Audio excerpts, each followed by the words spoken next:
you expect? Who did you expect? Who did you expect? Who did you expect? Who did you expect?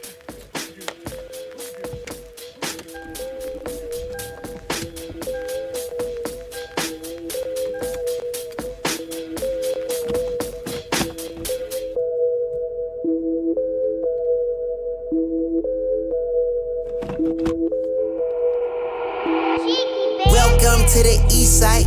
We don't wait for doors of opportunity, we just wait on when we gotta kick them in. Decatur, Georgia, or a den of thieves. Hidden leaves just to feed the village. Hidden leaves make them feel like ninjas. Niggas always keep the metal tucked till you run up, get your face cut. Got your brukins on the back end. Know too many niggas trapped. They be stuck in genjutsu. They see the world from a different view. Shadow clones cause they silhouettes. Hard to point out when they robbing you. You never know what be inside of you. You never know who you be talking to. Till it's 2 a.m. on the east side. Blacker shadows in the nighttime. They don't wait on nothing but the right time. He ain't come around the corner. Shots fired, that's a nigga down. Sad, but this is normal around this town. I've been crying for my niggas found. I've been praying for my niggas down. Always looking for some progress. Try a nigga, he gon' regress. Locked and loaded that nigga ready. Turn your brains into red spaghetti. I be looking for God here. Hopefully see that I'm trying here. Save my niggas cause they really lost.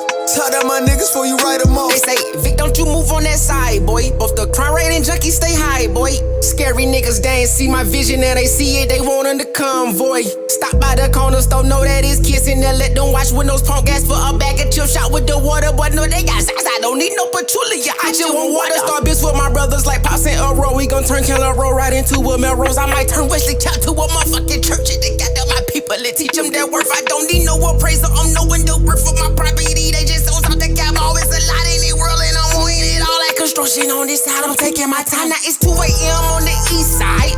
Up as fuck, no I'm writing rhymes. Late night, not an early morning like an alchemist. I'm turning into something. Shots fired, that's your nigga down. Sad, but it's no more around this town. Cause I'm calling, say you beat the charge. He can't wait to come back around. Other cousin calling, almost out. Say he heard prices went back up. I confirm they gassed up. Told him chill, though, cause we next up. People be looking for God here. My job is to teach them looking themselves. Say my niggas cause they really lost. Spitting for the ones they breaking off.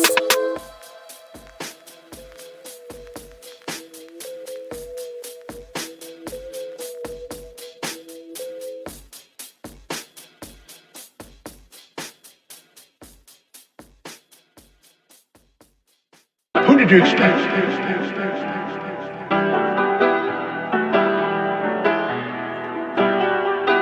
Biggest the what? Biggest the what? Biggest the what? Biggest the Super Bowl.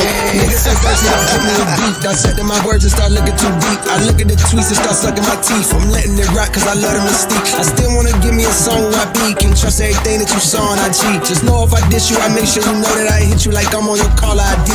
I'm naming the album to fall off. It's pretty ironic cause it ain't no fall off for me. Still in this bitch getting bigger. They waiting on the kid to come drop like a father to be.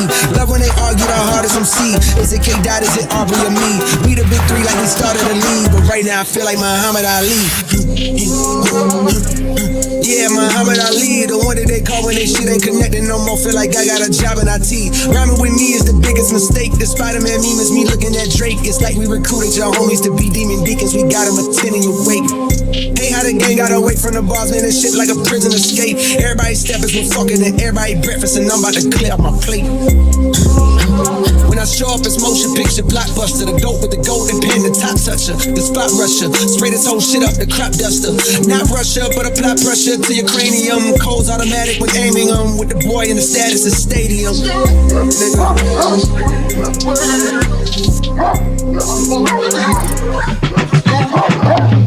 Big as the Super Bowl, but the difference is it's just two guys playing shit that they did in the studio. Niggas usually send they verses back to me and they be terrible, just like a 2-year-old. I love a dinner with some fine women when they start debating about who the GOAT. I'm like, go ahead, say it then. Who the GOAT? Who the GOAT? Who the GOAT? Who the GOAT? Who you bitches really rooting for? Like a kid that had been from January to November, nigga, it's just you and Cole. Big as the what? Big as the what? Big as the what? Big as the Super Bowl.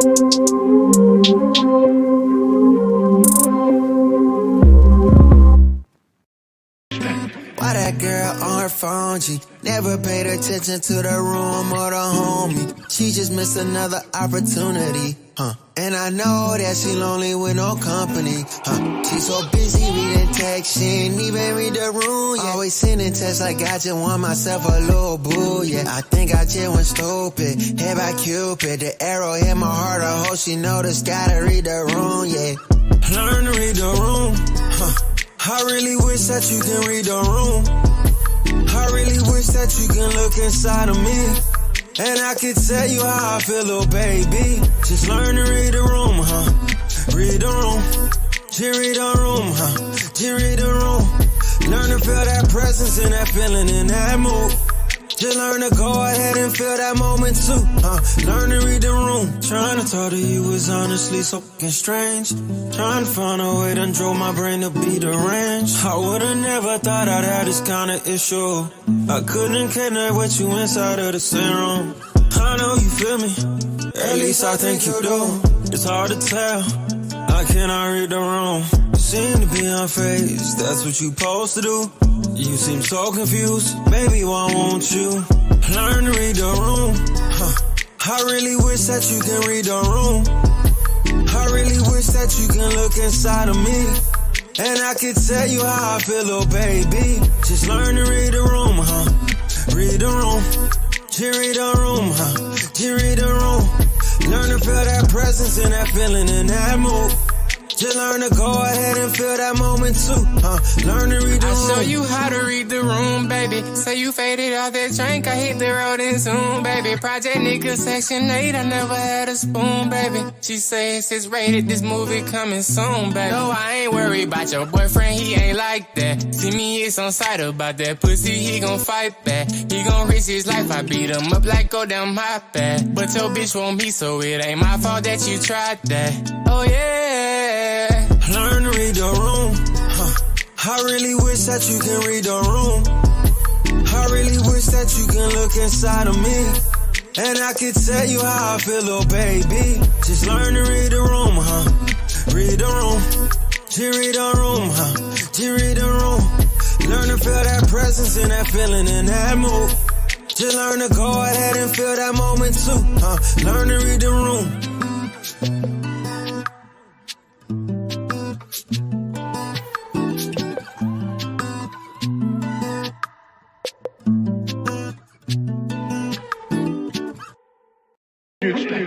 Yeah, everybody think it's a game.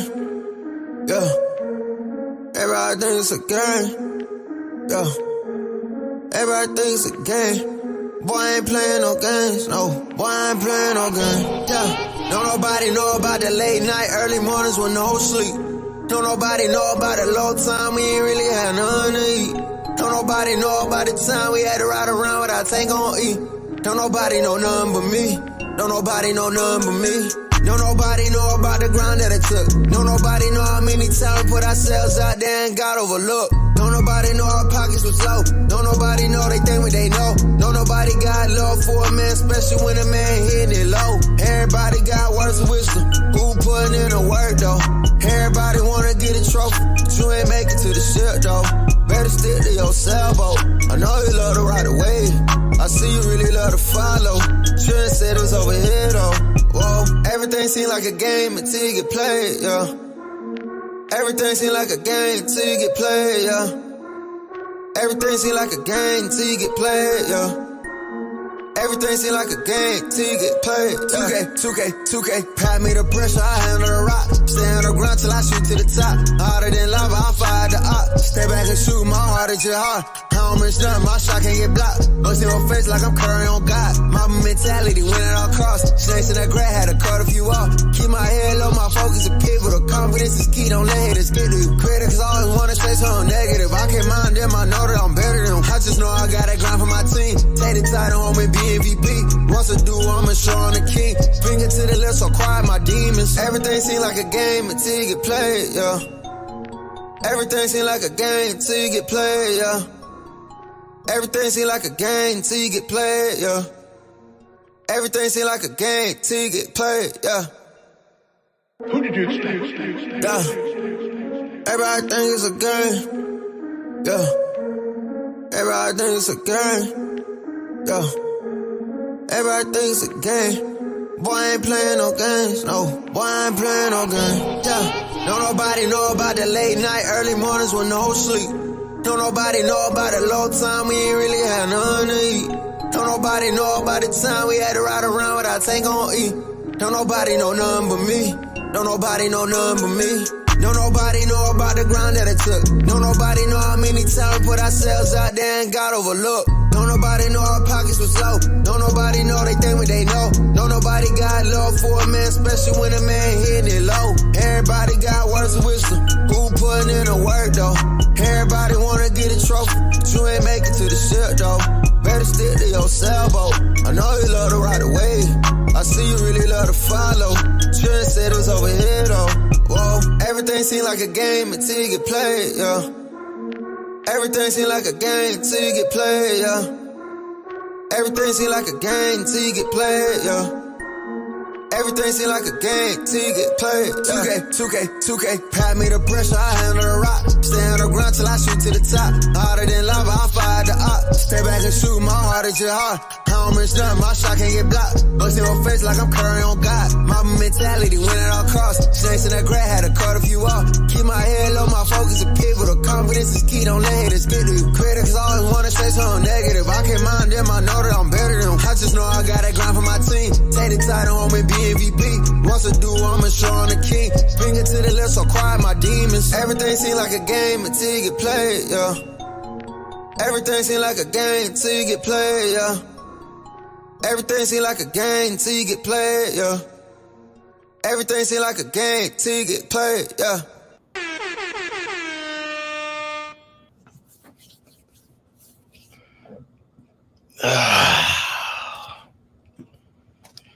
Welcome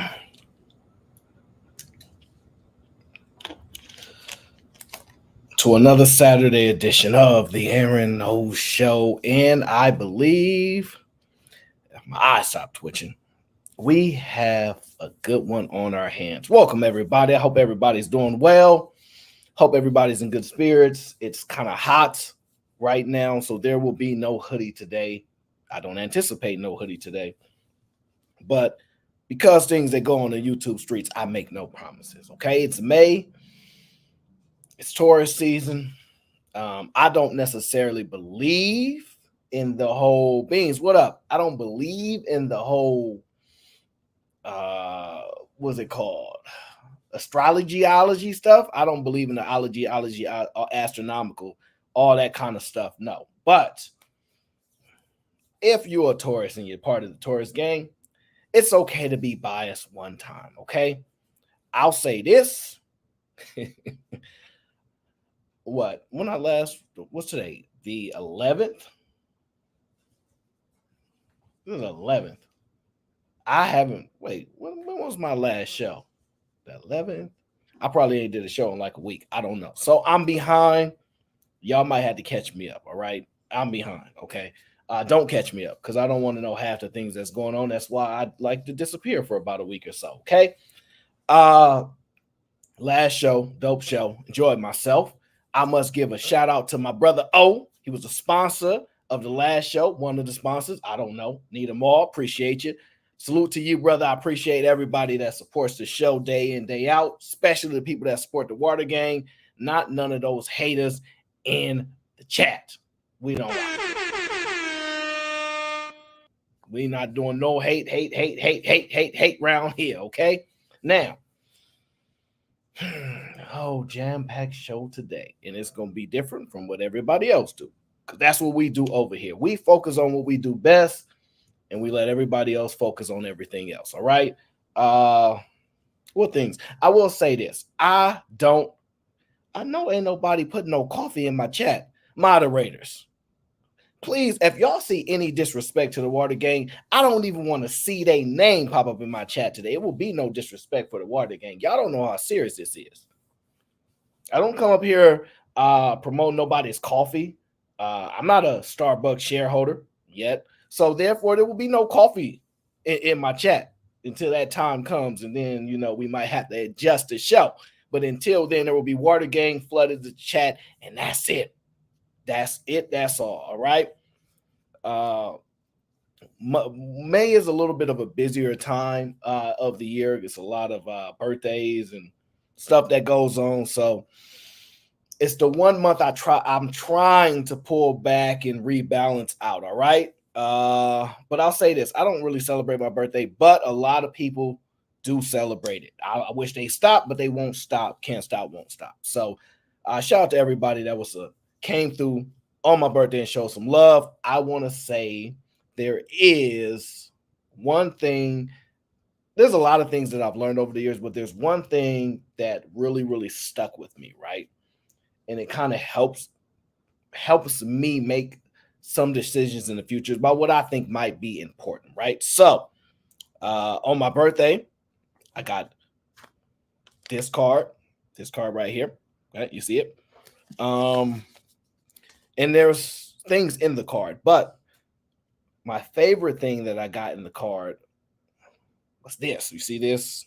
This here is a silver coin, right? And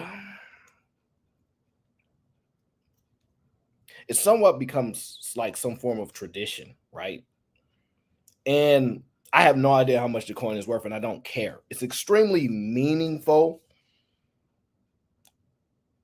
because of the person that it comes from. And then it kind of puts thoughts in my head about little things that I could do in the future for people that I may want to do. And I got some things that I like to change about family curses that we possibly need to adjust going forward. So it helps me think about that. So I have some really, really cool things that I will be doing for like my family in the future and things like that, that it kind of helps give me a little bit vision to that I would normally kind of bypass, but these guys, people around you, they just put these thoughts in your head, and they may do it on purpose. They may not even know they're doing it, but it actually helps people think. All right. So shout out to everybody that came through and showed some love. Shout out to the Water Gang.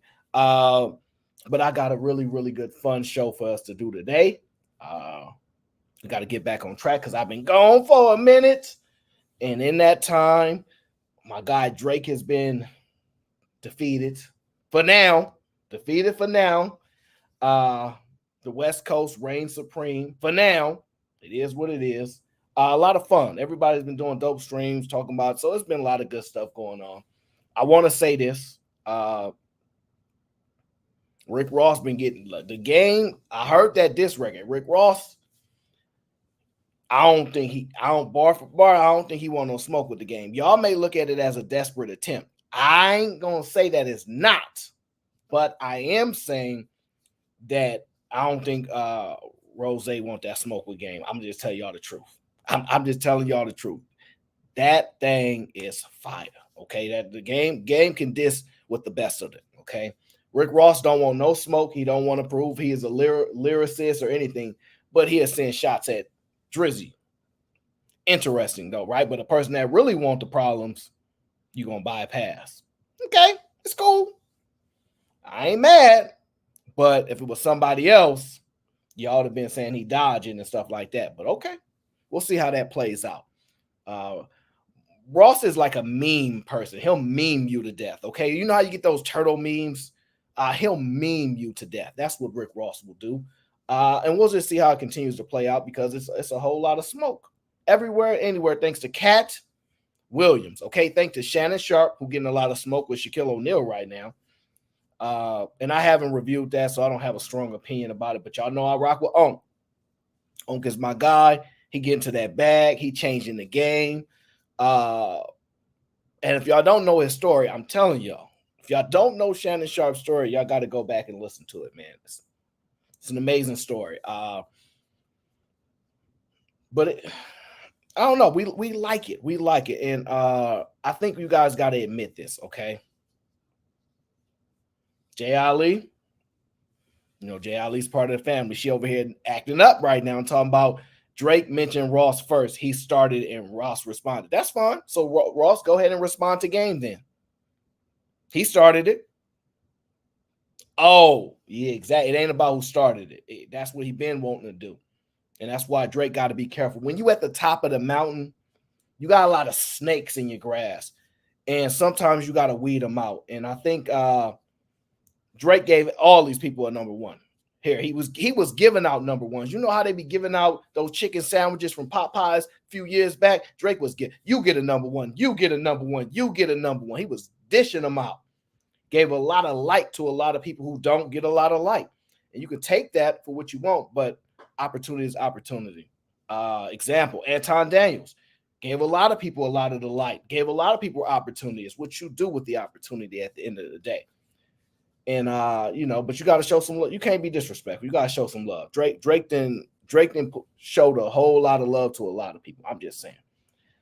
When you at the top, you take a lot of risks when you're dealing with people that's below you. It is what it is. We're talking in the sense of the music industry. I'm not talking about human, and no one's better than anybody, because the world will quickly adjust the way you think. Okay, Drake is not a culture vulture. Not at all.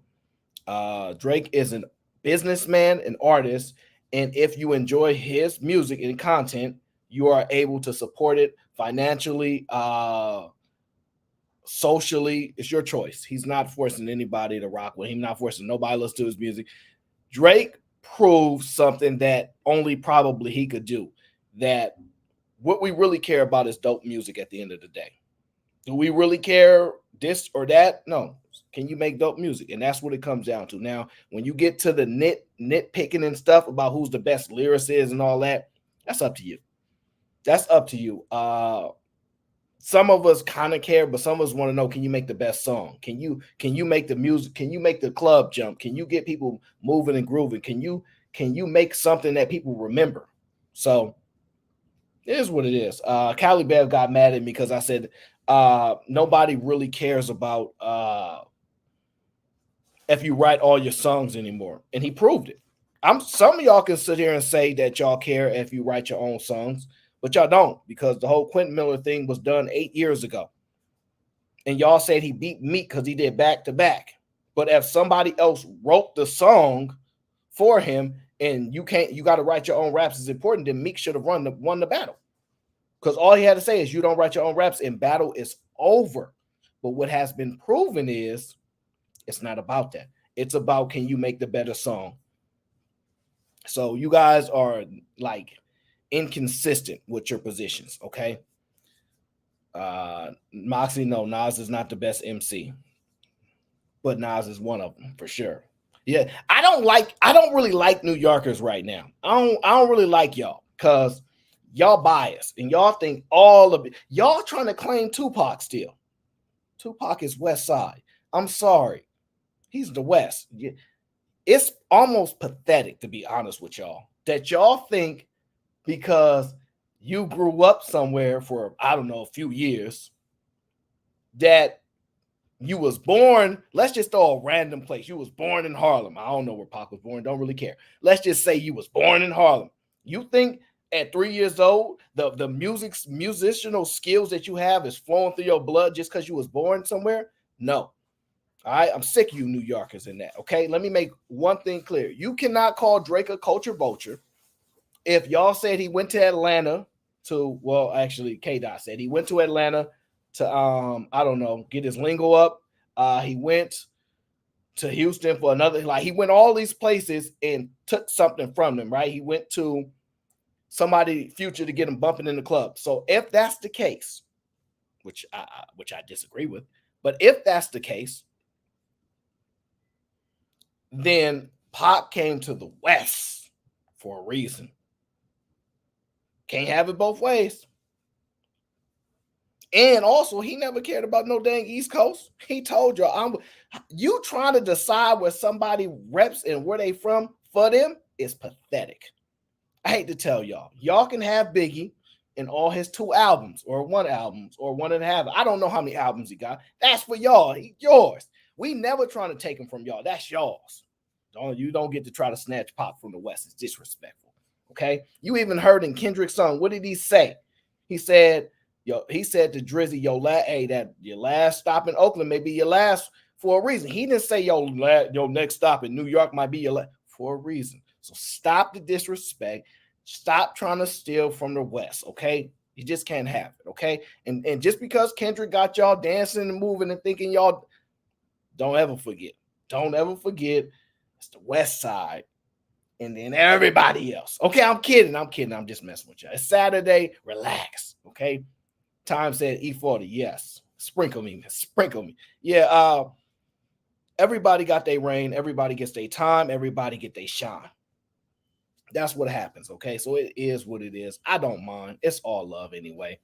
Moxie, I'm going to let that slide because I see you in a good mood today, and I like people with good, positive energy, okay? As long as you ain't got no hate in your heart, I don't mind.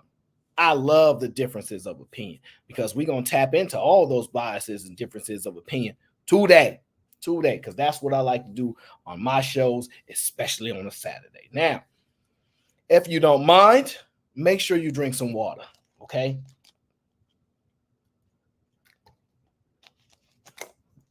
You know, I am curious.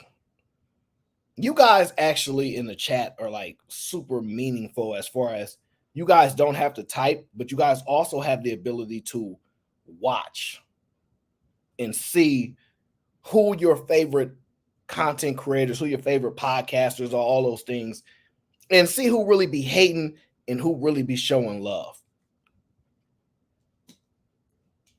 That's why I think this whole back and forth, what's going on around everybody arguing and fighting and saying they hating and not hating, I'm not a hater, you're a hater, all this stuff, at the end of the day, the audience will recognize it. You can't hide it. If you've been hating, they gonna see it. You've been showing love, they gonna see it. So I don't really like to get to the back and forth of who's a hater. I'll tell you this, I keep my distance from haters. I ain't gonna necessarily scream and call you a hater because that's not necessary, but I just make silent moves. I distance myself, like I ain't messing with that. I ain't messing with this person. Let me stand away from them. Let me get away from there. I ain't going over there. I ain't here to promote it to y'all. It's my own decision. I'm not here to make y'all not mess with somebody. Y'all might like haters. Be honest with you. Y'all might like a little hate in your heart. Some of y'all get a little bit of joy to see somebody fall. In the name of competition is what we hide behind. So I can't say that even sometimes me watching people, I'll be like, man, good luck. I don't get any joy from watching people fall from the top, but at the end of the day, I know why they fall from the top. I do. I know why people fall, because people don't realize I learned a long time ago. I use my real life to help me navigate the world, even on this YouTube stuff, right? And I learned a long time ago, right? The pretty boys, the guys, the flyest guys, all that type of stuff. Cooler, what up? They got all the chicks and all that type of stuff, and the cute chicks in school and all that. The one thing that I've learned in life is you cannot be consistency. See, there's a thing that's called like a spike, right? So when you guys are watching the show, hour 2 or 3, you see a spike in the traffic, right? Where everybody's just paddling like, hey, what's going on over here? And then the views spike for a moment, right? Maybe an argument occurs, something like that, right? It's a spike. That's just how life works. Everybody gonna get a chance to shine. Everybody gonna get some money. Everybody gonna have. If I don't care if you ain't never had more than $100 at one point or some point in your life, you're gonna get a couple thousand. You're gonna have a spike in your life. Everybody gonna get their shine. Everybody gonna get their spike. It's what you do with that opportunity. See, and what I've decided to do is what I take pretty much in every aspect. What I do in life, I deliver consistency. I just bring consistency. I don't care about trying to be the best at that or the best at that. It's not meaningful to me, because all of the statues be forgotten at some point in life. At some point, we all forget the statues, guys. We all forget the statues. So I just need to be consistent. See, people think making 20,000 and jumping up to 500,000 and then falling back to 40,000 and going up. See, the consistent vote is where I'm. See, you make a little 40 bands, and you make 45 bands, and a little 50 bands, and you might jump and make a 60 bands the following year, and 65 and 70 bands and 100 bands over a 10-year period. I believe in consistency will be the best method to help you guys in the future. I'm not looking for this, this thing that everybody has, this get rich overnight. What is the best stock? How can I 10x all these things? How can I become this in 2 years? None of that is important to me. I know consistency will win in the end, because you know how we know, even on these YouTube streets, we're going to have the really, really dope shows that get 1,000 people in the chat. Then you have some regular shows get 100 people in the chat. However, over a time period, what you consistently do, people will recognize, and they will identify, yo, I come to your show because this. Hey, I rock with your show because of this. I ain't been over here in a minute, but I ain't forgot about you. I know what I'm getting here because you always do this. So you can apply consistency in any aspect of your life, and it will help you. Maybe not immediately, but over a time period, it will help you mentally and everything. So that is what I do. That's what I do. That's why I try to show up every Saturday. I don't guarantee any other days but Saturday. But Saturday is like the only guarantee. We are like, yeah, we probably gonna get a show out. But Friday, Thursday, Wednesday, Tuesday, where he at? Probably ain't around. Probably ain't around, y'all. So, moral of the story: consistency will win. And so I believe that over the next few months, we're gonna see things play out and see what happens. Right now, in the moment, we all think Drake is done. And it hurt my heart. And Fig is in here. She comment on everything, okay? She is an extremely outspoken woman. I be seeing her comments pop up. I'm not somebody that will comment on somebody's post. It is extremely rare. Maybe if I know you, we cool, I might say something. But if I don't, I just listen. I'm very hesitant to comment on somebody's open comment section. Not me, okay? But Fig don't care. She be going off. Okay, speaking her mind. So shout out to her. Now, what we gonna get into today, lovely people? Oh Lord, let me tell you what we getting into today. Today, I want to talk about something important. It's called the decisions we make. Okay, I want to get into FatBoySSE. I was watching an interview of him briefly, and I want to get into that situation, and I want to talk about a mother's decision. I want to get into those things. All right. It's Saturday, so we got time today. I need to find that clip. POP, hold it down. I gotta find that clip. It's been pretty good. Now, as y'all know, we had a cat join the water gang recently, and one of the things I noticed was this. There's a such thing as cat lady, but I've never heard of cat man. I know that sounds crazy, right? There's a such thing as cat lady, but I never really heard of cat man, okay? Never really heard of it. Nope. So I want you to realize the difference, okay? See, a cat man is very important. I just realized this. When you got all these people that's, in my opinion, enslaving animals, because if y'all own pets, y'all probably a slave owner. And that's just my opinion. If you own a dog or a cat, more so dogs than cats, because cats are more free to run wild. You guys be enslaving the dogs a little, so that's just my thought on it. Let that dog run free, okay? Sharon, what up? Now, I believe that we need to get rid of the cat woman or is it Catwoman from Batman? I don't know. But I think we need to start realizing that it's much better to have, no, Brittany, listen, we can argue about it, but I'm telling you now, if you owned a dog, you are enslaving them. Yeah. Don't make me make the argument, because I will. It is pretty much their form of it, okay? Now, I saw this woman with a cat, and I saw this man with a cat. I said, why is cat lady so popularized? And then I realized because she's lonely and all she got is a cat. But you ever notice that they have these cats in their home, and it's like 15, 20 cats, but they just be using them cats for their emotional happiness? I be like, man, why you think it's the cat's job? Why you think it's the cat job to make you happy? You supposed to be working for the cat. Okay, I know it sounds crazy, but you're supposed to be working. You're supposed to show. You're supposed to show that you actually care, all right? Fred G, what up? Now, the only reason I say this is because sometimes we lift the standards, okay? And this is the standard. If you're going to own or try to control these creatures that have their own lives and freedoms, that's what y'all do, because I don't see y'all trying to own a mountain lion. I don't see y'all trying to own a coyote. Well, some of y'all are willing to do it. But in order to do that, you would have to remove them from their environment and force them to do the things you want them to do for your own selfishness, okay? If you're going to take a cat, I can understand a little bit more because they have a little bit more level of autonomy, but you need to bring value to this cat's life. You don't just run around putting milk outside on the streets. It's disrespect. If you gonna get into the cat life,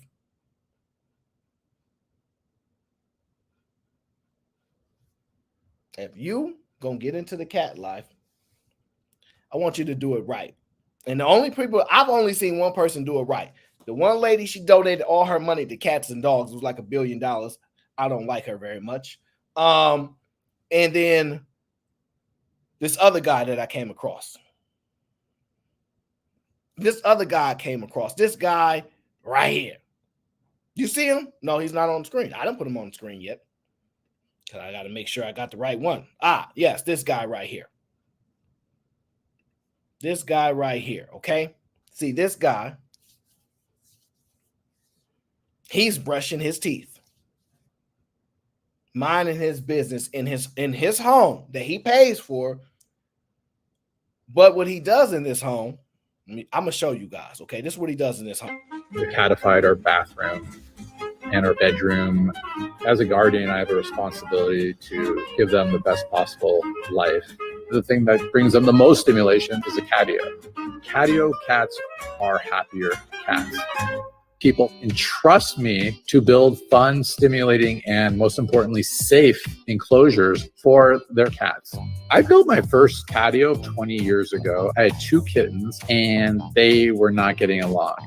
Finally, I built a catio on my balcony and it changed their lives. There's so many benefits to catios. They can get fresh air, feel the sun, check out all the birds and squirrels. Cat camaraderie will improve, and it works wonders on their mental state and well-being. I've seen over and over again the joy and happiness it brings to both the cats and the cat guardians. Now, I just want to say that I know a lot of y'all jealous. Because most of y'all have to sleep on the floor or share a room with all your siblings growing up. And y'all looking at this cat and they got a whole mini mansion created for them. So I see the jealousy in your hearts. I can feel it going on right now. So jealous. Look, get that hate out your heart, okay? Look, if you gonna try to bring value to these animals' lives and stay over there making you feel good while you sad and depressed all alone in your home, the least you can do is build them a proper place to enjoy their lives that has a level of confinement to make you happy. The least you could do, okay? This is one of the most thoughtful people that we have out there. Not that lady who we know when you walk in her home, she gonna have, cat hair, dog hair all over her jacket and her stretchy pants. She gonna have that little treadmill that she never used that the cats just be sleeping on now.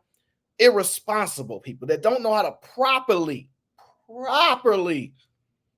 make sure that if you're going to try to control these animals, that you should at least give them an environment that is reasonable, okay? I don't want to hear the disrespect. I know y'all mad. I know y'all jealous. Y'all still fighting against y'all siblings talking about, and I had to share a room with you. I didn't even have my own room. Y'all mad at me for telling y'all. Y'all mad at me for telling y'all that y'all fighting with y'all siblings 30 years later, talking about, you remember when we had to share a room? You got on my nerves. Y'all got to let it go. Get that out your heart. It ain't your parents' fault. It ain't their fault that they only could afford a 2-bedroom with 7 kids. That's just the game. That's just the game. Fantasy, don't be coming in here talking your mess. Over here stunned because you got your own room. The rest of us couldn't afford our own room. See, people like you. Oh, look at all the ladies in here, huh? All the ladies in here talking about, I have my own room. I have my own. See, so that's how we know only the men actually been grinding and struggling and pushing through. Because ain't none of the guys talking about their own rooms. Ain't none of the guys talking about their own rooms. No. Yeah, Brittany. Yep, you had your own room too. I see. I ain't mad at that. Now, as I give acknowledgement to Cat Dad, shout out to Cat Dad, salute to your brother. I have to be honest with you, okay? Shout out to Team Fatty, salute in the building. What up? What up?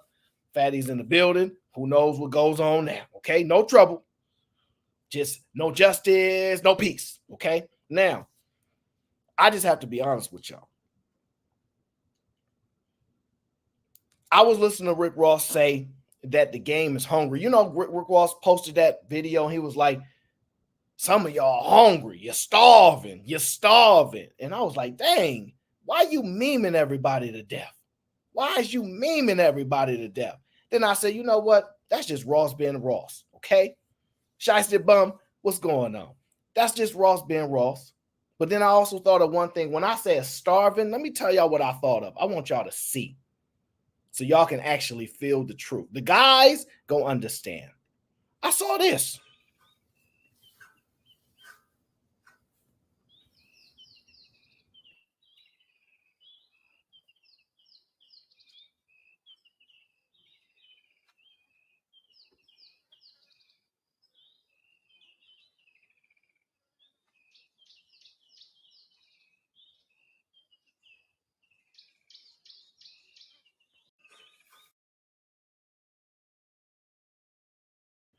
Now, the lions that I'm used to seeing usually have the huge face, huge arms, everything, right? Now, part of the thing I was reading the comments, right? I was reading the comments. Yes, I did.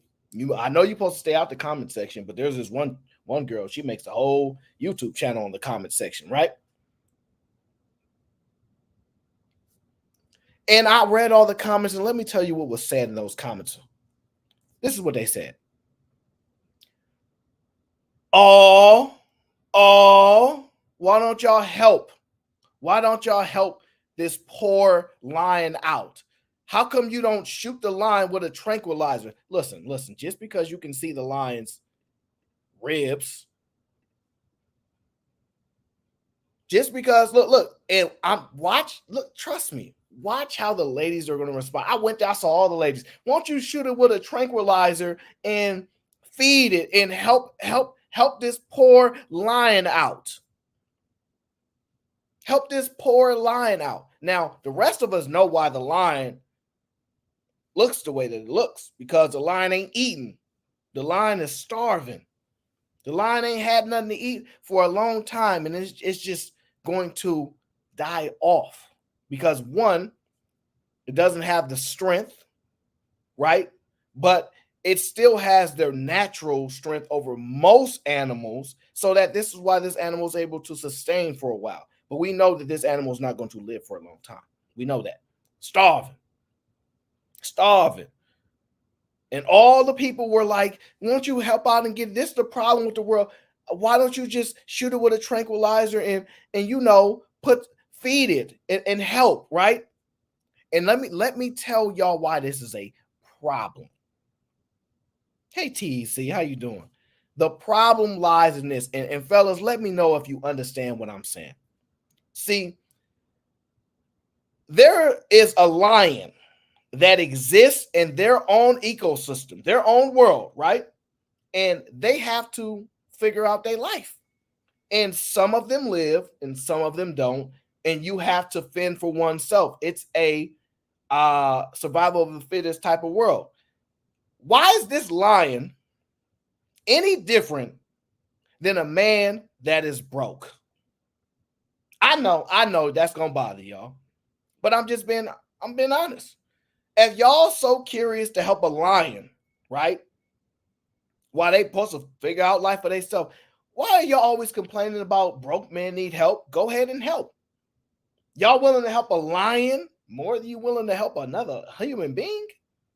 So y'all willing to think about this. Y'all willing to go out y'all own so-called part of y'all species and go help a lion out, and the lion won't do nothing to help you, but you won't help a broke man? It ain't the same thing? Y'all don't think so?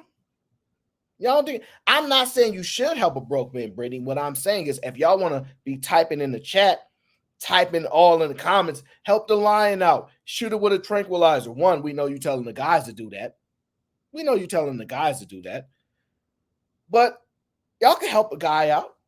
If the lion struggling resonates with y'all, men struggling should resonate with y'all. Y'all should be caring and kind. Oh, no? Oh, I see. It's amazing how that works. It's amazing how that works. You be loving and caring to a lion, but if a man struggling, you laugh at him and call him a loser and not a real man. It's cool.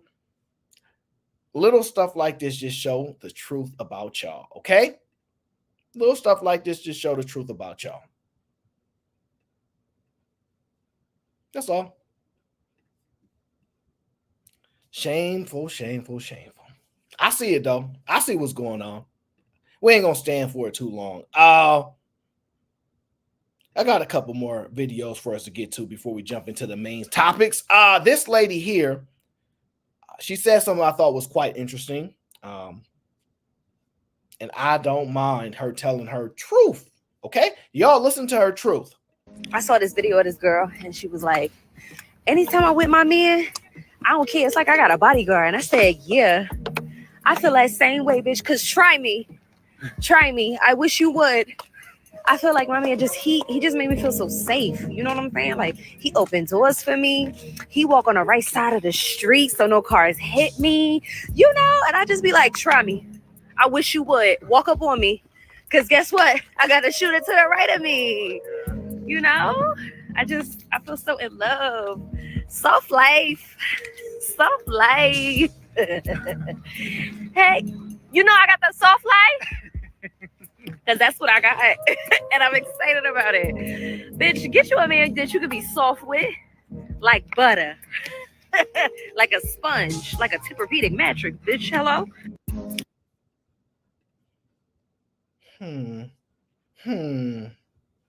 What are you guys' thoughts? I saw some lady in the comment. I ain't gonna say what her profile picture looks like, but you know what she said?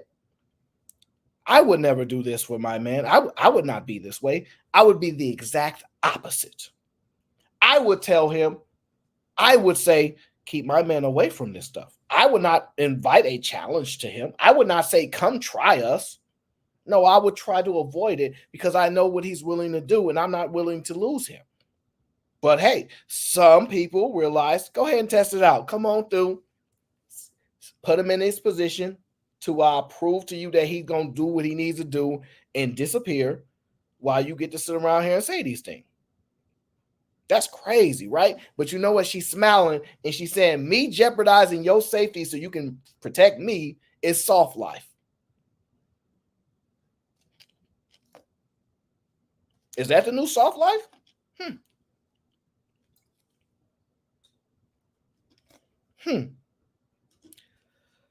Well, I'm going to have to rethink this soft life. I did not know I was putting people at risk having a soft life. I didn't know that I wanted people to come test me to get a soft life.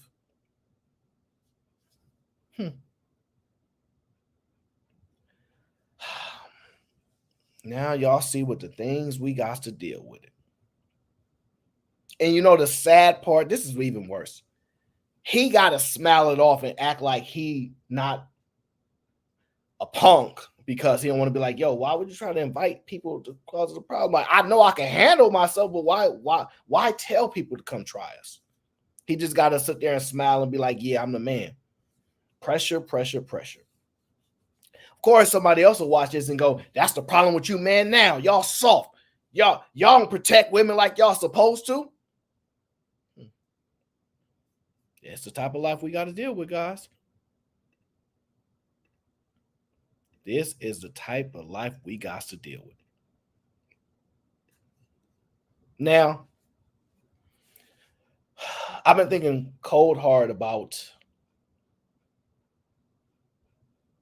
trust and loyalty, man. Trust and loyalty has been really complicated lately, guys. And it became even more complicated listening to this video. You know, every now and then we listen to a video called Love Them or Leave Them. Every now and then we do a love them or leave them section. I want you guys to listen to the love them or leave them section today. Take a listen here. Dear Leon and Zach, so I won a brand new compact car in a raffle I entered a few weeks ago at a trade show I was at work for. Yes, I already had a car that was paid off that I love that only has 100,000 miles on it. So my plan is to sell the new car. I looked it up and I can get about 12,000 to 15,000 for it. But here's the thing, my boyfriend of over a little of 2 years has been struggling a bit financially, and he has a car, but it's a hoopty. It stops on him all the time, and it recently gave out. He walks to the grocery store and has been getting rides to work. So I went to a family gathering at his parents' house, and his whole family has always been wonderful and welcoming to me. And everyone congratulated me on winning the car. But everyone, including my boyfriend, assumed I was either going to give him the new car I won or I was going to give him my old car. I told him I don't want to give him what would be $15,000 in cash for me. And now his father is telling him I might not be the one for him because I really don't have his back. And he's been acting funny towards me. Am I wrong? Am I messing up my chances of being a wife because of this?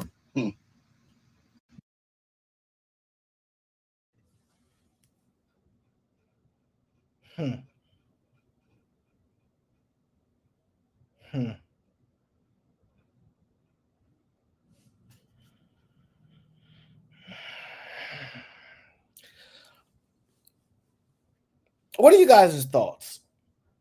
Is she right? Is she wrong? Is she just being honest? Is she right? Is she wrong, though? Should people not make those assumptions?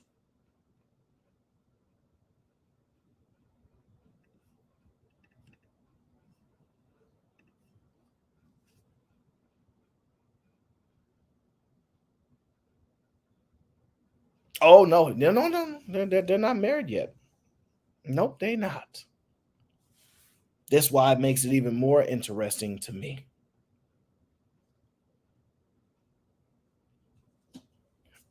You know, I'm looking at it two ways, probably 3 or 4 ways, knowing me. But the initial things that come to mind is it is her car. She did win it. He probably shouldn't have an expectation that because she's watching him struggle and watching him going through the situation he's going through, as far as when he catching the bus and getting rides and things like that, and her car works just fine, and she got a brand new car, it's obviously wrong of him to assume that she would give him her old car. Because, look, just because you're struggling, what they got to do with her? You got to figure it out yourself. Because it's perfectly okay with you struggling and there's a woman in your life. Yes, she already owns a car, Jay. That's correct. Now, it's perfectly okay with you struggling because you're a man. You got to figure it out. However, if she's struggling and you're around, what you even around for is what I've constantly heard been said. I could be wrong, but ladies, you're here. Have y'all ever heard that before? If you struggling and you barely getting by and you having trouble and there's a man in your life, what is he even there for? I don't know. I got videos. Don't make me play it, but I heard it. But the opposite, if you as a man is struggling as a woman, hey, bro, be a man, figure it out. It ain't her job to watch you struggle and go through what you go through. And if she was in the position to help you, that ain't her job to help you, brother. I mean, I can't argue that both of those sides are correct. How I will look at it this way. His father said she ain't the one.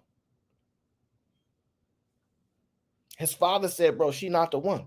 See, we don't want to just jump past the guidance and the insight of a father, because that man has his father, and his father has spoken. He said, son, she not the one. Now, it's still his son's decision. Still his son's decision. But I would tell you this. When your mama tell you, yo, she the one, it do hit. When your mama meet your girl and go, son, she's the one, it hit. It hit. Hey, mom's really wrong with her. Like, it is what it is. So no different. If your father tell you she ain't the one, it's gonna hit too.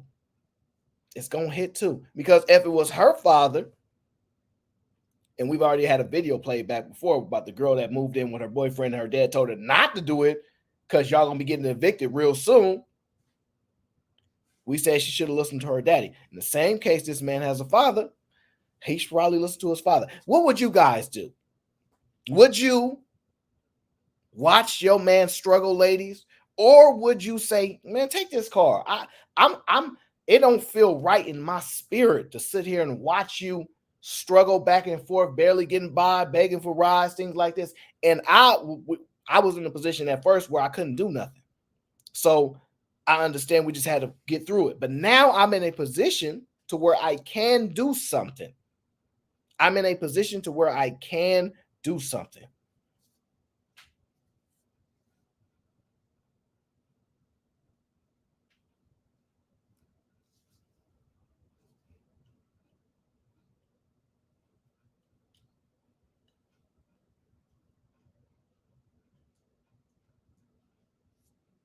See, I love it. I love watching it because I know what most of you are going to say. It's not my husband. He's not my husband. See, the problem that I have with a lot of you guys that say that he not my husband and it'll be different if he was my husband. Shouldn't it be that if you sleeping with somebody, they should be of some level of importance to you? Or are you just allowed to sleep and have fun? See, this is where get people contradicting themselves and get themselves in trouble, right? Because they act like you need to protect yourself and don't just be sleeping with anybody. But when situations happen, the light shines on them and their hypocrisies all the time. But that's okay. I expect nothing less. I expect nothing less. Protection. We expect protection from everybody. If you're even our boyfriend, get to protecting. But protection is not just for husbands. Only your husband should protect you. No, the whole society should protect you. I love to watch y'all scramble and make this BS up. I personally would just let her do what she wants to do. I'm more interested in letting somebody be who they are. So I'm fine with the continue on struggling and making it through. And I want you to be there the whole time. It's cool. But don't forget, this is where a lot of people make these mistakes, right? Because I was sitting there thinking about coming together and the whole a broken man, you need to get therapy. I don't want to fix no broken man. And I've listened to a bunch of videos where women are saying things like, oh, my husband came in and he really changed the whole world for me. And I met this man and I didn't believe in this. And then I'll be hearing all these stories about how these women are struggling. And the man just came in and just created some amazing change and structure to their lives that even their little broken selves need it, right? But when it comes to the man, Can't do that because when he does blow up, he gonna leave you. I've heard that too. You know about the NFL guys getting all these wives or girlfriends and some jealousy going on there. We've been seeing that too. Well, see, what happens is that loyalty and trust can only be built during circumstances. When you look at the people that you trust the most, the people that you think are the most loyal, right? The people that you think that have your back, you usually pull that from time, circumstance, situations, right? If I meet you, and this is part of the problem with meeting people when they already a finished product, right? If I meet you and I'm already him, I don't really trust you. And I'm just giving the thought process, right? And because when you think about the person you trust, what do you tie it to? What do you tie that level of trust of why you trust this person? Let me tell you, they was there for me when I needed them, when nobody else was. They always had my back. Year in, year out, I always knew I could go to them when I was going through this or this and that. It's usually not, look, I always had money. I always been on my grind. I've always been him. And so I trust this person the most because they didn't do nothing for me. I'm already him. It's usually a process. Something has to be done in order for you to gain that. And so what you're going to see in this situation is, I'm not saying she should give him his car. Now, me personally, this is just my opinion. This is my opinion. I think that she should do whatever she thinks is best for her, but I definitely wouldn't like to win a new car and see somebody around me struggling and be like, nah, I want to keep that $15,000. Mind you, she put a dollar value to it. This is why it's important. This is why it's important. And I see O'Shea says, why his daddy ain't help him get a car. It's a really good question. His dad's probably not in a position to get him a car. Dad might not have it. I'm not mad at my dad because he didn't get me a car. I don't have a car. The hell do I care? And that's the problem that most people are going to struggle with. See, y'all gonna get so tied up into material things like a car that you don't see. This is my opinion, right? And y'all haven't really experienced this to enough of a level to where it really sinks with y'all. A human being being on your side is more important than you having a car. I see more value in a human than a car. So when I did have a car, right, people around me, they was like, yo, can I drive your car? If that was people that I'm cool with, I just threw the keys. It's all facts, by the way. I remember when I first got my car, I was driving years ago, right? I first got my car. It was very nice, okay? One of the homies was like, yo, let me drive your car. I threw the keys right to him. Here. Go ahead. Go ahead. And he went and picked up a girl, went on a date, and whatever. I ain't gonna get too much more into that. I really don't care.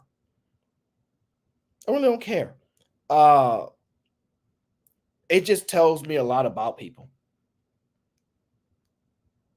You know, why people struggle more than others. Y'all too tied to these material gains that you guys don't realize the harm that it does to you. Giving somebody everything has been proven to be very harmful to a lot of people. Yeah, give somebody $500 million, they go back to being the garbage man after they win the lottery. They lose relationships, friendships. I'm telling you, y'all just don't realize. One, this is my opinion, and this is how I look at it. The man was in her life because he added some value to her life. He might couldn't afford a car. He might have been struggling, but at somewhere in her life, before she won that car, he was adding some level of value to her. And for me, take the damn car. I get another one. I eventually get one later. But I see the value in the journey and the process. And y'all in that moment, the selfishness of you in $15,000. Cool. I get it. I get it. We all come from somewhere, and if he ain't got a car, it's probably because he don't have nowhere near 15,000. But see how happy you are with having all that money. And I don't know what to tell you. I don't know. I'm not mad at either. I'm going to let people be them, and I'm going to just watch accordingly. But if it was me and I want a car and I'm with somebody, take the car.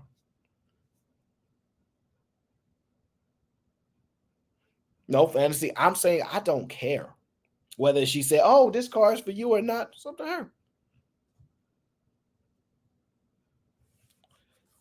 Here's one thing that I know that most people don't know. I'm not going to always be in this circumstance.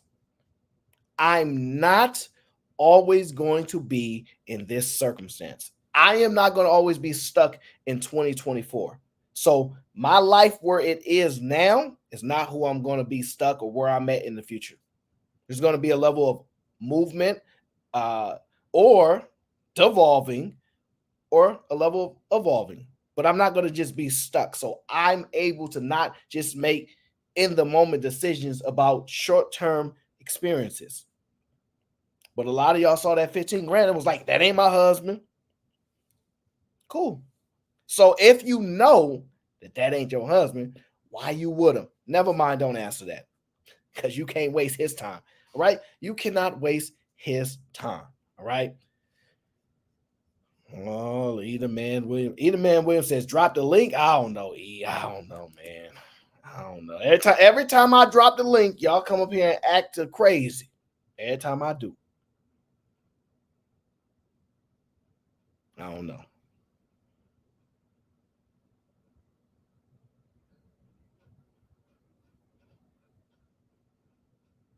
Fantasy says he has to ask her to marry him. Okay.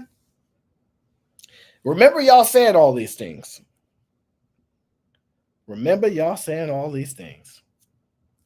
Because I said fantasy is one of my favorites, so I have to. Okay.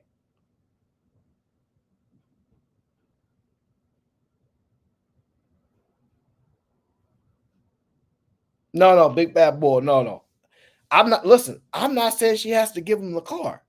I'm just saying. He says, you would let them use your car. You wouldn't actually give them a car along with full owner. So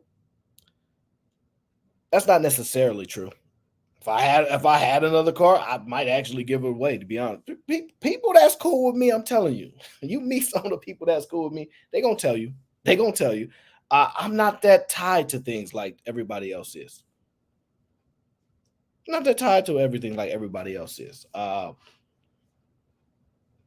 But things will reveal themselves in due time. Now, big bad boy, I'm just saying for me, I had a car. I just threw him the keys. He didn't ask, can he have my car? And I only had one car at the time, and I really don't care for cars like that. I'm not into cars. I wanted a Lamborghini when I was young, but now I don't care. Because I don't know. I think it costs too much money. And I learned my lesson about asking for things I can't afford. I learned my lesson about things I can't afford. Okay, Either Man says drop the link. Okay, so I'm going to let Either Man tell me why I'm wrong here. I don't think he's going to come up here and say that. But, hey, listen, guys, keep an eye on Either Man. If he come up here stumbling over words and letters, struggling to say words again, y'all make sure y'all let him have it.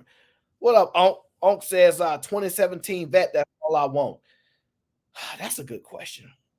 2017 vet is all I want. I don't want no vet. I don't know. I don't know. I don't really think I want no vet, but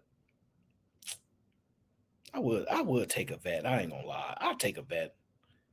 I'll do it. Either Man Williams, welcome to the show. Can you tell us why you so angry right now? I'm not angry. I'm not an angry person. That's angry man. I'm a happy person. Okay, that's right. Corvette. Like if you get a couple other niggas then on the panel, maybe I get angry. But me and you never been angry at each other whatsoever. It's those other Negroes that bring out the anger side of me. How you doing today, first brother? Oh man, life is good. You know, ain't no complaints from me. It just when I listen to stuff like this, it bothers me a little bit, but humans are humans, so I have to accept it. What are your thoughts? You think that she should charge him $15,000 for the car? I think that she showed that her loyalty lies with money and not him. That's what we see in this. I'm not even saying that she's supposed to give him the better car. The option could have been he got the old ran down car and she get the new car. But anytime you with a woman and she choose money over making your life easier, I think it's a bad deal. I think it's a bad deal because first of all, she obviously based on this example, she's not offering him no ride to work this man on the bus. She's not trying to do anything. And it'd be different if they only been dating for a couple weeks. She said that them two been together for 2 years. So I don't see the loyalty there at all. And I think that his dad is giving him really good advice. His dad is saying something really simple. Hey, she ain't the one. She ain't the one for you to go to the promised land with. And then another thing in this actual example, she always stated is on wifey material, moving like a girlfriend. I know we don't like to talk about the Bible that much. The Bible said he find a wife. That means she's already operating as a wife before I find her. She don't become a wife after I give her the ring. And so from my perspective, I see a lot of red flags into this thing. I see it. And truthfully and honestly, I would try to stay away from her. I would stay away from it, and I would tell him to run. You know, I just think about going to somebody's house and their door is open. Always saying, if you're hungry, come to my house. We got food here. Always have open. You know, the type of people that the door always open and you could steal everything in their house. And they'd be like, and you would say, why do you leave your door? Because I know people like, why do you leave your door open? Well, who cares? Like and I'm like, what if people come here and steal something? They're like, it's okay. It's okay. They just don't care. And it really transformed like a lot of my thinking is, and I'm just like, why do you care about that stupid car? When you see in your story alone says he's struggling. Yeah. And another thing too, so it's two different things. Somebody who worked for 12 months, saved up money and bought a car is one thing, which I think she still should have gave him in that case. But this was gift to you. It cost you nothing. Maybe a raffle ticket, if that. So the whole point that I don't understanding that psychology is you didn't even have to work for it. Why wouldn't you want to give a gift away? Well, I'm not saying I really don't know the right answer. See, my response is do whatever she wants to do, but I still think the father is in his right to say what he said because that's what he saw and what he believes, right? I'm not 100% sure what the right thing. I know what I would do. I'll give the damn car. If my girl, her car breaking down and she's struggling, she catching the bus and stuff, and I get a car, win it, I'm gonna just go, this yours now. Good, take that. I would give her the new car too. I'm a little different than most people. You take the new car. I don't care because I'm not so. I realize the things that separate us so much is always material things and selfishness to the highest degree. We're not allowing people to be them. So let's be clear. I'm not saying whether she should or not. I feel like that is her personal decision. I'm speaking from the aspect from the man's point of view that she ain't the right one.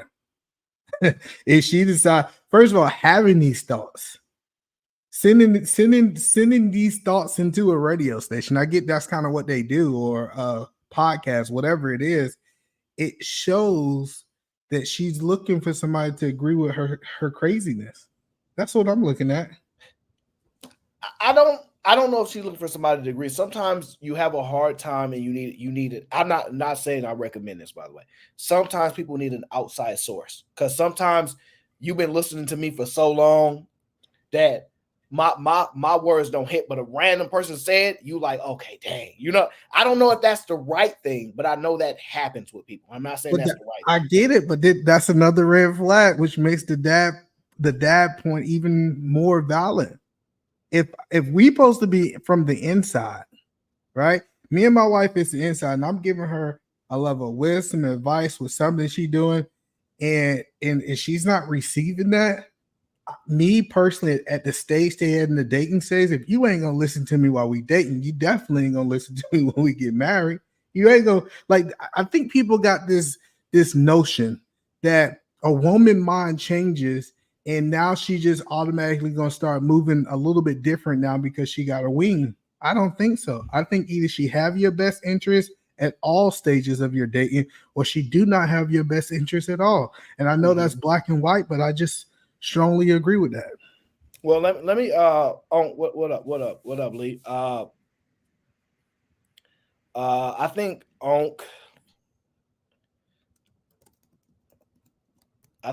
was telling me to replay the video. So let me replay the video one time because he might have missed it. Hold on. Dear Leon and Zach, so I won a brand new compact car in a raffle I entered a few weeks ago at a trade show I was at work for. Yes, I already had a car that was paid off that I love that only has 100,000 miles on it. So my plan is to sell the new car. I looked it up and I can get about 12,000 to 15,000 for it. But here's the thing, my boyfriend of over a little of 2 years has been struggling a bit financially, and he has a car, but it's a hoopty. It stops on him all the time, and it recently gave out. He walks to the grocery store and has been getting rides to work. So I went to a family gathering at his parents' house, and his whole family has always been wonderful and welcoming to me. And everyone congratulated me on winning the car. But everyone, including my boyfriend, assumed I was either going to give him the new car I won or I was going to give him my old car. I told him I don't want to give him what would be $15,000 in cash for me. And now his father is telling him I might not be the one for him because I really don't have his back. And he's been acting funny towards me. Am I wrong? Am I messing up my chances of being a wife because of this? Dear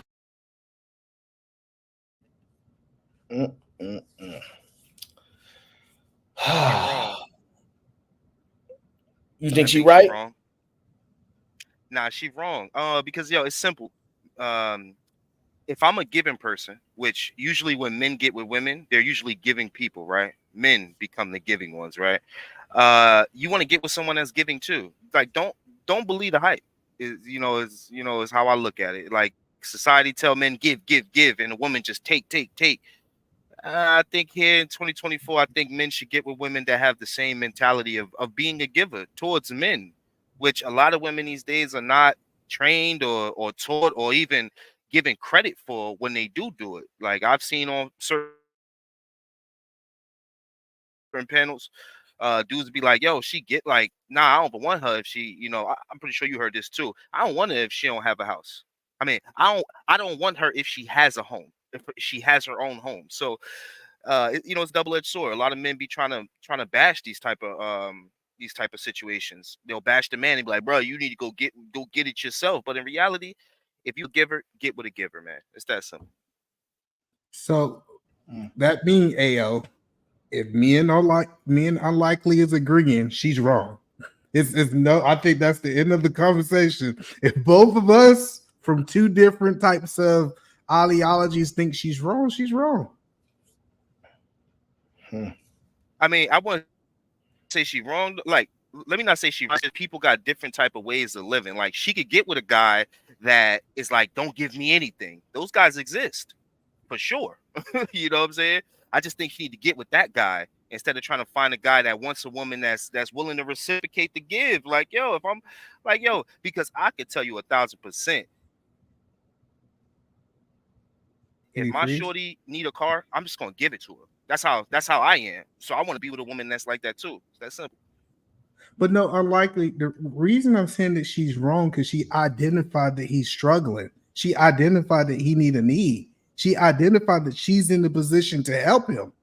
Now, if she said that he didn't need any help, that's cool. But since she have identified that she needed, and she said, I am going to reject helping him because of my selfish needs, that's why I'm saying that she's wrong.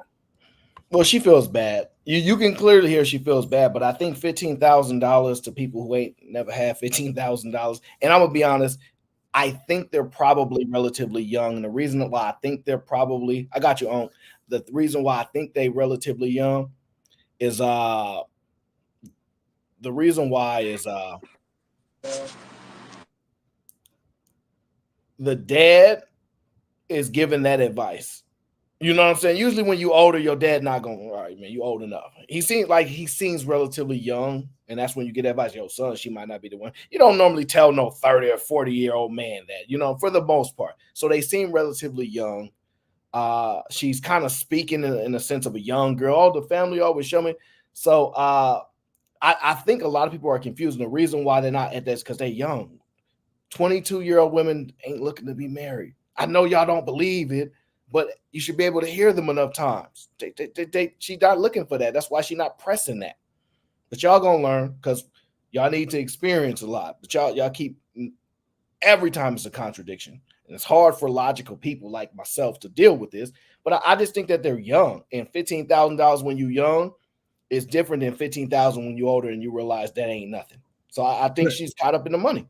But Aaron, before Ricky go, just because you're young doesn't mean that you're right. I agree that she's young, but she still is wrong in the situation. Like, I don't care if she was 40 or she was 23, I would have that same assessment regardless of her age.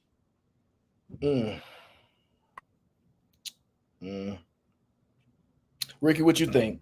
I'm not sure yet. Hey, what's good, fellas? Unlikely. E, what's good, man? Happy weekend, guys. What's good, AL? What up? What's poppin', Ricky? Happy weekend, bro. Thanks, man. Everything. I pray y'all had a good week, man.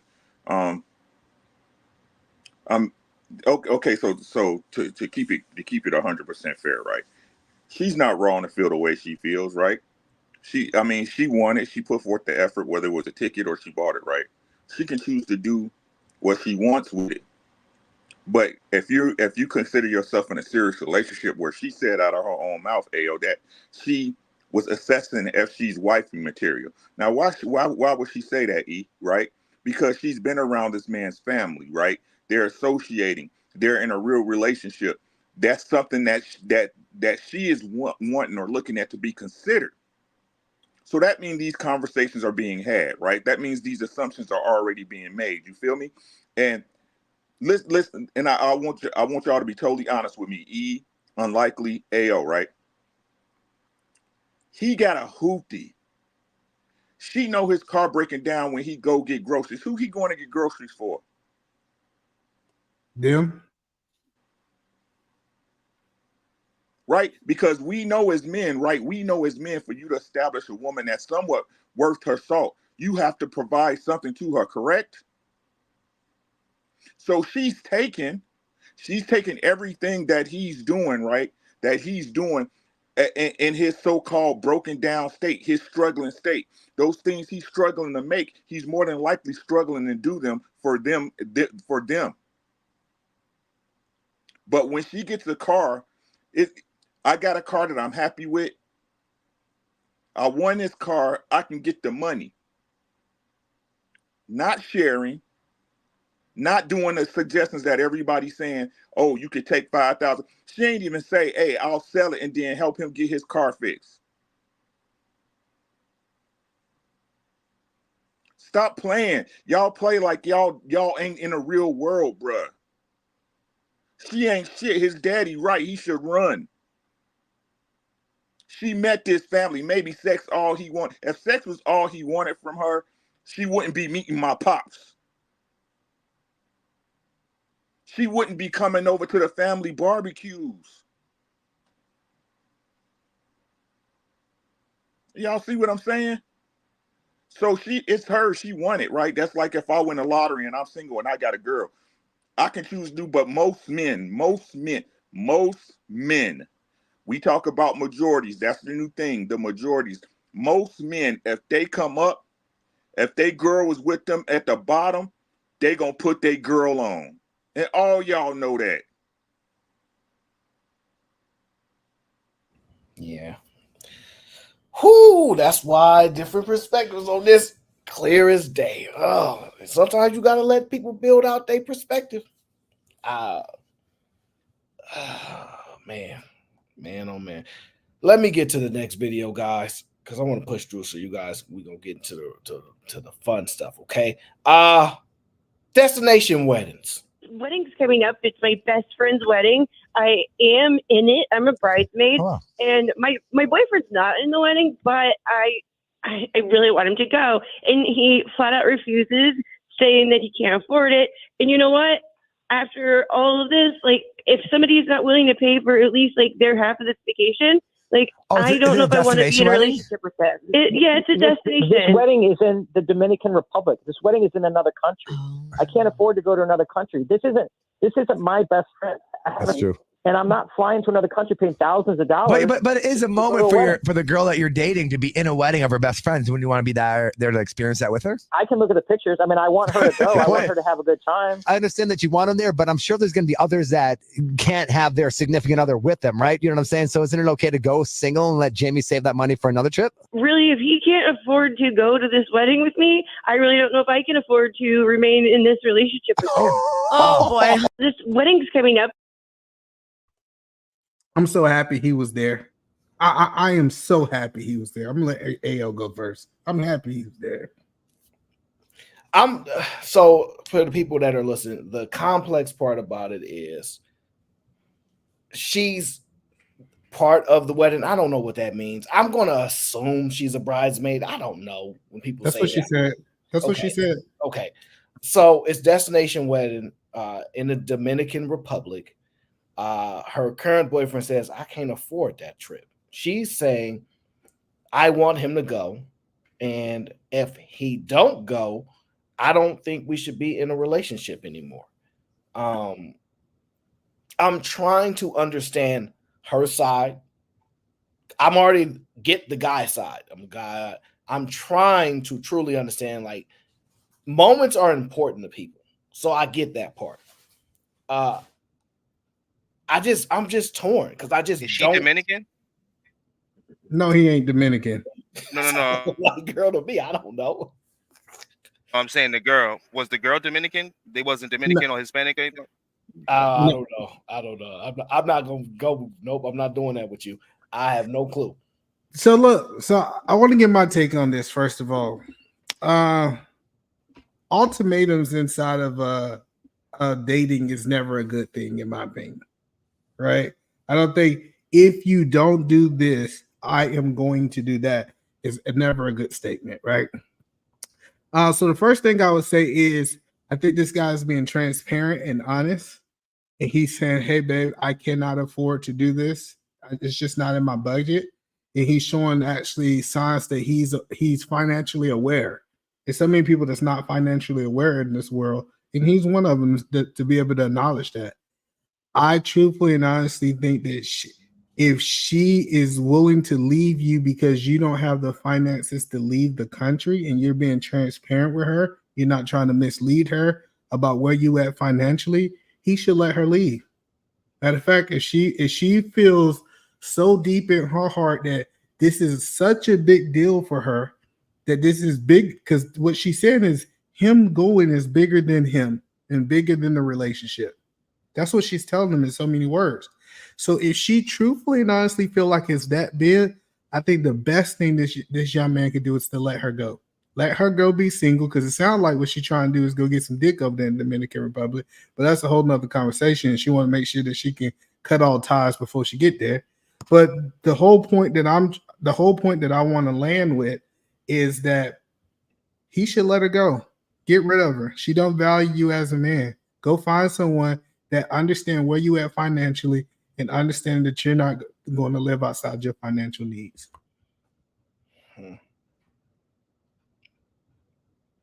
Yeah, I would be best with her personally.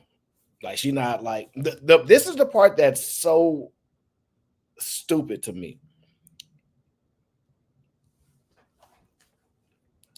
Everybody has their own life, right? You have your life, I have my life, and then you have our joint life. However people want to structure it, break it down. The part that's so dumb to me is that if you break up with him, you're going to be at the wedding alone anyway. That's the part that throws me off. Like, if you break up with him, you're going to be single at the wedding regardless. So you're going to go regardless, right? You see, that's what throw me off. Like, you're going to go regardless. So if he can't afford to go, what are exactly you mad at? It's not his friend. He already don't know these people. I'm gonna just tell you like me. I don't like going places where I don't know people. I don't know these people. And I definitely don't want to go to another country where I can't afford it. Don't know these people. Wasn't invited. I understand. I want you to have a good time. Go ahead and go. I just don't. I think there's too much of a struggle with people trying to tie someone to do everything with them. I don't think that's the case though. I don't think that's the case though. Ayo, I don't think it's about the wedding. I think this is pretty much his fault. She's materialistic, and he knows that. Yet he stayed around because he probably attracted to her something crazy, and this is the mistake men make. Men stick with women for all the wrong reasons, and in this situation, you could tell that that's what he's done. Because now he's in a situation with this materialistic woman that has showed you, I'm pretty sure in her history showed you and said has given you ultimatums like this, like, yo, if you don't come into this party, and pay this $600 bill, I ain't being with you no more.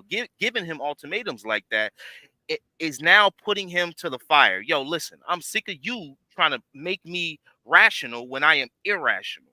Okay. And that's what's happening. She's like, yo, I want to be a splurger. I want to fucking get a guy that's going to shower me with gifts, and I do whatever he says to be able to stay in that situation. Are you that guy? And that's what she's doing. So in this situation, I truly don't think that she's wrong. I think that she's standing on business. Now, we might not like it. I don't like it because, again, I'm not the guy that's going to be with a woman like this. I recognize these women, and I go, yo, you know what? It's been fun. I'm not the guy. I don't think I'm the guy for you. But this guy, like many guys, will stay with women just because y'all know we ain't trying to get AO channel messed up today, flag. But y'all know why men stay with these women. And that's where men make the mistake. You got to be able to understand that it's more fish in the sea. Just like women are quicker to be like, yo, what? You done with the relationship? All right, bye. Peace. Women are the ones that leave. Even they'll say, like in marriages, 80% of them are divorced by women, right? That's the same thing in relationships. Women are more willing to leave faster. Men be sticking around for the wrong reasons. And now he is put in a situation where this irrational person is like, yo, it's time to be irrational. I need somebody that's irrational. I need somebody that got money. And it ain't wrong. Ain't nothing wrong with a woman wanting what she wants. Will she get it? That's up to her. But it's nothing wrong with her wanting what she wants. And I think this is a perfect place for him to take a stand. Because guess what? If he married this woman, she'd be like, hey, you made it happen at that wedding. Why you can't now make this destination happen at our own wedding? Now you trying to tell me you value they wedding more. See, you gotta understand where women be actually setting the traps at. But I'm telling you right now, especially with a woman like that, if you pay for somebody else's wedding, you cannot convince this woman that you ain't gonna pay for your own wedding to go to Dominican Republic and different things like that. So men just gotta know what they're gonna take a stand. And if she says she's gonna go, let her go. And then what? Do you still stay with her though, either man? No, absolutely. So anytime, especially in a situation like this, I would first, since she said it out, I would actually hold her to the fire. I say, okay, I'm not going. And then I let her go. And then if she said, well, we're no longer together, I'll make her stand on the decision that she made. Say if she go and she stayed that she decides she want to stay with me, I'll be like, hey, check this out. I just want to make sure that you're not a liar. I want to hold you to your word. I'm gonna go ahead and end the relationship because of the words you released. That's exactly what I'm saying. I'm saying, and I hope y'all understand this, is that I'm saying that he should have been broke up with her. They are not the same. She's an irrational person and he's a rational person. He's like, yo, I'm not about to spend all this bread. Because that's what he brought up. He brought up the fact of the money. So you could tell he's thinking about the money. He's thinking about the money and she's not. She's like, I don't care about the money. Let's just go do this for the moments, for the whatever, right? So I believe that she's been this type of person. And I believe there's nothing wrong. I think that's a fair assessment of what you're saying. I just don't have evidence that something like this have came up before. Because she could have. She got a lot of energy in her voice right now, bro. The way she's saying it is like she said this shit. So yeah, I don't think that he have been put in the situations that she was asking him to spend thousands of dollars. Because if they did do this before, I don't think they would be together. If that's the point that I'm making, is that I think this is a first. So you don't think she ever told him to do a vacation he ain't really want to do, or I don't think he went. I think he stand on what he believed. Just based off this, I don't think that he would have went in the past, and now he choosing not to go. I think Well, this it's is the more money. first. That's what I'm saying. Like it's more money now, and she's up the ante. Like this is what I'm saying. I'm Well, saying that she kind of slowly led up to this. You better buy me this ring. You better buy me these earrings. This earring set that's $400. Then it's this. Then it's that. And now it's like thousands of dollars. Yo, okay, let's take okay. you to that level. I got y'all. I want to shift forward. I want to just ask y'all this: what y'all think about tattoos? Like them, hate them, against them? Okay, indifferent. What you mean on a woman, or like you just like in general? On a woman. I'm not. Just be Oh general. yeah, I think tattoos are sexy as long as you're not like I don't want them all over your body, but if you put them in the right places, you know what you're doing. Yeah. So, I'm not for tattoos. I don't have any tattoos. But I'm not saying that if a woman had a tattoo, it would be a deal breaker. So when we start looking at tattoos, I wouldn't say that it's a deal breaker. Like I'm automatically done with you. Yeah. So it's just one of those. I guess too. I'm so professional. Where the tattoo at matters. For example, if it's on your back and this can be covered, us going into like a gala type setting. I have one view of it versus if you got an arm sleeve or a face tat, you're going to be a representation of me. So I think the location does matter.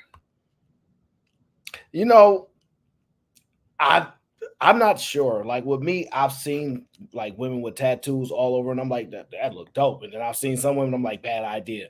So I'm more like whatever compliment you will. Face tattoos is crazy to me, but I'm not sure because if you're an artist or whatever the case is, if you know that's how you express yourself and whatnot. I don't know. So I don't have any. And I'll probably going to most likely die without any personally. I'm not too opposed to you having something small here or there. The case all over. I don't know. Sometimes maybe.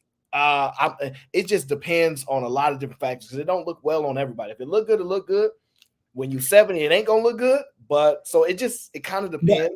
But Aaron, hold on one second, unlikely. Every man that I have ever heard that liked tattoos is typically a sexual attraction. It's not a physical attraction. It'd be like, man, that snake down her leg, I look good when I was smashing that from the back. Okay, like I'm telling you, like it's not like I like that tattoo, and I think that'll be good in a professional atmosphere, in my opinion. Yeah, I mean, but some of us ain't got no job, Martin. So you got to understand, like, we ain't all thinking about it like that. I look at the creativity side of it as well. I don't like needles and stuff. So that look, the nurse when I was like 7, she remembers. So I'm just saying. I won't have any, but I've seen some people. I'm like, okay, that's pretty dope. I mean, it's not like I'm seeing it in a special places, and I'm like, oh, that looks nice. No, you normally see them. You might see one here on the arm or something behind the ear or whatever, something on the foot, whatever the case is, on the leg. Some areas is crazy to me, but people do what they want. If it look good, it look good. I'm one of those people. If you can sell it, you can sell it. Right. But you know, some people believe tattoos are an expression. You know what I'm saying? That's how they express themselves. And so I guess the way he is saying is he think it's a serious thing. So depending on how crazy you are with tattoos, he might have to reassess it, especially if it takes it out of a professional environment. So I want to get into this video where this guy talks about a tattoo. Okay. Now I want to ask y'all a question. Am I wrong? I just ended a 5-year relationship with this woman because she found out that her baby daddy got killed about 2 weeks ago. And she always told me how they was close. They good co-parents, and I ain't gonna lie, you know, everything been straight. Never thought anything of it. But she just texted me today talking about she went to the tattoo place and got his name tatted and shit, talking about RIP him. Bitch, what? Bitch, that shit over with. Just got this nigga name tatted. She like, oh, but he's dead. That's my child's father. We had a good bond, and I'm forever sad. And all this shit. I'm like, bitch, I don't give a fuck. You single. Obviously, your loyalty lied with that nigga. So, you know, I don't give a fuck if it's been 5 years. You got this nigga name tatted. Can't he your baby daddy? Get her obituary. I think that nigga wrong, first of all. The reason he wrong is because nigga, you've been dating this woman for 5 years and you want some level of loyalty. But that might be because I believe so heavily in marriage. That's beside the point. But absolutely, I think that's grounds to end a relationship. Absolutely. If somebody think that someone is valuable enough to put their name on your body, not before the relationship, but while you're in the relationship, I bet you it was like a lower back tat, or she might put it right above it, her coochie, said RIP right across her coochie. Nah, but the whole point that I'm saying is I think that he's 100% right, that he should have the right to end the relationship if someone got another man on it, dead or alive. Especially if you from a dating somebody who came inside of you and a baby came out of, that's crazy. Is she a real one though? Real one to who? I mean, like, is she like? Would she be deemed a very loyal person? Like, you know, she gonna do it for you. Like, if something happened to you, you know, she gonna attach you on there. Can we say that she's loyal to a dead person? Absolutely. She ain't loyal to the man that she with. I think that's no form of loyalty for her to be with this man, not even consider what he thought about it, and then decide that she gonna call him. By the way, I got his name RIP on my body, and you got to see it for the rest of your life because we were so close. He can't get that close. He can't get as close as that tattoo. It's so much sun out here. Damn. Yo, look, listen. I'm gonna be honest, man. I think she trying to say she don't want to be with him no more. I think that's what the case is. She don't want to be with dude no more. Well, and she missed this dude so much that even after 5 years, she's still thinking about him. Like 5 years went by and you did it. Why you ain't do it like 2 months in when you really felt that pain? Why 5 years later? I just think it's like, yo, it's been 5 years, and maybe like you said, either man leaning towards the marriage. No. What? So he just died. He recently passed away. They were together 5 years ago, is what he's saying. Wait, nah. She not, nah. That's not. I don't know, man. I don't know. I kind of gotta, you know, would I had stayed with her if she did that? Of course not. But I can't be mad at her for that, bro. I can't be mad at her. You can't be mad at her. Was she wrong? Man. Yo, okay, wait. Let me just make sure. The baby father just passed away. Yes, he just passed away. I can't be mad at her. That's her baby father, bro. What the bro? That's her dude forever. Oh, that's crazy. Okay, I ain't mad at that. I just think that I think it's crazy that it don't matter what video he played. You got a record that said that none of these women are wrong. like she's wrong. Like so you telling me if a woman was in a committed relationship with you and somebody died, her ex-boyfriend died. Ex-boyfriend, baby daddy. Let's say baby daddy. Let's say baby daddy. Yeah. Her ex-baby daddy, obviously not her husband. Her ex-baby daddy dies, and she go put a tattoo on her. You go say that she was not wrong. Y'all not gonna do this. Y'all not gonna do this marriage shit and try to throw it over our head. When you have a baby, that is more of a covenant than a marriage. A marriage could be annulled. That shit could be a dub. Marriages are disbanded every fucking day. Stop with the marriage stuff, please, for Christ's sake. That is the mother of her kid. If he was around and he was there, and let's say, and we don't even know the circumstances. Let's say he was a college guy and he just got his new job, and she got hit with a stray. Let's say he ain't a gang banging baby daddy. Let's call him a dad. Let's just call him that. Let's take all the ghetto-ness away from it. What's happening then, man? What's happening then? But unlikely, that's still not grounds for you to permanently put ink on your body with his name while you in a relationship with somebody else. I get what you're saying. Cool. If she was his baby mama and she was not in a committed relationship 5 years with somebody else, I might have a different perspective because she's single. But when you in a relationship with somebody, you can't tell me that you want to justify that somebody go put somebody else's name and not be wrong. She's wrong. See the she's wrong thing is bad, man, because you said if she was by herself, she could do it. So now she got to suppress an emotion and a feeling and an action that she truly wants to commit for a relationship, like you were saying. Absolutely, That's the first. absolutely. That's the point. When I'm in a relationship, I know this sounds crazy, but when I'm in a relationship, I have to consider how the Because other first in the person. beginning, oh my bad. I got you, but what I'm saying is that if I'm in a relationship with someone, I have to consider how they're going to be able to take my actions or what I do. I can't be moving single while I'm inside of a relationship. Can you at least agree with that? Unlikely. I don't think that this is a case of moving single. What if it was okay? What if okay, so would you have a problem if it was a woman? If she tatted a woman that she was dating on her who passed away, that just passed away recently? Absolutely. I would have a problem with you putting any lovers on your body while we're dating. Okay, well, all right. Okay, let me not ask you, would you have a problem with it? Do you think Well, that is hold on, Lee. Hold on, you Lee. think that is like a disrespect to the relationship? Wait, hold on, Lee. I want to make sure I understand. You're keying in on the word lover. What's the relevance of that? Like, so E, what does it matter if it was a former lover? I'm trying to understand. Yeah, anybody that you were sexually active with in the past, you putting a tattoo of them while you in the relationship is a problem for me. You're wrong. I think it's wrong. No, I'm not saying right or wrong. I'm trying to understand, because if it was her grandfather, you would have no problem with it. I can already hear that kind of. Absolutely. So say, for example, if her grandfather passed, right? And she said, hey, you know what? This man invested a lot in my life.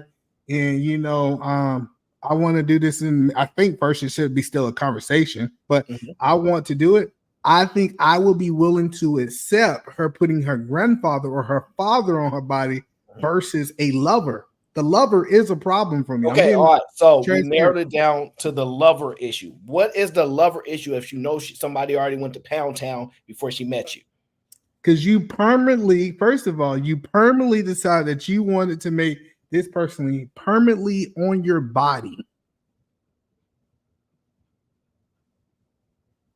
So let me run it back because y'all looking confused, right? I'm an open-minded individual. I'm trying to understand inside her side. So that's why don't pay attention to my faces. I got you. But let me rewind so I can help you understand.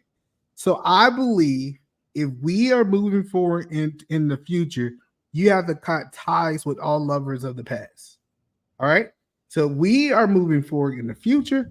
You must cut ties. And people say, well, what happened when you got kids? You can't technically cut ties. Okay. I think it's certain limitations that you're supposed to be doing with your past lover, aka maybe joint parenting, but you definitely should not be tatting their name on you, regardless if they're dead or alive.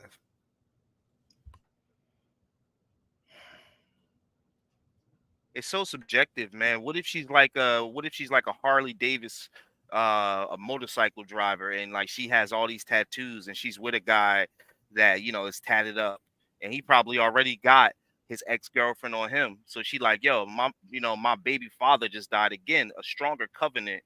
That's like to me, that's the strongest covenant you can create, where you create a life with someone, and that person just dies, and he was a good person. Let's say he was a good person. But timing matters. But timing matters, right? If I did hold on, let me help you understand this. If I did something before we got into a relationship and you agreed to be in a relationship with me, that means you have already accepted this about me. For example, if I get with a woman who got kids and I decide to move forward knowing that she got kids, I have accepted it. It applies the exact same way to a tattoo. If I got with a woman who already had somebody's name tatted and I accepted that, that's something I accepted about you. It is a totally different thing if you did this while we was in a relationship together.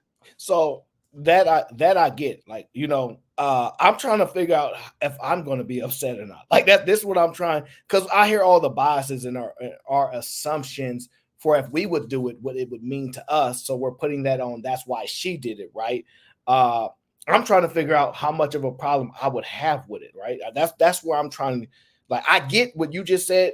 100% makes point. You've already made an acceptance of it. That's how she came to you. So you could have made it in the moment of her still developing, because when she get with you, she don't just stop growing and developing and maturing and experiencing things. So she has to be able to develop, mature, experience things with you as well. I don't know how upset. Okay, the reason why I say this, right? I believe there should be some people that should be allowed to hurt your feelings, right? They've earned the right to hurt your feelings. While some people you should have a block up, they should never get close enough to hurt your feelings. With that same mindset, if I pick this woman, she's valuable enough to me. I like the way she thinks. She is meaningful. If that man meant that much to her, what I don't know how upset I would be because I can understand that there's been somebody that's impactful in their life and is meaningful to them outside of just me. Well, I'm glad you are understanding man, because I ain't understanding shit. Like, I get it. I want you to understand, Aaron. I'm not even arguing that your opinion is wrong. If you say, hey, you want to accept a woman who got a tattoo of another man, I'm just saying from my perspective, I believe that she's wrong. And I'll even go to the level say that it shows a lack of respect for him. Because she didn't even have a conversation with the man before. I agree with that part to a certain degree. It's her body, though. She should be able to do what she wants with it. And it's my relationship. I should be able to get rid of you if I want to. There is no argument. There is no argument there. Action Jackson said, I told my ex to put a Facebook post down because she put up one of her ex that passed away. I think that's wrong. Yeah, that's crazy, bro. Yeah, if she want to put up a post about somebody she missed because they passed, like I would have no problem. Hey yo, you know what's so crazy? Men, like this is why people be saying men are the reason why it be so much chaos, bro. Because we can't even promote the most powerful connections that's created between men and women. When you have a relationship with a woman, those are like some of the most powerfulest connections made, and then you guys just want them to sever them without any emotion, and just because you with them, like No. it's crazy. Like, what if she hold on? What if she knew dude from like kindergarten? What if she knew dude from middle school and he just always been a friend? They had sex one time and now you want her to just forget about him? And I'm not talking about you either, man. I'm speaking on what Aaron just brought up about somebody just like being like, yo, delete your whole thing. Like, that's crazy, bro. Like, I'm not about to sit here and like, yo, the restriction on that men put on women is ridiculous, bro. And then men be the same ones that be trying to push for, yo, I should be able to have a second shorty in the relationship, and yo, you know, you got to follow all my lead and all this other stuff. It's crazy, man. Women are humans too, bro. So we are in agreement that I think that's extreme, asking somebody to remove a post. That's crazy. I'm saying I need to be empathetic. I think that I need to be empathetic that she have lost someone that she have had a connection. I'm not telling me to be unempathetic. If she came to me and she wanted to cry, I think I should embrace her. I think I should help her through that moment because we are a good woman. But I still don't justify her going to get no goddamn tattoo. I don't care how much pain she in. Cool. I get you want to cry. I get you want to do all this. You might even need to. I'm a type of dude that I'll let you talk about it. If you want to just get some stuff off your chest and come to me and express what you need, I can get over that. But what I can't get over, you getting that nigga on your body. I just can't get over that one. That's one I just can't get past me. Especially if you ain't got my name on your body. Especially if you ain't got my name on your. Yeah. Okay. I don't know, man. The stuff that bothers me compared to what bothers other people is different. Not right or wrong. That's why I understand what you're saying. She might have a rule that nobody that's alive goes on my body. I actually ain't mad if that's her principle. Like, sorry, E, you can't be on my body. You're alive, and you got to earn that. If after you pass and you meant that much, I'll do it. So, good point. That's a good point. This is really interesting to me, actually, because people think it's disrespectful. I don't necessarily think it's disrespectful, but I understand the part that the conversation wasn't had, because if I like your body a certain way, I don't like ink on it, this, that. I get it. You know, you got to pick. I get all that as well. But you got to know, Aaron, I think it's disrespectful if your husband like your hair a certain way and you go cut it. That's my opinion. Disrespectful? I wouldn't go that far. Disrespectful. I don't know if I would say disrespectful.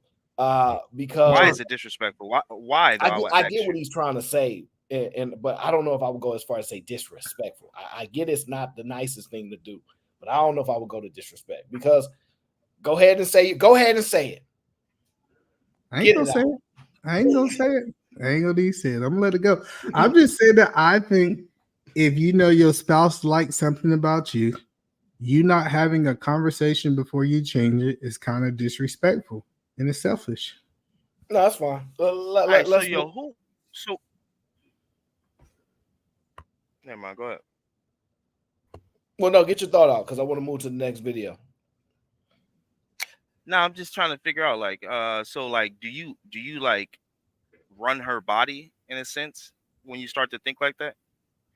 No, you don't run it. What I'm saying is, it is a common courtesy for you to change something that somebody like. Like this is what I'm saying is that when you're in a relationship with somebody, you should actually communicate with them when changes are happening. You don't single. That's a single mindset that I can go and do anything I want within a relationship. As a But no, man, you didn't speak of having a conversation. You spoke of committing to actions. yeah, but in context of what I'm So what saying if is she she had the did it. conversation? You said I don't want you to do that, and then she still does it. Is that disrespectful? Absolutely. Yeah, That's more. That's it's more disrespectful. He is right about that. See, if a conversation was had and then she overruled him, that is disrespectful. See, if she would have just did it and y'all never really talked about it, and she was like, "I'm feeling the way. I just want to try something new," I don't see that as disrespectful. But if the conversation is had, oh yeah, you start teetering down the lines of disrespect for sure. Definitely do it at that point. Okay, So I was just trying to figure out, It like did- where did he draw the line of disrespect? Well, and then it's funny because this is a real conversation. A lady was having a conversation with my wife, and my wife said that she I would keep my hair long because my husband preferred me to have long hair. And the lady, the single lady, started arguing. She said, "That's your head. You can actually do what you want to do." And then that gave me the perspective, love the lady, but what she do is she have a single way of thinking. And I think we need to start drawing the line between someone being in a covenant versus someone who have a single mind of thinking. Yeah. That's why I'm with you with the context added now, just in the simplest form. I'm like, right. that's a You're little right. much. But when the I take back what I conversation said. have I it, was, it gets Yeah. disrespectful. I totally understand what he means. Don't but cut your hair. do. I like. It gets There is an really understanding though that in a way you are controlling her. And what that are you could be doing? looked at. What is that? Like the Ninja Turtle? What are you Yeah, doing? yeah. So like, I likely was talking about my backpack, so I'm trying to tell Oh, you. I thought that was like a bandana. Okay, No, all right. no. Hey, get I right. do this every now and then, All you need I is love bro. that. All you need is a 50-pound dumbbell next to you at all times. Wherever you go, just pick it up and walk around. When you go get food, pick it up and walk. Hey, listen. Hey, I like it. You to see the that next neck? bathroom. Hey, And you see watch that what neck? watch Look- what will happen, bro. Yeah. If you do that. Look at that neck. Look at that neck. You Yeah, see I that? see, you know what I mean? You see how I you see- 48 pounds. I see a little Okay, hill. all right, I see a little fellas. forming. That's You know enough. what I mean? That's enough. All right, let's get to the next video because this is insane. All right, because I've been wanting to cover this video when I first seen it, and I want y'all thoughts on it. Okay. This is the video you showed me of the mother taking her bags out.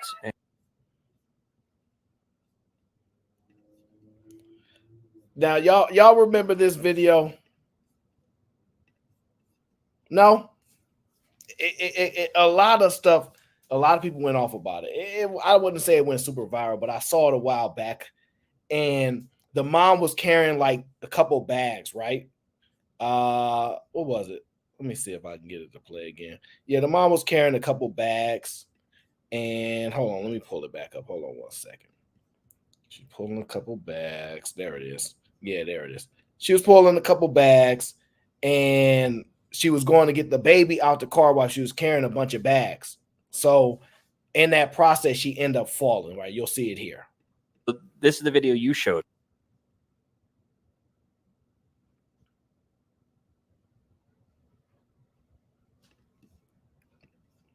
And the husband has his phone in his hand, right? And everybody goes off like their opinions about it. So I just want to know what your initial thoughts watching this video play out. So I got mixed feelings about it, right? The reason I have mixed feelings about it is because everybody said the man's supposed to be the protector and the provider, and you carrying out everything in a situation pop off and your hands ain't free. That's a whole nother perspective, right? Another thing is, I think we don't understand how women don't accept help. And I know this sounds crazy.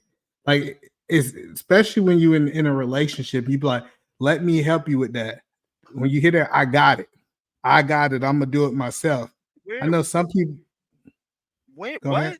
Women don't accept help? What women are you speaking of, No, sir? he is Explain right. these creatures. No, either What? man is right. Either man is right. They don't like it. They Okay.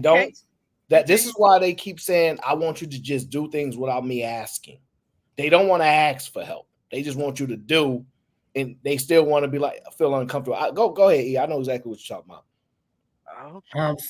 So the point that I'm making is, like, I can tell you straight up, if I got something and me and Aaron said, I'm like, hey bro, can you grab that? I have no problem asking, but it's a little bit harder for women when they're overwhelmed to ask for help, right? The whole point that I'm saying is that I can see red flags, like maybe he should have offered. We can argue that point, but in reality, I think she put herself in that situation.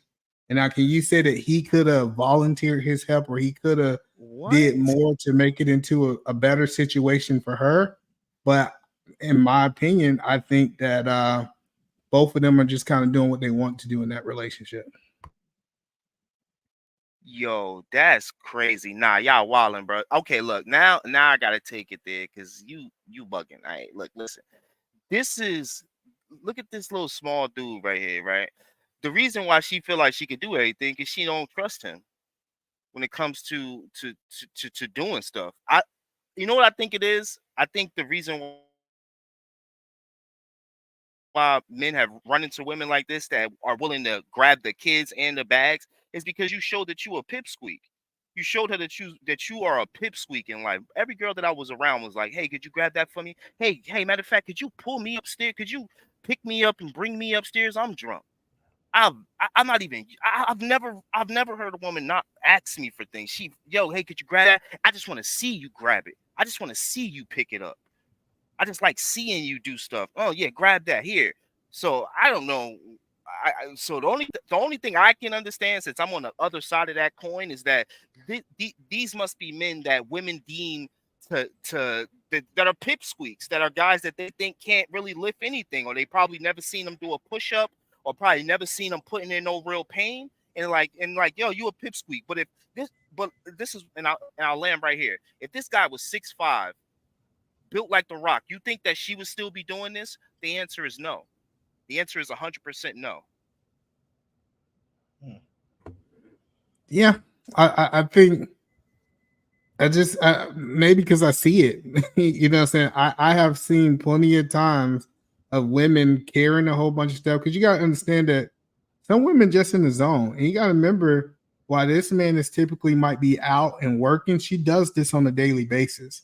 So it's not like he's always available, right? Because I would argue the point, unlikely, why didn't she take the kids in the car and come back and get the groceries? It's almost like, remember when we was younger, we could have just got a couple groceries, but we tried to put every grocery as we possibly can on our hands to get it into the house so we can only make one trip. So yeah, I have an answer. Go ahead. So let me give you my thoughts on it, right? Because I'm with you, E. Lee be in his own world with this pipsqueak stuff and everybody tough and all this big people, small people, like, whatever. In this video, what I see is, one, women doing what they normally do, getting stuff done. Let me hurry up. Like, her mind is just processing, doing what they normally do. The reaction was everybody got mad at the man because he had his phone in his hand and he didn't immediately jump. His reaction speed is slow. It pissed a lot of people off. Doesn't necessarily bother me, because the way I look at it is, one, she did this to herself.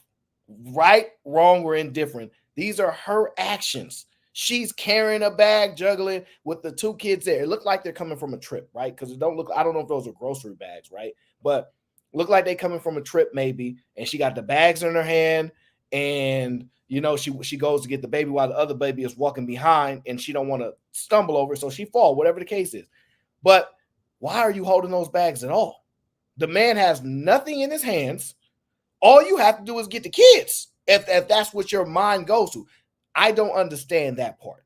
So what makes me think this, and you tell me what your experience is. She was angry. And when women get angry, what they do is they try to just ignore you and just start grabbing stuff, picking stuff up, cleaning stuff, doing things, right? In my opinion, I think she was angry maybe, and that's why she just started grabbing stuff, picking stuff up, trying to hurry up so she don't have to deal with you. And so she just preoccupied herself and just try to pretend like you don't exist for that moment. That is something that they commonly do. I'm not saying that she should do that. I don't see necessarily the man at fault here. Would you like him to be a little more alerted? Yes, right. I could see. All right, hurry up, drop your phone, But I'm just saying he couldn't do nothing. She already fell, and most logical guys go, "You already fell. I can go over and go, honey, are you all right? Whatever the case is, but you fell already." Yeah, but the kid's already on the ground.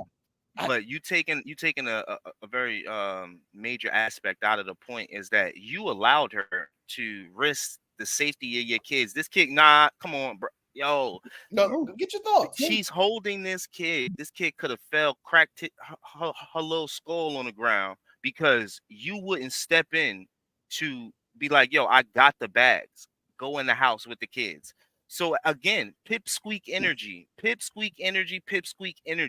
You telling me, so this is what y'all saying to me, and I can't believe y'all saying this. You telling me that you will just allow, like, okay, she's mad. I get it. You're right about all that. But you're going to let her have both of your kids on her and try to let you pull the bags out so your kid could possibly crack their damn skull to be right. That's crazy ego. Absolutely. Let me tell you why. That's a Listen, disgusting amount of ego, bro. Just because you're angry doesn't mean that I'm angry or I have to react to your anger. You got to understand, it might make sense because say she didn't fall. This might could have been a situation to let her defuse and calm down. Let her go by her business and we actually come together. But him trying to imagine him trying to race her to the door. She already upset. Now I'm going to get the kids. Now y'all in the argument about who's going to get the kids. So in my mind, I agree with Aaron's assessment. She was already upset. She was going to do what she's going to do. You couldn't force her to take your help. I don't like how y'all portray women, man. Y'all portray them like some wild, like crazed humans who have no understanding or knowledge of anything. Like, bro, if he would have got to that, when in the conversation where she's already out the door and grabbing the bags, are you not able to be like, yo, I got the bags. Let's just relax. Like, what is this man arguing about to the point where she feel like she got to grab the kids and the bags at the same damn time? That's the question. I don't get why we're not trying to answer that. I hear your point. It has some validity to it because if a guy was already directive and already like direct, hey, don't touch this. When we out, I do this. I get that. But the problem is he's walking around the car, which means he don't necessarily see what she's doing just yet. And she's already making actions. He's coming around the back of the car. He's coming around. Now, we don't know what he's going to do. He's on his phone like most people are on their phone. So you can make your judgments, whatever case. I'm telling you, to me, it looked like she just doing, like either man says, women are used to being alone. So when y'all be like, I provide and I protect, what about when you at work? What you protecting? This is what I'm already picking up the kids. I'm already doing all these things. I'm already making these trips on my. So it's instinctive for her to do this. Now, can he alter or change it? I get all that, but reasonably so, he's coming around the back of the car, right? And I switched the video so it can have a little bit more clear image in the sound. Watch how it happens. Oh my god! Oh my god! Oh my god! So one more time. Oh my god! Oh my god! Oh my god! Play it one more time. You just want to right now, because right now, I'm trying to defend my client. Play that one more time for me. I apologize. This is the last time. I'm done with you. Oh my god! Oh my god! Oh my god! And then, even unlikely, if you want to argue, his wife was his main priority. He went to the wife to check her out before he checked out his child. So tell me how he could have stopped that unlikely. I want you look at it. I wish he played. He said he ain't gonna play it no more. But look at his position versus where she was at. I just don't see that this man could have read the cross. Maybe he should have put down his phone and he should have put on his Just tape trying to unlikely. understand why is she grabbing? The reason she doing this because that's what she want to do. Did you say women can do what they want to do? I heard you say it. Yeah, but you Can you guys hear that me? you're gonna impede on some certain things that they do if it don't, right? You said that, so I don't Oh, so you understand. trying to control her now? I remember the last video you said we was talking about Oh control. no, I'm trying to keep the kids safe because one of them almost bust their head open. And if this was me, I would be oh my God would have been just as loud as hers, and I ain't hear him give any type of emotion. He didn't Oh even yeah, pick up. you can't expect him to have an emotion. Well, we can't expect him to have an emotional outbreaks. Like why he ain't screaming? Why? I think he. I mean, like grab the kid really fast, pick up your daughter. Like instead, you lean over, like, hey, you okay, little shithead? Like that's what it looked like he just did. Well, I get So what it's you're like, saying, but so in the military we had this reaction drill. Like you would have to react to something happen, and what is proven, 60% of the population have a slow reaction. Actually, most people freeze when something happened in the moment. 60% of the people are going to freeze and they're not going to do nothing. I think he was still trying to process what happened. I think he really was trying to process what happened. Okay, so is that pipsqueak energy? Is that like a man?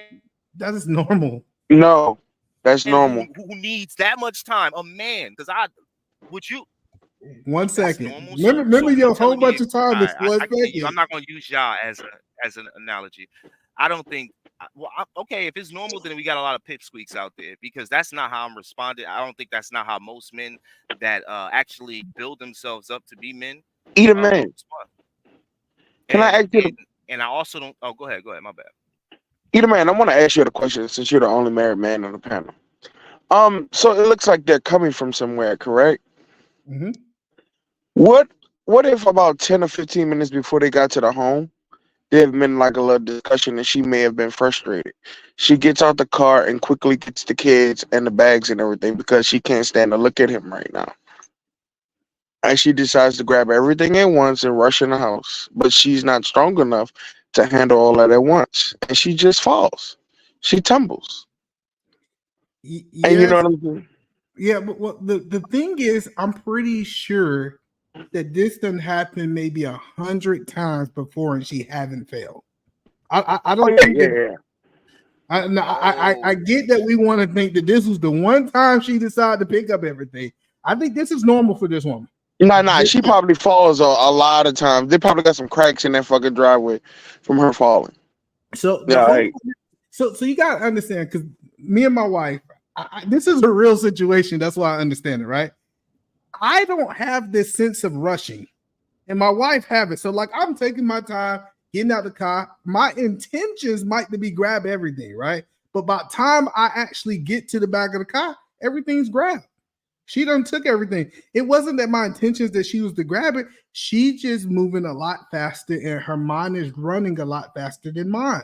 She have the confidence, because you know what that woman might could have been thinking. I also got to prepare dinner. I also got to do all this stuff. I need to get all this done as soon as possible so I can move to the next step of what I have to take care of. All right. So what I hear at this point is that these women, and not talk about either man, wife, but these specific women are used to these men not doing much. No, so that's now they're That's not what he said. Ayo, I don't know, Ayo. Okay. Maybe she's used to him. Maybe just hear me out. Maybe she's used to him not doing much. Maybe he's just always slow to the point, right? Maybe he's just always 1, 2, 3, 4, 5 steps behind, right?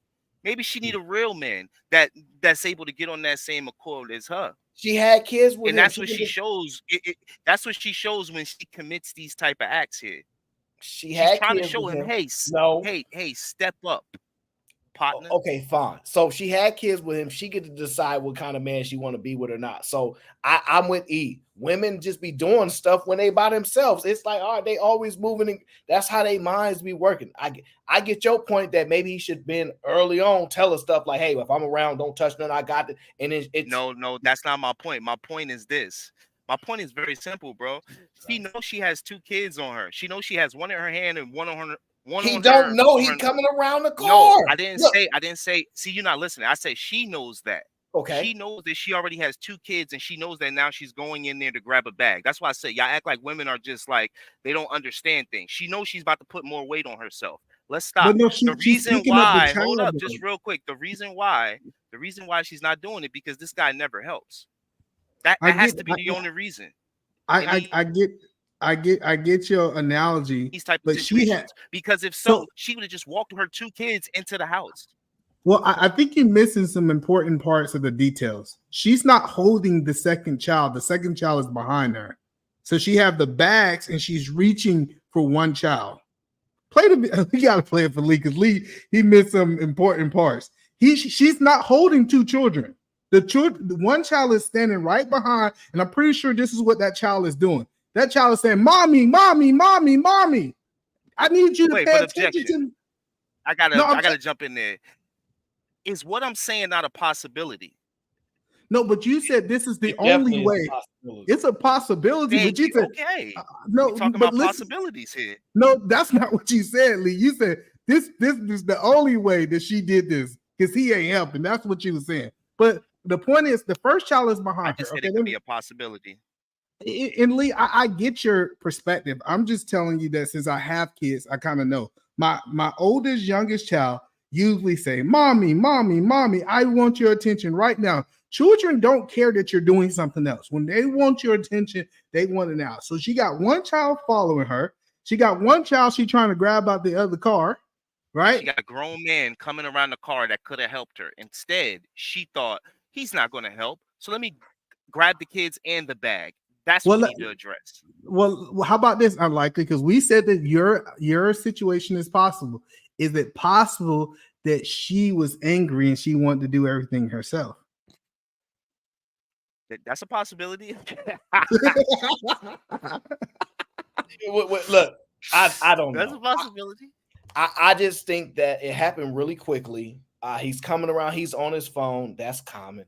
She moving like he said. She moving faster than his. He normally calm, cool, and collect. Some women are just on the go. I'm telling you, women be wired this way. They just be on the go. They used to doing this thing. I usually got the kids by myself. We be going to camp. We be doing. Are you saying that men aren't wired this way? No. No, some men are. So this is what I'm trying to tell you. Some men might be and some might not be. Well, at the end of the day, some guys are just cool, calm, collective, take their time. I'm not in a rush. And then she probably got women's minds, right? According to them, are in constant thinking. They're constantly thinking about, oh, I got the kids practice tomorrow. I have all these things to do, all these things to do. We compartmentalize so much better than they do. So like, even though we know things exist, we are not worriers. They are worriers. They worry all the time. That's just, they design to worry. Well, what I gotta do this, I gotta do this, somebody's gotta do it. It's gonna be me. Guys are like, we're gonna get to it when we get to it. We're so much more structured, right? In the way that we do things, we operate that way. That does not mean we're better at this or that. It's just we're structured a certain way. Their mind can be very chaotic. This is why they like our structure. So I'm just saying it looked like that to me. I mean, that's a good point, but I would argue that when she goes in there and she realized at this point, both of the kids are in her, like right next to her. Why doesn't she look to the right and go, "Hey, honey, could you grab the bag?" That's where my argument comes into play. Because look, right here, she realized. We get it. We're trying to tell you, women don't always do that. You ain't never seen a woman do something. You gotta walk with, give me that bag out your hand. Stop playing. Like their mind just be doing it. It just I'm telling you, it just be. Okay, bro, you got it. Sometimes that's just how I go, brother. I'm just. It's almost. Go ahead. I got to get this avatar to reveal themselves. The avatar don't. Avatar, reveal yourself. I've revealed myself. Hey, Aaron. What up? What up, Love C? How you doing? Good. Hey, E. Hey, Lee. What up, Love C? Hold on. I want to get to Love C. Before you go, I want to read the super chat that came in. Devil R says, if he was not going to help, then why go around the back of the car and not just go straight in? It all happened within seconds, but the narratives Lee are making are crazy. Hey, I'm telling you right now, that's directed at you because if he wasn't gonna help, he would just go in the house. He was coming around taking his time. He probably was on his phone, saw a bunch of IG models doing what they twerking. He like, oh wow, this crazy. Saw his then wife not twerking, doing everything, and was like, oh man, I'm supposed to be paying attention. You know how guys be easily distracted. Double law, you know you would have helped her with them bags, double law. You know she'd have waited for you to come around there because you a man's man. This little tech guru right here, he ain't never lift a finger. There you go, Come on always now. calling people pipsqueaks. Love C, would you like to read your super chat? Thank you so much for the super chat, by the way. You're welcome. As a non-crazed, unwild woman, I said exactly what Erin said. She had an attitude and was moving too fast. Definition of doing too much. So I watched this. I think this video is funny. I've been watching it over and over and over because I know exactly how these things happen. They happen because you were arguing in the car about something. Doesn't matter what it is. She didn't get her way. And so as a proof that since she couldn't have her way in that argument, she was going to have her way somewhere else. She rushed to get out of the car. She was going to go and get the children out of the seats because they have 1,000 prongs and the dad doesn't like to do it or he never buckles them in. So it's got to be her way. So she's going to get them out of the car. While she's back there, she's like, all this stuff in the back of the car, constantly have to pick up behind she's picking all the stuff up and the baby's behind her, like E said. We just got home. I need to use the bathroom. Can I have a snack? Can I have my toy? I can't see. They're doing like that. And she doesn't realize she's as close behind her as she is. That's why when she stood up, she was like, oh my God, oh my God, oh my God. Because now you're off balance. You got baby in one hand, you got the bags, whatever else you have, but she has an attitude. So instead of taking it one thing at a time, she's trying to prove her point to God knows who. And it went bad. And her husband is looking at her like this because she does this all the time. And he's like, I'm not feeding into her attitude. I'm not about to rush at your pace because you want me to get all the bags out now. We're probably coming from vacation. I'm tired. He probably drove the last leg in. And so he's tired. And he like, man, leave the bags in the car. We'll get them out later. I need to get I've got to do laundry. We got to get everything ready for school in the morning. That's how it went. That's why. Okay, I would like to looked jump at her in like, here for all a right, second. fine. You about to hold on, Lee. You about to tell the woman how it goes in a woman's mind. Go ahead, Lee. It's your turn. Ayo, recognize. Yeah. Love C said, and I quote, Love C said that the man doesn't like to do it, right? So Love C, when you say the man doesn't like to do it, right? When it came to helping the kids out in the back, right? You said it's it's a bunch of things that's happening, and he doesn't like to do it. Are you insinuating at that point, and can we just say, is it a possibility that he's an unhelpful person in that action when it comes to committing that action? No, I think that men and women are wired differently, right? I said he doesn't like to do car seats. So if you look at the car seat, you got to clip things in the back. You got to clip the thing over the top. You got to put the things around the shoulder. You got 2 straps that clip at the top. You got a clip that's at the bottom. Sometimes men be like, just get in the seat. Guys are more prone to be like, get in the chair and sit down. I don't know, man. It looks like a case of. So I'm not saying that he doesn't. I'm not saying that he doesn't like to help Lee. I'm just saying that one thing about women, they do things detailed, right? And they feel like you should do things the way that they do things, even if you got another way to do it. Hold on, but Love C, if women do things detailed, why was she allowed to? I think he froze. He connected froze. to her when she grabs another bag as she sees her knight in shining armor coming around from the right angle. Come on, because when you're into it, that's not your knight in shining armor. Oh, because she mad. We don't know. Yeah. But we don't know that. We don't know if they were We're arguing. assuming. We can't make that assumption. That's we don't. That's Yes, a we huge can. assumption. We're making this whole thing we're doing is assumptions. You got an assumption too, so mine is allowed, just like yours. I know, but hold on. Hold on 1 second. I'm like, I will even argue the point that he took the other baby out of the seat first. That's why she didn't know the baby was there. That's true. The other baby was on the other side of the car. He unhooked the other child and the other child ran to mommy, and that's how the child actually got behind her without her knowledge. Good point. Good point. Okay, so now we're making all these assumptions. Can I assume? So we can assume that he knew that bag was back there, right?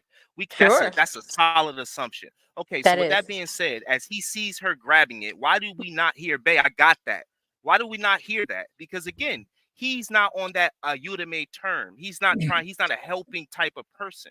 Listen, at some point you gotta let people find out on their own. One thing he might At not the have risk told of her, your don't get the kids? bag. I don't think he can see her actually when he first comes around. I don't think he could see her with the bag. I'm saying this because I've watched No, this we video already said multiple. that we knew that bag was back there. What else No, was no, she no. going back there for? Wait a second. Hold on. We can assume, but let's assume correctly. You said we're assuming that he knows the bag is back there. I'm saying that I'm assuming that he didn't see her getting the bag out. He knew it existed. I don't think he saw her getting it though.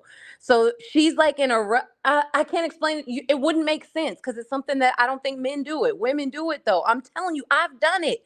I It's like accept your answer, Love, see, because it aligns more with mine. And Lee there we is go. just wrong. He just Yeah, he Lee, want to you're make this man wrong. look bad at every opportunity he get. I'm But- telling you, no, she loved that man for a reason. That's her man. He ain't Yeah, a but bad they just person. into it right now. You ever been into it and you'll be all right when they get in the house, but they're into it right now. But Love, see, nothing. isn't it an unspoken rule? If I got one child, you get the other. I mean, yeah, pretty much. I'm not grabbing nothing out of the car. If I'm mad, I wasn't grabbing this stuff anyway. I'll take the children, all the bags and stuff. That's on somebody else. Well, So no, I yeah, think- absolutely. Like he got one out, you got the other one out. I think things just happen naturally. We put too much emphasis But on I think women naturally grab the diaper bag. Trying to make him I don't- Love, see. So Love, see, don't you think that You would naturally the ask the woman? man to get the bags because you'd be mad. You'd be like, pick it up. That's what. Well, I think No, it. I wouldn't ask him to pick. No, I wouldn't even Say it ask one him more to pick it time. up. Let's see if we can see what type of bag. See it again. Let's leave see. them back there. Let's see. Yeah, I just leave Nope, them. y'all don't have none for the replay fund. So we need to move on. I'm not about to keep going over this with y'all. My point has been proven. Okay, You're right, Aaron. We because we look. I got a full show today. A win is a win, and you won. A win is a win. Nah, we always trying to make the man look bad. See, me and E and Love C not going for it. Okay, he shouldn't have been on his phone. You know, doing what he was I don't be doing. trying to make the man look bad. I take the side of everybody already on the other side of. I believe in accountability, and she picked up the dang child with the bags in her hand. Like if she's intelligent as you think she is, then therefore she should have known. Let me just let this man, even if he a little shriveled man, he can carry bags if I can do it. So like, no, she was just doing what she normally do. It's her muscle memory, and she was a little irritated because something that happened. That's all it was. So let's move on to the next video because We Lee assuming said, that she was irritated. Why are we? That's it. yeah. We all making the assumptions from reasonable perspectives based upon how we understand women operate. So that's all. That's all we can do here. You know, Lee said men don't be wanting to leave. They don't know how to leave a relationship. It'd be the women that always leave. Let me show you this video of what women have done in relationships or had done. Okay, listen to the video.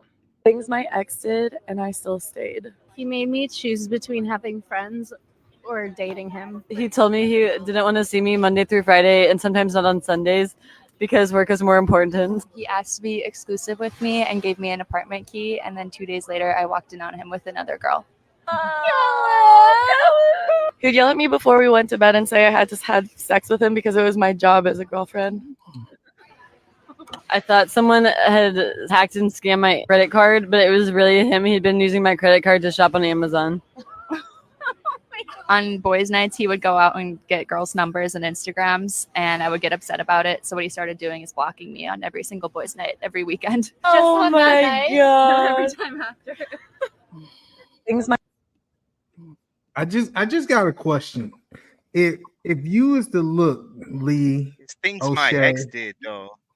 Like I got you. that mean that they would stick around, Aaron. So Oh, I they kinda- stayed around. They didn't leave at the time. That's what they're saying. Hold on. They'll Before leave. They'll leave. we get into this video, do you believe What do you see that is common about these women?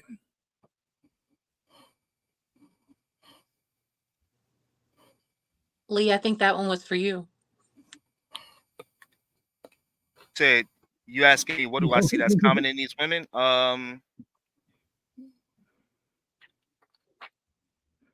They all had a guy that was using them for just sexual purposes and trying to establish dominance on them, try to dictate their lives while being able to have not allowing them to have any dictatorship inside the relationship. So you would say that they all had the same type of men. Yeah, in a way. When it came to the perspective of being egotistical and controlling, yeah. So do you think that it just happened to happen that a group of women all drawing the same type of men? No, well, women like bad guys, women like the guys that can get women, so they probably all going after guys that can get women, and guys that can get women, they act, they act accordingly. Aaron, can you restate your question for us going into this video? Well, Lee said that men have hard time leaving relationships and they just be standing around sticking with these women when they should leave. And I'm showing you that women stay in relationships all the time when situations like this occur and they don't leave. They stay around for a good amount of time. And they be like, but it's foolish to think that this is staying around. Once they see you doing this stuff, they start to look for somebody else. They're not really with you anymore. You might get sex. They might like your sex. They might like how you look. But at the end of the day, it says exes, what my ex did, not what the guy I'm still with doing. That would 100% destroy my whole argument. But that's not what this says. It says what my ex did, which means I broke up with the motherfucker. Yeah, so it's like. All right, so let's play what the question said, okay? Things my ex did and I stayed. Not that I eventually I stayed. That's what they said. So I'm just going by now. And listen, if they break up with you 3 years later, they break up with you 3 years later. But regardless, could you imagine you staying if any of this happened one time? So are you making an argument? Sorry. I'm lagging. Sorry. I was just gonna say, are you making an argument that women stick around just as much? Yeah, you could be right. I'm not gonna try to make that argument with you. I think women kind of do, but men will try to keep. Women will stick with you, but be like, I don't really fuck with him. Like if you ever heard your girl talking like somewhere down the line, she'll be talking about the dude she already with, talking about how Lee, I think you missed. So Lee, I think you missed. You missed the first part. They said it at the beginning of the video. That was the words. Like he's not making this up. Before they started talking, that was the statement that was made. Yeah, but it does say exes, and at the end of the day, you can't really for certain understand when a woman wants to be with you and when she doesn't. But I can tell you for certain, if she sees some of the stuff that these dudes were saying, they probably was already like, yo, I'm not about to deal with this dude, but I'm gonna stick around him because he attractive or whatever other benefits he have, whatever fucking benefit it is to why she like him. He probably on the football team. Well, no, and she able to get clout off them or some shit, so they'll still stick around. You women do this all the time. Women are like women use men and men use women. It's just two different ways of how they do it. This is how women do it. Women will stay in a marriage with a dude long enough to be able to get the prenup annulled, to be able to take his money. We see it on the high levels. We see it on the low levels, man. Like, I get what you're saying, but Lee, so can you agree that if a woman is into a man, she's willing to deal with more, forgive him for more things because she's into him?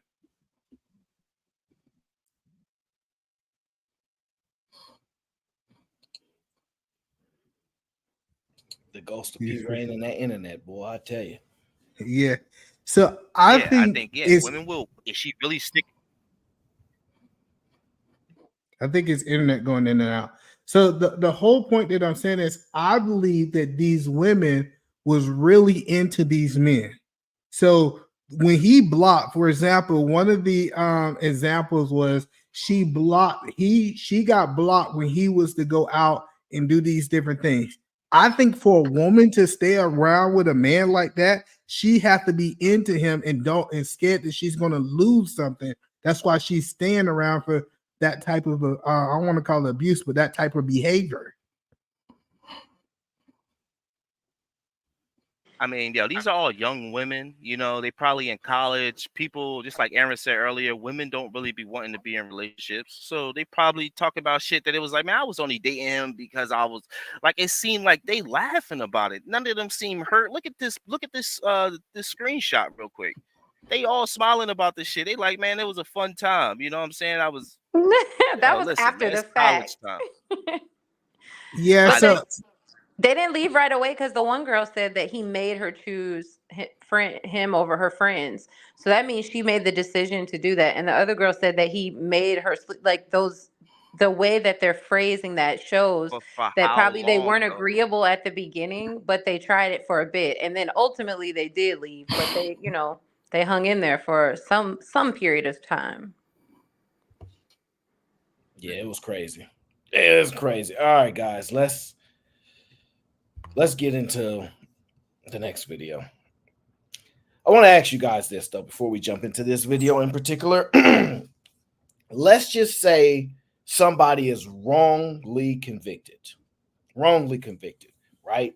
We're not going to say for what type of charge. Let's just say they was convicted wrongly, right? The judge decides that the conviction was wrong, overturns the decision, and releases that person. You know the release takes some time, right? Do you think that even if it looks bad, right, for the optics, right, do you think that you should reverse a decision and free that person who you believe is innocent, or should you not go against the grain and ruffle the feathers of a potential mob that might want to be upset that you overturn a verdict? So I believe that you should, if you have evidence that that person is innocent, regardless of the outcry of the community, you should release that person because it just makes sense for that in my mind. So regardless how it's gonna make it look, you like right is right. Look, if you think that they innocent, you need to reverse that decision. You should. No, I'm not saying that you think that they're innocent. I'm saying that if you have evidence of their innocence. Okay. I'm not taking the biased standard of, well, I think they're innocent. But if they're innocent, you shouldn't have convicted them, first of all. But it's a jury trial, so that could be levels to that. But the whole point that I'm saying is, if that person proved that they have not did the crime that they're locked up for, I strongly support that you should let them go. And I also think you should make that person whole. So say, for example, Restitution. if I spend 5 years of my life in jail for something that I did not do, and this evidence did not do it, I should be compensated some kind of way for those 5 years. Cool. Here's my thought on that. My bad. Good evening, good afternoon. Aaron, Kat, panel guest. Here's my thing with that situation. What up? Now, anytime you have a situation like that, and you got two opposing forces against you, you got one say, if you do this, we're gonna do some harm to you. But then when you look at it, by not doing the right thing, once it's actually found out, it's probably gonna be even worse on you. That's a good point. Let's take a trip down. But hello, but before you play it, most judges don't do the right thing because they value their career over justice. Yeah, but look how history treats them though, and when it's actually found out, history treats them good, my friend. From a judge point of view, you turning your head actually is a good thing. Not ruffling up feathers, not making certain decisions usually equals you progressing, not declining.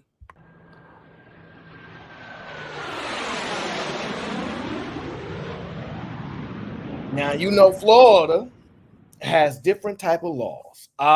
There is a case down in Florida of a lot of issues that I've seen And this is one of the most controversial cases that is currently out. I believe a sheriff deputy showed up to somebody's home, the incorrect home, and within that interaction, I believe a young man lost his life fatally. Okay, so I believe that's where this video talks about. This newly released body cam video shows an Okaloosa County deputy arriving at the home of senior airman Roger Fortson's apartment door, responding to a 911 call about a domestic disturbance. The deputy knocks 3 times. After the first knock, he steps off to the side. No one answers, and he knocks 2 more times, identifying himself. The video is partially blurred. Sheriff's office, open the door. Seconds later, Fortson opens the door. Step out. He's seen holding a handgun that was legally owned, according to his family. The deputy orders him to step back, then fires.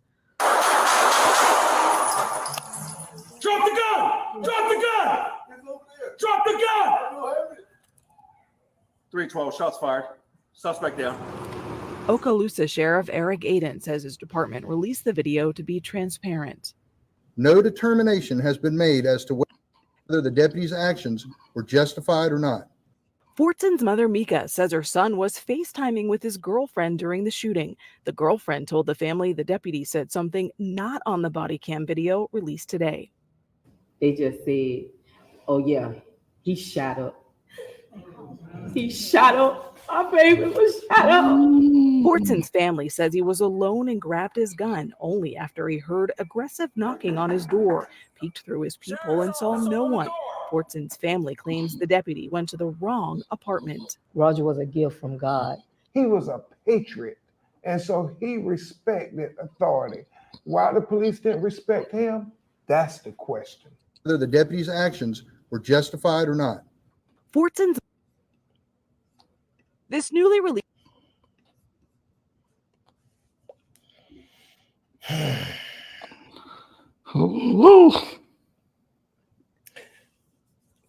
know.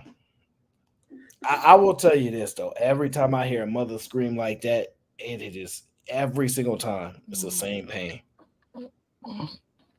Every single time. So I'm trying to connect it to the question that you asked, right?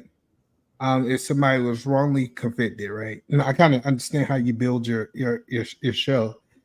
Let me ask you this question: do you believe what do you think should be what do you think should happen to the police in this situation? I'm extremely torn, and I'm gonna tell you why. Because I notice a lot of people don't want to do the job. Hold on 1 second. I got somebody in the back.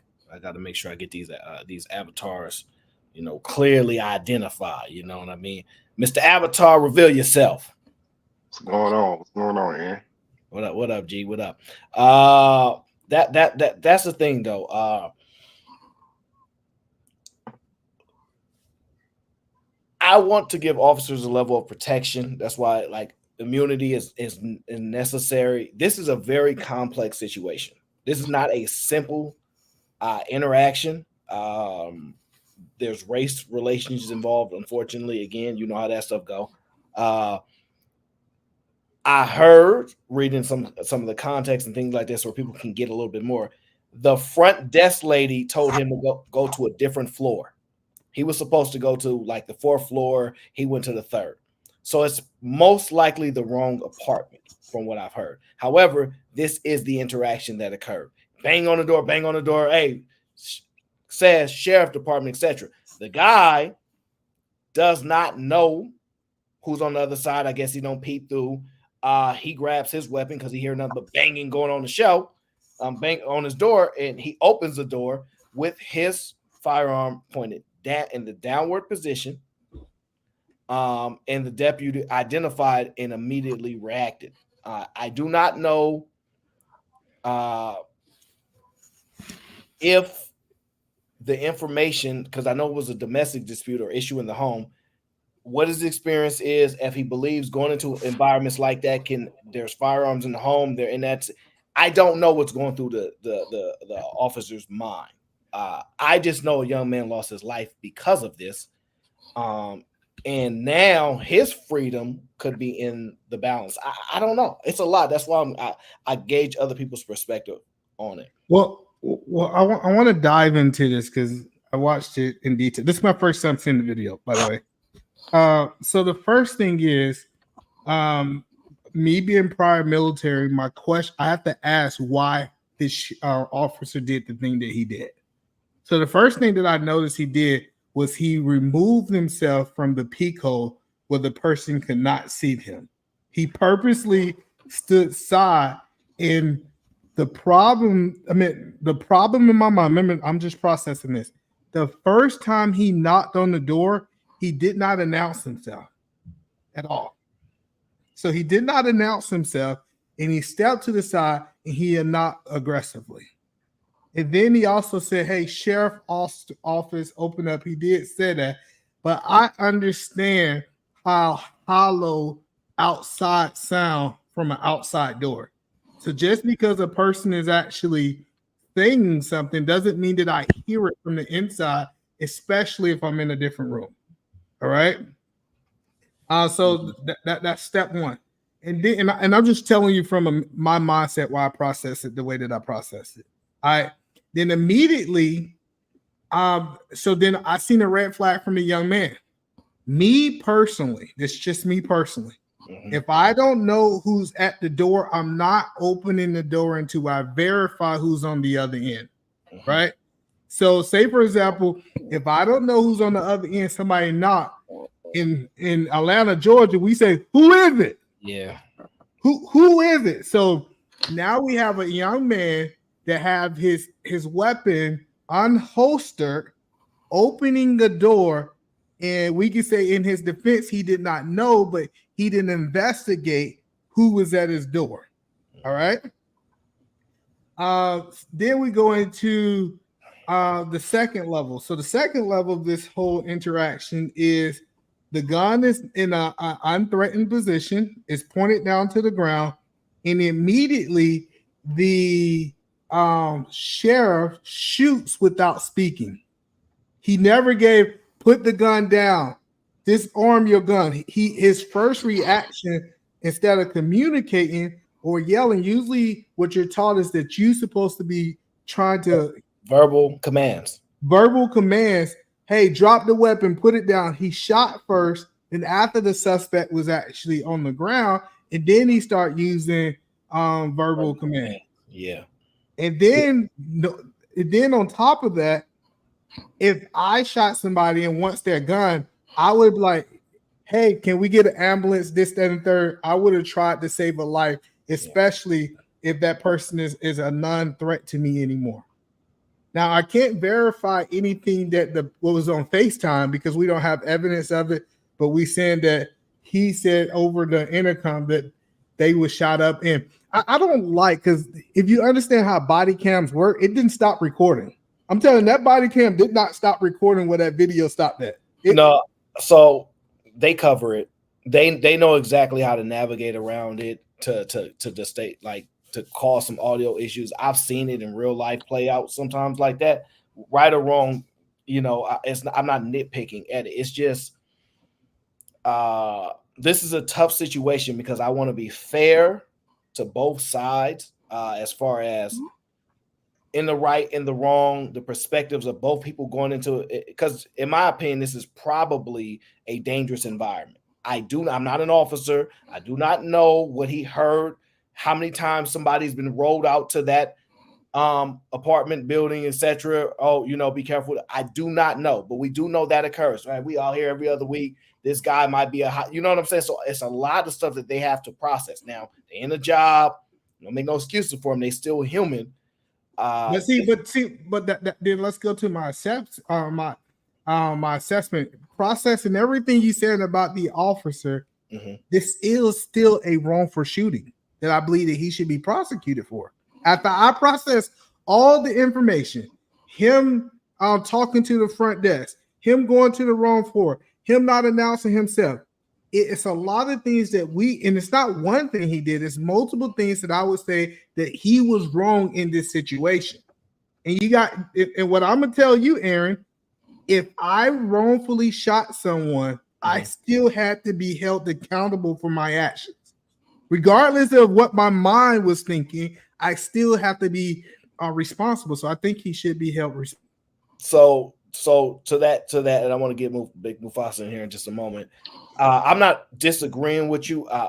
One, intent matters, and if you have a natural fear for your life, no matter how you want to look at it, y'all don't want to do these jobs. Y'all don't want to be the tough guys that have to do these things. So I'm very understanding that most people are passing on the opportunity to be these so-called ice cold, prepared to see somebody have a weapon in their hand and going to a DV call, knowing how that actually plays out, knowing the studies on it, and think that they're going to walk in like Cool Joe. Fine.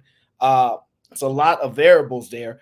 I did just watch a video of officers speaking to an older man in the vehicle with his hand like right next to his weapon, basically.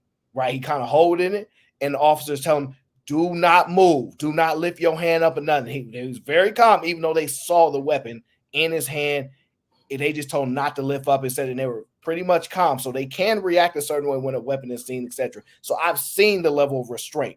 This is we're making an assessment from something that we both know happens in a matter of seconds, right? So I'm not disagreeing with the part of, even if you do wrong, you're wrong. But I do think intentions matter. And if he had a fear for his life once he saw that weapon, and because of what he may know about how DV calls it.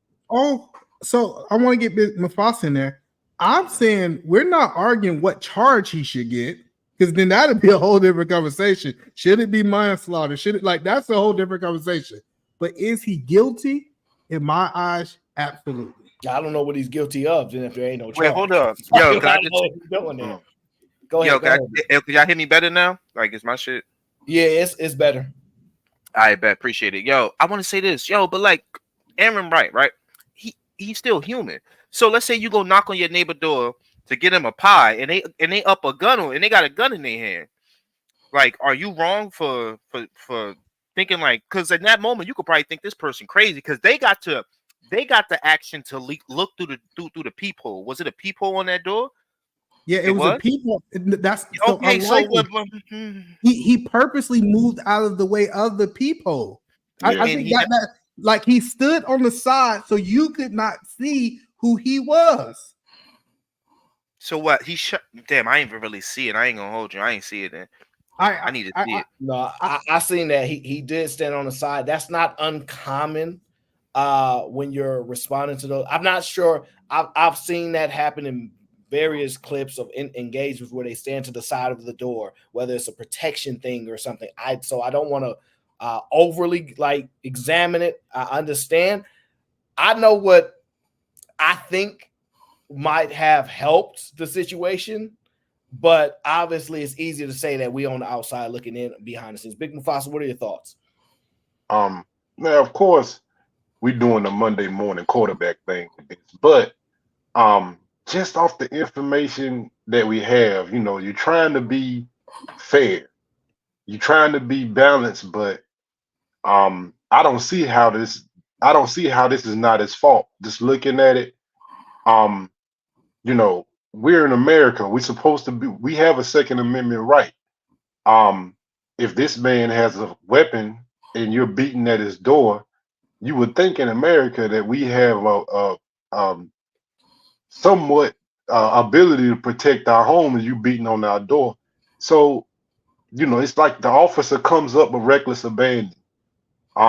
His hand is already on the trigger. He sees a weapon. He starts firing. The weapon wasn't even in a threatening position. Not in my opinion. Now the weapon was in his hand. Was it holstered? No, I think he was holding it. Okay, so it was threatening. It was threatening. It's in his hands. Yeah. It was pointed at the ground. But the point was, doesn't matter. In a split second, you can raise it and shoot him. I got you. Yeah, like it take an eighth of a second for him to go from the ground to that officer. So it is threatening. Anything outside of the holster is considered a threat. So we got to say that it was threatening. Can I get look, pardon me? Can I get my stance on this? Yes, sir. Because here it is. The only stance I can really take on this particular matter is this is an unfortunate event that happened. It's unfortunate because there's too many questions there. Because number one, why would look here if somebody is answering the door with the gun in their hand, then that implies to me that's a rough place around there. That's a real rough place. And if that police going to the wrong apartment, then there's a breakdown in the system that led to this unfortunate event. And the fact that that police didn't fire on that man 1 second after opening that door and seeing that gun, that was about 2 or 3 seconds up in, maybe 2 seconds up in there. That I thought, man, that man, I would have, if I'd have been the police and somebody would have opened that door and I'm going to a suspect been called out on a suspect and somebody opened the door and they got a gun in their hand, man, it probably would have took me about a half a second to pull that trigger on that person. Because look, you don't know what's going on. Yeah, I kind of get what you're saying, but we're taught, like when you start talking about law enforcement and that, we're taught about when you make that decision that you're going to pull that trigger, you have to be accountable for every bullet and where it goes, right? That's something that you're taught when you go through guns, right? You can argue that you can justify why he did it. What I am arguing is that he still have to be accountable for that bullet that left his gun. And if we actually do a full investigation of him doing all the wrong things, going to the wrong floor, going to the wrong house, actually shooting someone, all the things it still says that he was wrong and he should be prosecuted. Now, you can't add all that up to that one instant when someone opens the door with a gun in their hand. You don't know what like even if you do that to your neighbor, you are not a sane, moral thinking person. Like now, and I swear, if he had it holstered, I don't even think he'd have got shot. But you got it in your hand. Why are you approaching the door with and if you're gonna approach it that way, why not? If you got a peephole, say who is it? Who is it? And So, let the Lee, person say who is it. Why are you opening I get what y'all saying, but this guy put himself in the ill spot, right? To be shot. And that is the truth. Because if either man was coming there, and I don't want to use you, but like let's say if somebody come in there and they got their kids with them, they about to hand this dude a pie, and you just so happen to got your gun holster, and this motherfucker show up, you bang on the door like, damn, is he in there? And he show up with the gun on him. You don't know what he gonna do, bro. You got your kids with you. I'm shooting them. I'm killing them, bro. Like I don't know. I don't know what to tell you, bro. Hold on, Big West, 1 second. We say it's okay for you to make that decision. Hold on, but unlikely. We're saying it's okay for you to make that decision, but you still have to own up the responsibility of that decision. You got to be accountable for it. And what's the responsibility to go to jail? He need to go to jail for trying to protect his life at that point, because that's what it looked like 100%. So what we're talking about is that he have to be accountable for him wrongfully going to the wrong floor and shooting a man for shooting a man. Like he got to be held accountable for his actions. But let's get Big West in there, and then me and you gonna have this conversation. Unlike I have a little more to add to that. Well, either man, how you? What's up to the panel too, bro? How y'all doing today? What up? What up? I was seeing it, but I didn't know what was going on for the story. And when you got the what's popping, brother? And when you got the explaining what you were saying, either man, you absolutely right, either man.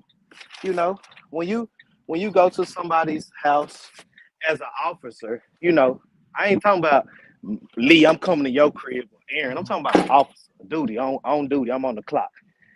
When somebody asks you when somebody asks you to, okay, who is it? You don't move from the front. You don't move from in the front of the peephole. You don't do that. You know what I'm saying? And then when he do open the door, you don't give no command, no de-escalation. Put the gun down. This the police, and then shoot him. You don't do none of that. Oh, I saw this. So what? Hold on. Sorry, I didn't mean to cut you off. So what I'm saying is, from what either man is saying, brother, just like he's saying, it might be justifiable from in his eyes what happened and why he did what he did, but you cannot be ignorant towards the law, and the law say that you still have to be prosecuted to the fullest extent, and that's just what it is. And he messed up, bro. It might not be a lot of time in jail, but he need to go to jail. He took somebody's life. That's just what it is. Yo, I got but Pete though, because I saw this, I watched this before. He did say sheriff's office, and he did announce himself at this door. So we got to give him that. And I watched this beforehand. He did say that. Don't move from in front of the. Come on, Lee. You cannot move in front of the peephole. When you say sheriff's office, and I look through that peephole, I need to see a big ass badge. That's just what it is, Lee. Because I could be playing on your door. I could be knocking and just say, "Sheriff, come on, Lee, come on, bro. Y'all already talking about it's in the projects or whatever. It's in the bad areas. I always gotta be bad. So if that's the case, you gotta move with precaution. And you on the wrong floor. Come on, you on the wrong floor. Hold Can we play This through was the about video one him more time? arguing with a girl, and a woman was the one that pointed him to this door. Because I saw No, this she whole said- thing. No. So what was said was that she told the woman said the fourth floor, and the officer went to the third floor. But can we play it just one more time? It's the reason I'm asking it, because I want you guys to look intentionally on what actually happened. We don't have to have the sign, but if you visually see what's happening, because I think people don't understand. If I step away from a door and speak, it's hard for me to hear you. Stepping away, because you got to understand, a door is actually designed for you to be in front of it speaking for you to hear about it. So I put another barrier when I step away where you cannot be heard. But I do want to just watch it one. If Aaron allow us to watch it just one more time. It's not easy to keep watching. I'm with you, Eater Man. Yeah, I don't need to watch it again because I saw this. And I I sure don't. don't. I sure don't need to see it again. Cause that right there. Body cam video shows an Okaloosa County deputy arriving at the home of senior airman Roger Fortson's apartment door, responding to a 911 call about a domestic disturbance. The deputy knocks 3 times. After the first knock, he steps off to the side. No one answers, and he knocks 2 more times, identifying himself. The video is partially blurred. Sheriff's office, open the door. Seconds Can we later, say he was Fortson asleep? opens the door. He's seen holding a handgun that was legally Come on, owned fam. by Y'all. his family. The deputy orders him to step back, then fires. Drop the gun! Drop the gun! Drop the gun! 312, shots fired. Suspect down. Okaloosa Sheriff Eric Aiden says his department released the video to be transparent. No determination has been made as to what. Oh no, he need to go to jail. No, what I'm I'm gonna tell you why. I'm gonna tell you. Hold up. I'm gonna Come tell you on, why. y'all. Come on, Hold y'all. Come hold on now. Hey, hold on a second now. Slow your roll. He need to go to jail. I'm gonna tell you why he need to go to jail. Because at the point he seen the gun, he could have said drop the gun. He didn't say drop the gun. He said step back. No, Thank you. drop the gun is the first thing. Thank you. Man, y'all basing it off of And the gun listen, wasn't even pointed at him, bro. We see the video, Lee. Come on, bro. Oh Let's be man, real, okay. bro. Of course The gun gun was gonna- on the ground, Look, bro. Come on, let's Yo, be honest, man. this is again another scenario where y'all allow these countries, these states to put guns in your hand, and then y'all do abrasive, dangerous things like open the door with a gun in your hand. Again, if anybody you just was saying if anybody opened the door with a gun in their hand, you gonna shoot them. Now, because he didn't say drop the gun. Now, it's like at the end of the day, this kid chose. He had a peephole. He had the right. Hold on, pause. And y'all know he Lee, had you're the wrong. right. You're wrong, bro. The Yo, dude, listen, he bro. I moved. know y'all want to wait. No, listen. I'm not gonna let you cut me off. Look. Just listen. I know you want to be in your Black Power shit because that's what y'all all do, right? Y'all did it with Drake. In front of Y'all did it with Drake. Look, but listen. Let me just finish. Let me just finish. Look, he had the right to keep his door closed. Leader type. He had the right to keep his fucking door closed. Y'all get on my nerves. He had the right to keep the door closed. Why he opened the door? And then why he opened the door with a gun? When he heard sheriff's office. I don't give a shit what y'all say. If y'all telling me y'all motherfuckers, I'm about to call y'all the N-word, but I don't want to say that. Y'all crazy. If you telling me that you gonna open the door after somebody say sheriff's office with a gun in your hand, then you let them put you in that noose. I And know, they but wrap it around your neck, and now That's you cool, laying Lee. on your hold on, fucking back guys. That's like cool, they Lee. want Big. you to do. So what you you about go to ahead say, and do Eda that Man? stupid shit. Hold on, You guys are Big fools. West for a second. Yeah, I want to hear Aaron, you. I Eda know Man. you What you about wouldn't to do say? this. I know you Hold wouldn't on. go with the I gun in your think hand. the Just because first. you got your hand like this, you can't go like this. What are you No, talking listen. about? Get out of So here, man. the first Lee thing just is want to you. argue right now. That's all. And he I got got you. exactly what he wanted. He ain't Somebody looking at it brung it to him. objectively. He just want to Because if argue he'd right do now. that to a cop, he'd do that to anybody. See, there you go. It's See, bullshit. now he Because want to just make because it he his black black, on y'all black do this. If it crime was a and white all dude, that. y'all would Man, never go say on. shit. Bro, it'd be the same thing. A Lee. white But man to dog, be all able right, to open but this door with a gun on his property. That's Where his the hell that property. happened? As an we American, talking as an about American, Video. how much? Lee Hold on, is as an American, think Lee about is this. wrong How right now, much can you all the way. defend your own home? He's at his own home. We have the right to bear arms, so he can't even answer his door with the. And Second he had his Amendment right, hand up nigga. too, Lee. Remember, he had his hand up So you with the gun, telling saying, me if "Hold on." robbers, you Bro, telling me if Lee robbers is are at weird, our bro. door, Mufasa, and we got $100,000 there, you gonna open the door with your gun, Mufasa? Answer that question. You gonna Now we got have your gun? $100,000 You on wouldn't us. open Come Are it? on, you Lee. gonna open the door, Mufasa, and let the You motherfuckers in? Mufasa, answer the we talking about question. a sheriff. We talking about a sheriff, Oh, bro. We talking about that's a totally different. Of course, Hold you're not opening on, for hold on. robbers. So I think the problem with Lee argument is that he assumed the young man heard sheriff department. Right. He's very assumed. He Hold on, assuming Yeah, a lot of shit right we now. don't. He right. We It don't feel know. like he just know. Hold on. I think we have evidence that he didn't hear anything because he didn't respond to the first time they knocked. The sheriff First had, three knocks. hold on. this is a First setup three video. knocks. He said to somebody in the back, I think that's police. He said it. I watched the whole video. It's on police activity. Go watch the whole video. He says it. You hear somebody say, I think that's police. I'm telling y'all let them put a gun in your hand, and now y'all think y'all can open doors with guns. I asked Mufasa, if we got 100,000 in the fucking back, you gonna Lee. open the door to the bank robbers just because they said police? Lee, you wrong And he right can't now, even brother. answer I'm the sorry. question, man. You wrong right now. Calm down. Crazy, man. Calm down. Emotions are clearly running high here. Okay, so give me just a Nah, moment. that's I want to read the super chats that came in. GBGville says Vegeta's Temple, part of the rich gang. All right, salute to Vegeta's Temple. I don't know if I've met Vegeta's Temple, but No, that's 90s. That's 90s second channel. that's Night second channel. Oh, okay. Salute to Night. First one got froze. His first channel got froze. That's wild. That's what he said. So I don't why we're gonna have to holler about that. How do you say that name? Dios Mios Rios? Dios Mios Rios says, let's go. I don't know. Shout out to Dios Mios Rios. Welcome to the G. Gang. I like that name. Dios Mios Rios. I like that name. See through you, the lovely See through you says, Lee, he also had a right to open that door with his weapon in his hand. So what's your point?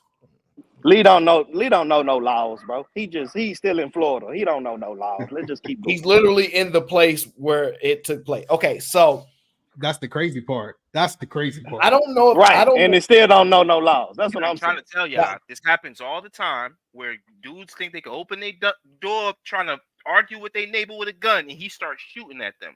It happens every time on Miami news. All the time. And no one goes to jail. They be like, okay, well, y'all shot That's at called- each other. That's So- called stand your ground. It's a stand your ground law in Florida, right? You can't. You're not Okay. standing your ground with the officer. So all right. So I'm not talking about the officer. I'm talking about what he just said, Aaron. said- it Duh. said Of sheriff course law. you're not. Of course you're not standing your ground with no officers.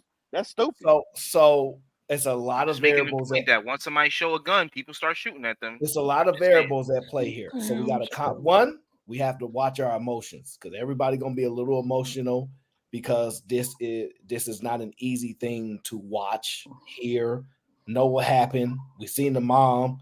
We see that dang. I don't even want to call him that type of attorney, but opportunity. Unfortunately, no matter how good of an attorney you are, I hate this crap. But I'm trying to go. There is no easy answer to this. If you realize the officer when he opens the door, he says step out, which means he did not immediately notice there was a weapon there. And then once he identified the danger that he might be in, he made a split-second decision. All right. What up, Ron? So that's what I saw happen.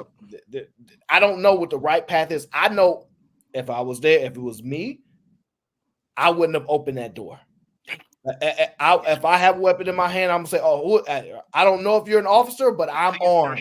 Through that door, like I'm going to announce I am armed. I don't know if you're an officer. How do I know? Because I'm not opening that door, exposing myself with a weapon in hand. That's dangerous, and that's not the laws in Florida, guys. If you open the door with a gun, when your gun unholstered, you are considered a threat, and somebody could shoot you. So stop making up fake shit. I've been down here for going on 8 years. They will holster your fucking guns, bro. Guys, hold on. So you can walk up to somebody's house, knock on their door, beat on their door. Move and if they open the door, move from the peephole. move from the peephole. And if they open the door with their gun, you tell me you can just shoot them? And they can make an argument and they will get a low bond. Instead of getting murdered, they'll get aggravated. It happens all the time. They'll get aggravated assault. They'll get a lesser charge. They'll bond out for 1%. So your body will be gone and it'll be out for $1,000. I'm trying to tell y'all, bro. Like, that's the law. Man, I ain't moving to Florida, bro. I'm trying to tell you, if the gun is holstered and it's not in his hand and you shoot him, you're done. But what's going to happen is, if he has it in his hand, you can make the argument and say he was trying to shoot me. You're going to die with the gun clutched to your hand. That's why we now have the body argument cameras. Could easily be That's why they made body cameras, because they was already lying about shit like that. Fam. Yeah. Hey, can I say my input on this real quick? Lee making it sound like a regular citizen can do that. Facts. Like, come on. No, bro, it can't be true. Hey, let me jump in the conversation real quick. You're going to get charged. You're going to get a lesser. Oh, go ahead. I don't want to. Let you know what I saw. All right, me personally, I'm on the officer side on this. Let me tell you. All right, when the officer first came, they said it possibly a domestic dispute situation, right? So when the officer went upstairs, it was quiet. He knocked on the door. There's nothing wrong for the officer to go on the side. The reason why is people during a lot of times during domestic violence, officers get shot at and killed. So right now, so at that time, the officers are at a high alert, right? And so when like I said, it was when officer was trying to listen, he didn't hear anything. So when the guy finally opened the door, he had a gun, right? So there's a chance that whoever was in the room with him, he already killed that person. Now coming to the door with a gun, right? That's all of these things that are in the officer's mind. That's not right. Whatever you just say, shut up for right. a second. Let me talk. All right. Horrible. Okay.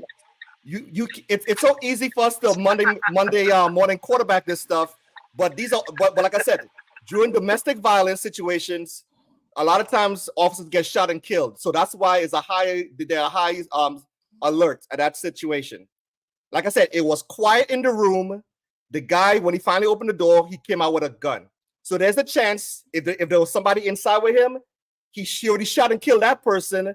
Now coming to the door, right? And it was an officer at the door with a gun. Okay, so that's the reason. So like I said, yeah, it'll be nice it's so easy for us to go on YouTube and say, oh, the officer should have done this and that. But like I said, officers get shot and killed during these situations. So you got to be smart enough.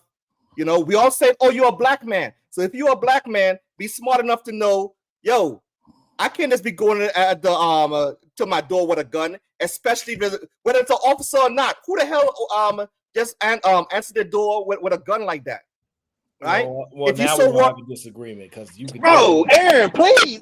If you're so worried, why you open your door? If you're so worried, like talk to that person behind your door first.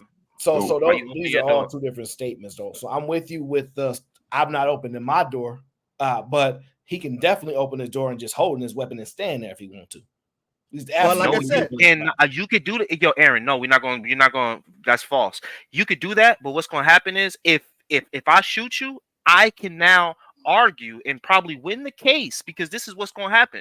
The judge, you're going to have to now prove that you wasn't about to up that gun and shoot me because you have it in your hand. What the hell are you talking about, bro? It is we all on this panel already said that you are considered dangerous once you got it in your hand. Now you're trying to take the dangerous away. He's dangerous. He has it. It's not in his holster where they got holsters that conceal it. Why you got it in your hand? Because you want to present yourself as a threat to the other person on the other side of that door. So what would happen, and that's what I was trying to argue with Big Mufasa, I'm not saying you're going to get away with it. You're going to go to jail, but your crime isn't going to be first-degree murder. It's going to be aggravated assault, and your bail's going to be low as shit, and you're going to catch a body, and you're going to get out for $1,000, opposed to if that person had that gun holstered and you shot him, first-degree murder. He did not have the gun in his hand. He had it holstered like he should, and that is the legal way to protect yourself. Yeah, you could come out with your gun in your hand, but if a motherfucker shoots you, just know that he's going to have an easier time winning that case opposed to you holstering your gun. Do what's right with y'all weapons, bro. Stop thinking that y'all the Wild Wild West just because they gave y'all a law. They putting y'all in an ill spot, and I'm telling y'all this. Yeah, I would argue with you. I wouldn't argue y'all if y'all say, yeah, this dude racist. Yeah, I'll probably be like, yeah, he probably was. Yo, this dude wanted to kill a black dude. Yeah, he probably did. And what the fuck the black dude did? Open the fucking door with a gun in his hand. Didn't have to open the door. Didn't have to have his gun unholstered. But he think a hand gonna stop man. The burden of professionalism is on the officer. Come on, bro. Yes, a decent human being. When you see I have my hand up when I'm not in a threat, you don't put 3 up in me, nigga. That's what was supposed to happen. Fuck is you talking about, Lee? But we're not talking about these dudes. We clearly not talking about a decent human being. And our history shows that dude didn't have nothing going on, Lee. He didn't have nothing. I understand you, my boy, but I'm saying. And then look, and then the officer was at this ain't even. And then the officer was on the wrong floor. So no, that was the right door, man. What are you talking about? No, it wasn't. The number that the lady downstairs, the white lady downstairs, gave him a number. That's the same number he answered. Was that the right floor? Was that the right floor, Aaron? That was the right number. I asked Aaron. So that was the right number. Ben Crump, Ben Crump spoke about this, and that was the number that the lady downstairs told the man. So the officer went to the right number. All right, what was the charge? What was he looking for then?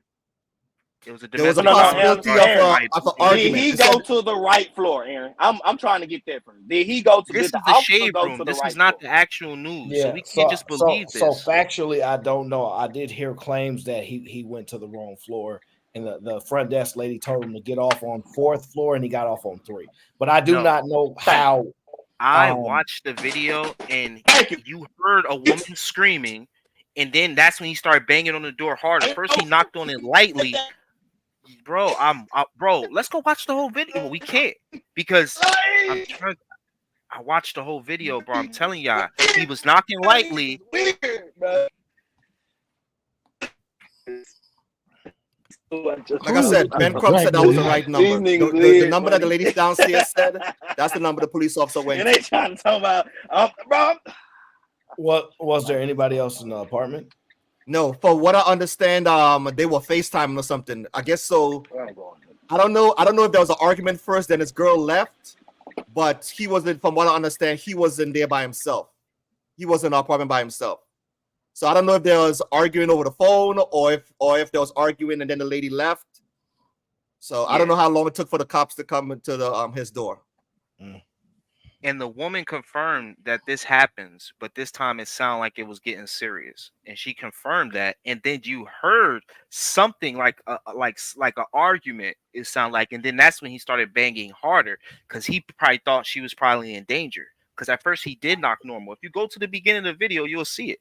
You watch the actual video, it's the shade room. They trying to just get clout. You know, they thirst trapping off of black people's emotions. You know, we should be used to this shit already. That's what I'm saying. Just like we should be used to if a police officer or understanding that our lives are not really valued as much as we want to believe they are, right? So you got to make sure that you are trying to keep yourself alive. And in this situation, this kid did a horrible job at that. And I just wanted us to understand that, not make it this whole, you know, racial kind of aspect or like this whole cops hate. That's not what I'm doing. Oh, let me throw this in he here. made a terrible decision and he paid for it. But the let me man throw, wasn't. hold on, He hold on, was in hold the on. apartment by himself. Wait a minute, hold up. Let me throw this in. The man was sleeping. The Pardon man me. was sleeping. Pardon I'm me. telling you, it was not. Please, thank you. Here's my issue with you, Lee. Mhm. I see you got a whole bunch of, I'm not gonna call it emotion. I'm gonna say vigor about this situation, about what that young man did. You know what happened? Whether he was right or wrong, he paid for it with his life. Now it's time for that officer and whoever else that was involved in that whole entire thing to also start be held to some accountability. If But whose indeed he was on actions? the wrong place. Who action created the gun to be drawn? The guy who opened the door with a gun. So his actions led him there. His actions led him there, Hey, not Lee, there. he paid for that with his life. Well, that's what happens when you play with All right, guns. That's he not paid enough for for it with his Lee. life. That's not Y'all be enough for thinking Lee. no, because y'all think guns are toys. You think you can walk up to the door and open your door with the gun in your hand and somebody won't shoot you automatically.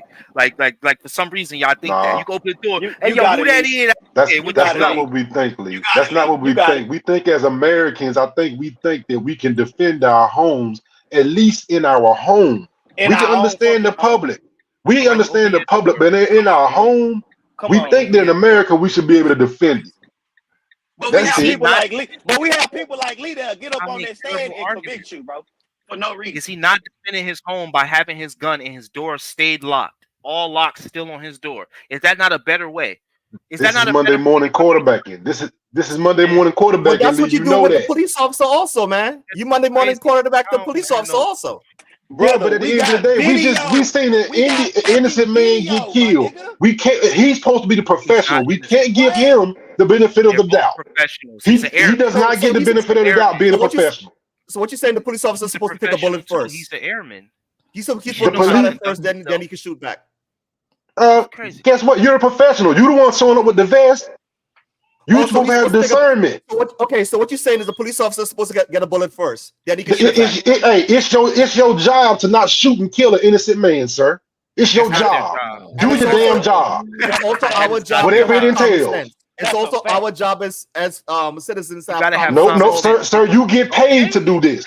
You get it don't paid to do matter. It this. don't matter. Do your You'll get goddamn shot for job. bullshit, I was bro. I was in the military He's also. supposed to get shot I used too. to be in the Okay. military. Did I get Yes, paid sir. just to die?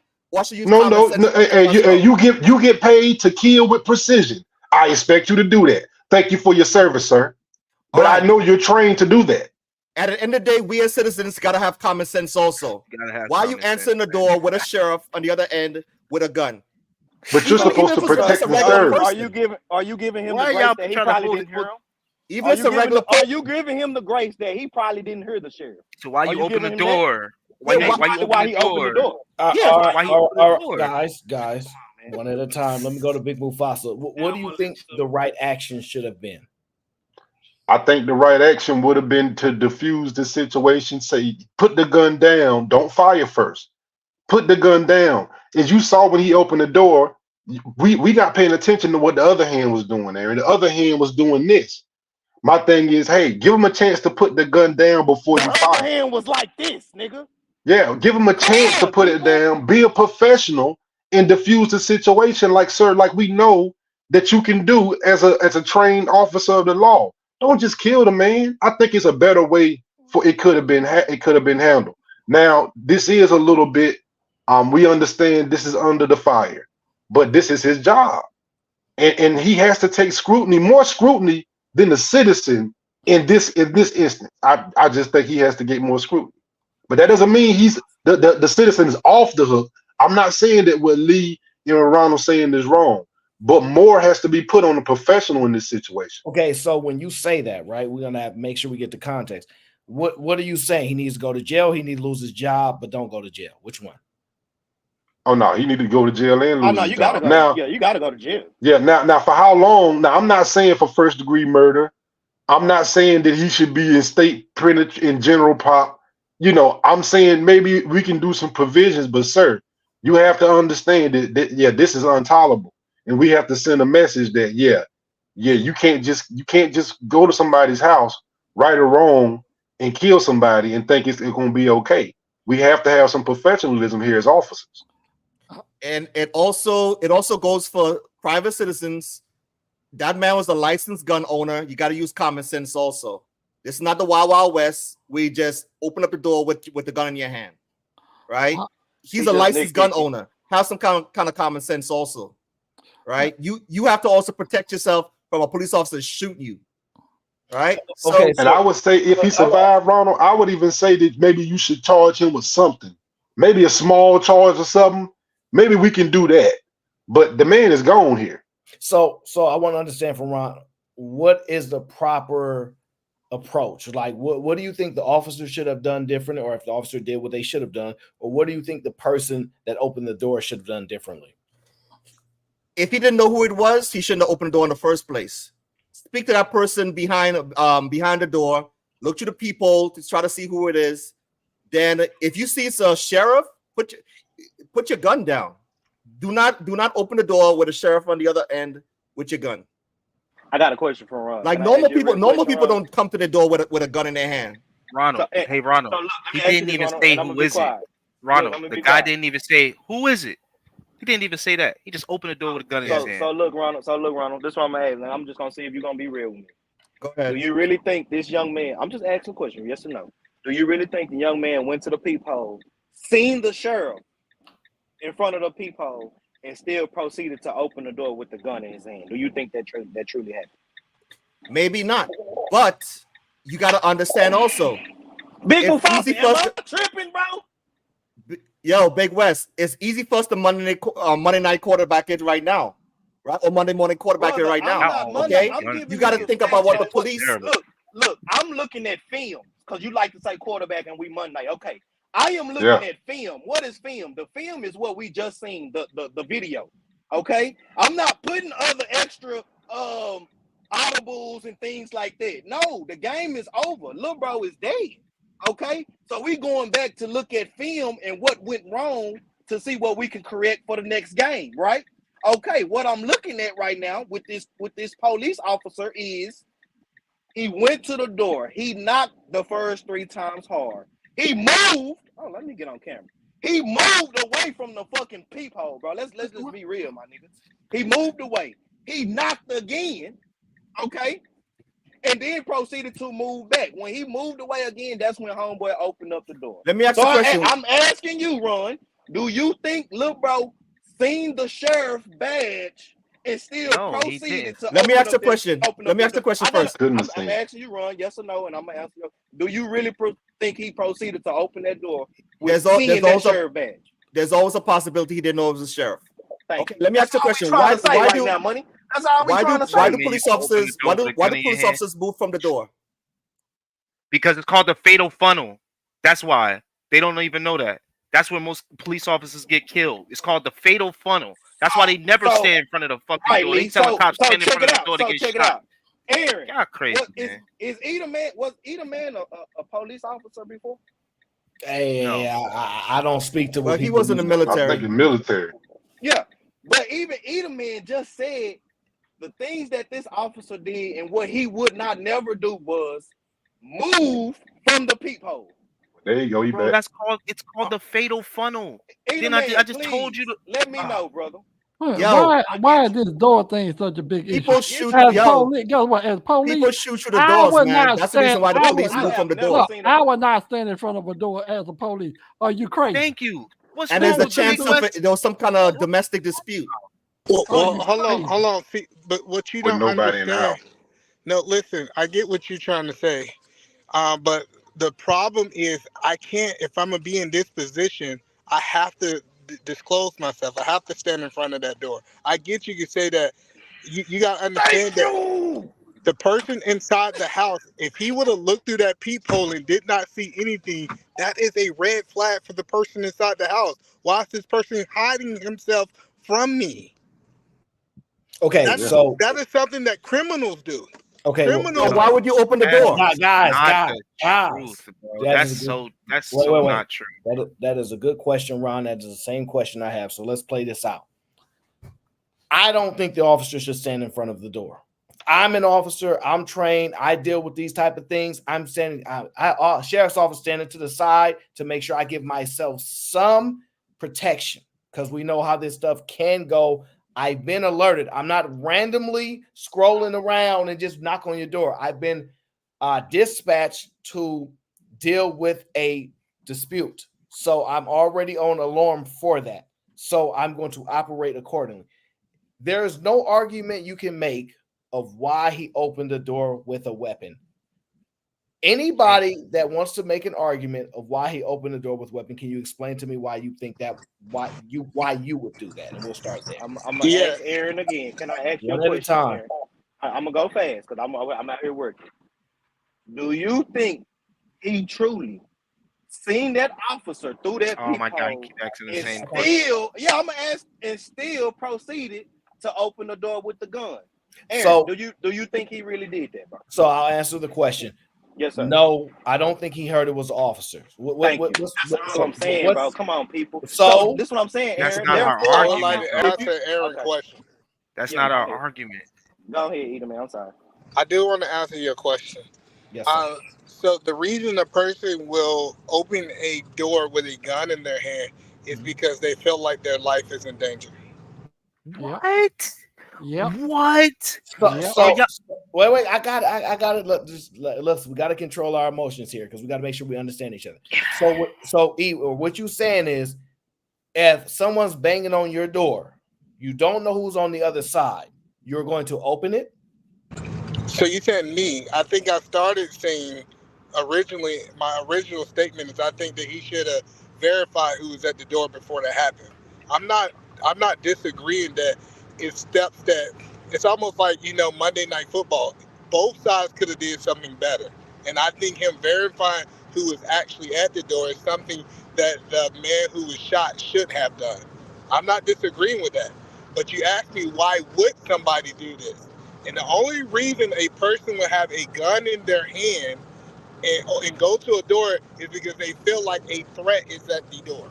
Acceptable. So, since Big West agrees with either man, right? Since y'all got all this Monday quarterbacking thought process, this is what let's take that into an understanding. If you are in danger or you believe there's danger and you have a weapon in your hand, then I have a right to believe you're there to cause me harm. Absolutely. So if the officer believes you're there to cause them harm, whether you know I'm officer, y'all, this is the problem with some of the logic is y'all act like he has to care if he likes officers or not. Y'all can say maybe he just was trigger happy, or the guy on the other side of the door don't like officers, and he probably was feeling like I got an opportunity today.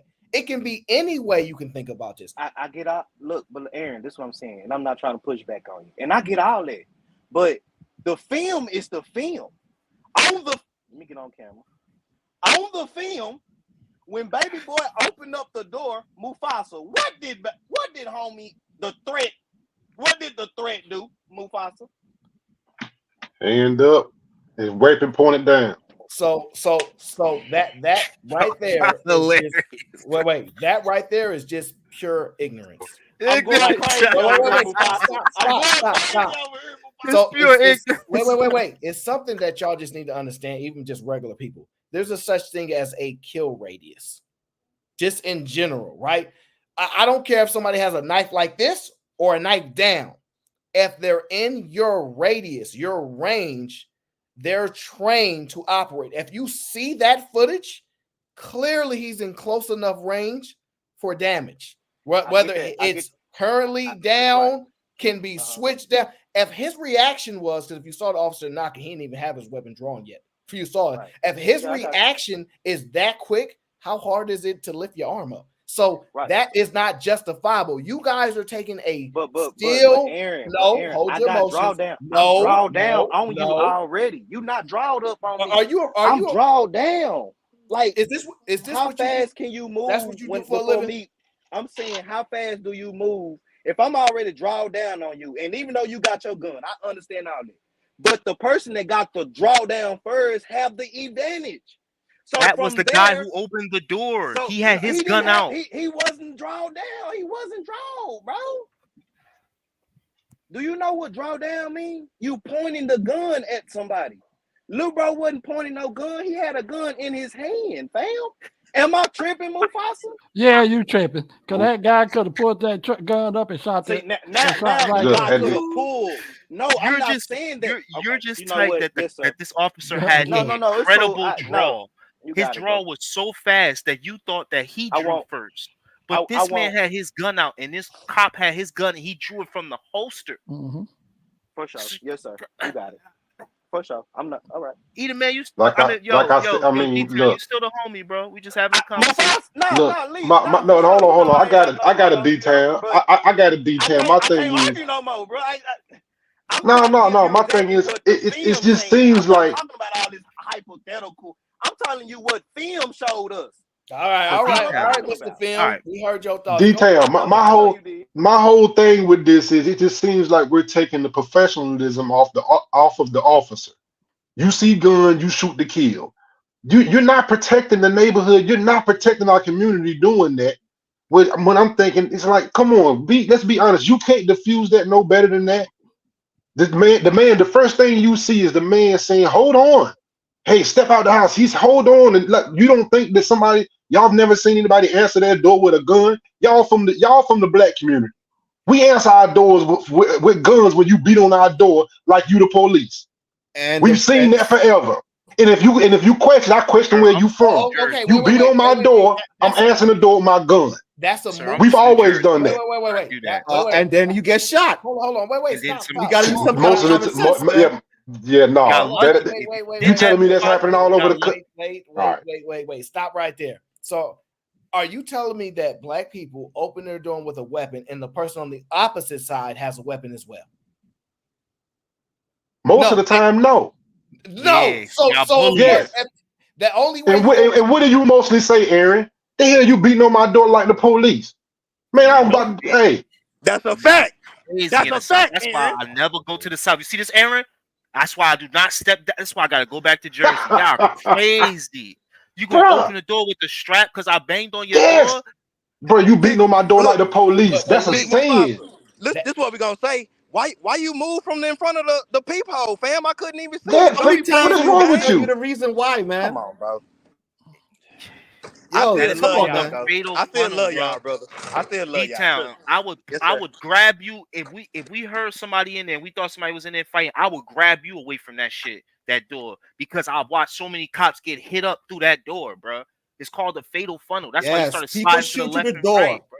Domestic disputes, a lot of police officers get shot and killed. I keep on saying this all the time, man. I get out of it, but so even the police officer as a professional also got to think about his life also. Just because you get paid to be a police officer don't mean he need to get shot first, right? So y'all got to think about this also. So not only you have to worry about the police officer, you also got to think about the citizen. If you're a citizen, you got to use your common sense. You got to use your judgment. And also, he's a licensed firearm person, right? He's also in the military. Use some kind of common sense. All right. Okay, Yeah. but let me say this. Your job is to protect and serve. You ain't protecting and serving nothing. agree As soon as you just see a weapon, you just shooting to kill, sir.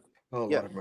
And Ronald, I agree with you, right? But this all I'm saying. I'm just trying to use context clues and just what's going on in the video. You get what I'm saying?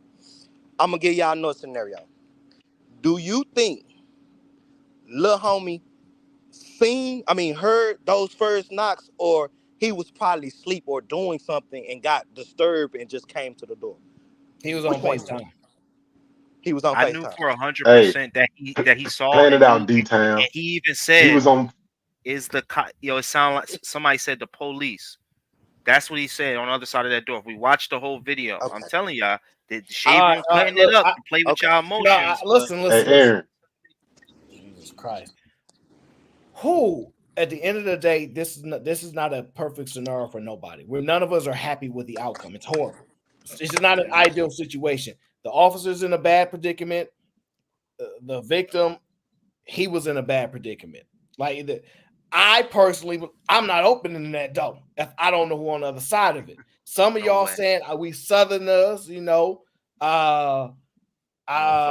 we gonna open the door with the strap. Like, who there? Like it's a movie or something. That makes sense. Put your chest out. That don't make sense to me. does not make sense to me that you're gonna open the door because somebody banging on it with a weapon. You might as well open it and start shooting. Unless your intent is to cause an issue. Otherwise, leave the door closed so that they bang on the door and knock it open. Then you fire. You have all the support that you need to make that argument. But to open the door with a firearm and y'all come on here and scream, he had no intent to do nothing. He had no intent to do nothing. While y'all still making the same argument, which is the reason why we open it in the South. We open our door like that with our weapon because we don't know who out there. Y'all can't have both arguments. Either you open the door with the strap so that because you have the intent to find out what it is, or Aaron, the guy that was on the Aaron. video. No, Aaron. Aaron, but you're taking away context, Aaron. You taking away context. No, that's Aaron. terrible. Anybody in the South, Aaron. Anybody What in the is South. y'all I'm sorry, go ahead. impulse control issues? I don't know why I thought you was done. Shit, I'm my bad. I'm saying I heard you guys say control was, look, he had his hand down, the weapon was down. He wasn't there to cause no problems. That don't make sense if y'all then in the same breath saying in the South, we don't play. You bang on our door, we come with strap like what it is. What? How you so not coming to cause no problems then? If you open the door with it, those two things cannot exist. I'm not saying he don't have a right to protect himself, but intent matters, and his intent was to cause damage. Y'all can't have it both ways. Y'all cannot. Okay, Aaron. That's false. I'm not about to argue with you. I don't do that arguing. Okay, you got it. I see. I can't change your mind. Hey, you got what you feel. I got how I feel. It's cool. No, D-Town, don't give him that. No, that's this false. Ain't about, this ain't about feelings. Mufasa, I've been trying to give them the perfects, and they keep going all everywhere. Aaron saying we from the South, bro. Aaron, the context matter. Aaron, if you knock on my door and I come to the peephole and I see your little round face, I'm not about to open my door with my pistol in my hand. Aaron, the protection is for me, though, Aaron. Right. That's what it's to protect about. me. It's not to harm you. I'm trying to I don't know who this is on my door. He didn't open the door with the gun in the defense of where he's aiming it at anybody. I don't even He's know there to what protect y'all him right now. Look, okay. the one thing I do well is listen. And I'm telling y'all can't have it both ways. Y'all cannot say, look, we got this weapon for protection. We don't know who's behind that door. So how do you use that weapon to protect you? Fire it? Okay, so you need to be in a position to fire it. So we all accept that. You have that weapon, you're in a position to fire it because that's what the protection is for, right? So then to sit there and act like the officer don't think you can fire that weapon is idiotic. Yeah, I agree with you. But hold on. So the question is, do you think that this officer should be judged by a jury of his peers? No. So Who said Ronald, hold on, Ronald. Lee? Hold on, you think that he should? So Ronald, I just want to make sure I understand. You think it's no action should be happening for this officer killing this man? No action at all. That's crazy. It was a split second. Bro. It was a split-second decision, and I think the officer, like I said, it's so easy for us to be on YouTube and say, "Oh, he should have done this. He should have done that." But an officer, who he probably has some friends already got shot and killed. Hold on. Well, let's go with your logic. If I told you I shot somebody and my split-second decision was wrong, do you feel like I should not be prosecuted? Well, this split-second decision was right. Okay, all right. So you said that. Hold on, I want to make sure I understand you correctly. If I knocked on your door and you had a weapon in your hand and I shot you dead, you said that I should not go to court and I should not be held accountable because my split-second decision is right in your eyes. Let me ask you a question. Am I a police officer or not a police officer? Answer my question first, sir, and I promise you I will answer yours. So the question that I'm asking is, if I was to come to your door and you had a weapon in your hand and I was to shoot you, do you feel like I should not be held accountable? I love you, Eda man. Yes, you're supposed to be held accountable because you're not a police officer. Oh, okay. Let's go. So you saying his title is what absolve him of the responsibility of the actions in the shooting. Yeah, sure. If you want to say that, if there's a police officer knock on your door, you don't come with a gun, because that's a police officer. See, the problem with your argument is that you are assuming I know that you are a police officer. That's the problem that I'm having with your argument. Most of us agree that the man did not know it was a police officer. So don't open your door. Guys, civilian. stop. Hold on. No. I'll be stuck here all day arguing about this. We're gonna have to get to a resolution because I have more things to get through. I got a jam-packed show today, okay? Man, to be working, all right? Y'all don't see the work, but I'm gonna show y'all the work. Let me make this simple. You guys can't keep selling me two different arguments. I am as logical as it gets. I don't even know what's right or wrong. But in this case, y'all telling me, and that's why I don't like you Southerners very much. First, you New York. Watch your mouth, Aaron. You watch your mouth. Keep your mouth. You New York is pissing me off, okay? And your Southerners pissing me off today. Let me tell y'all why. Well, get pissed off, then. Why y'all keep acting like y'all supposed to open the door with your weapon on the ground? Better be pissed off. What kind of protection is that? Crazy. Listen, no.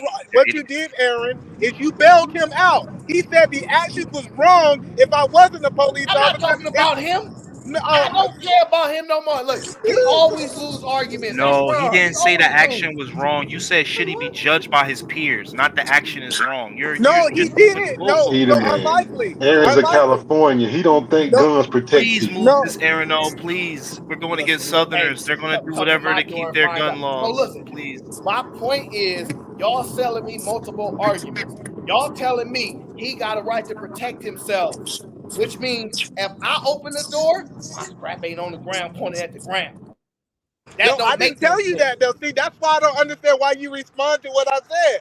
I'm not responding to what you said. I'm moving. Why you yelling? We said we weren't gonna do this today. We said we weren't gonna yell today, and now 3 hours and 45 minutes in, we yelling. So the point that I'm saying is, if Ronald thinks that those actions are wrong because I am a civilian and is right because I am an officer because of a title, that is wrong. Your title doesn't make it right or wrong. I'm not arguing your point, Aaron. Either man, if the officer's called to a door because there's a possibility of some kind of domestic dispute, right? He already has heightened that something's going on in there, right? So don't answer the door with a gun. It's very simple, right? A lot of officers get shot, even killed during these domestic disputes coming to the door. Okay, you have to understand this. Let's move forward. Okay, Shadow Dragon TV says, answer with a piece. You ninjas don't have cameras. Use your Ring cam. He basically saying you being broke could cause issues. Get you a camera on the other side of your door. Okay, See Through You says, until it's their son, they are bearing. This is why this is a tough situation. I'm not in disagreement that officer could be in the wrong. I'm also not in disagreement that the officer could be in the right. I think we have to allow the evidence and everything to play out and then the process to exist, because a lot of us are not experts in this field at all, but we are people that can be on jury, okay? I just got out jury duty. I can be called to jury duty if necessary, so I could have a strong opinion. So that's all I'm saying, okay? Deborah, hello, Deborah. How are you? She says, yesterday afternoon, the sheriff department came out and they said they have on tape of him and his GF, that means girlfriend, on the face at the time. And he clearly, unequivocally, a lot of y'all like that word, says, oh-ish, the cops are knocking on my door. Oh. That's exactly what I heard him say. I heard him say. Good. Well, I'm gonna have to try. Hold on, I'm gonna have to retract my last statement. Then look, you gotta dummy with a gun got shot. Let me retract my statement. Why y'all being so rude and uncontrollable with your talking and over talking? Now I'm gonna have to retract my statement. Now this wasn't just a unfortunate event, but at the same time, now if it come out and he knew that was the police behind that door, hey. Look here. You pay for your action. Oh, that's O'Shea, harsh. I put that on everything. He knew it. You heard it in the whole video. Lee, He don't said do that. something like, Don't do that to me, Lee. I didn't hear I've that. been saying this the whole time. I Guys, calm down. So, like I said, he heard him say that, but it could be lying. People lie all the time. People impersonate all the time. So it still could have been a form of worrying, like, man, that could be, but it can't be. So anything could be played out. But once you open that door, to open the door with your firearm pointed down, as that's a level of protection, I don't That's know what crazy. world y'all live in. Makes no sense. Hold on. So y'all You rather know have what a I do firearm agree? that's nowhere near around you, that's locked up, that you can't do nothing with? No, That's not Mufasa, protection. no, Mufasa, no. We're saying that we will keep the fucking door closed, and if you come through it, sayonara. That's what we saying.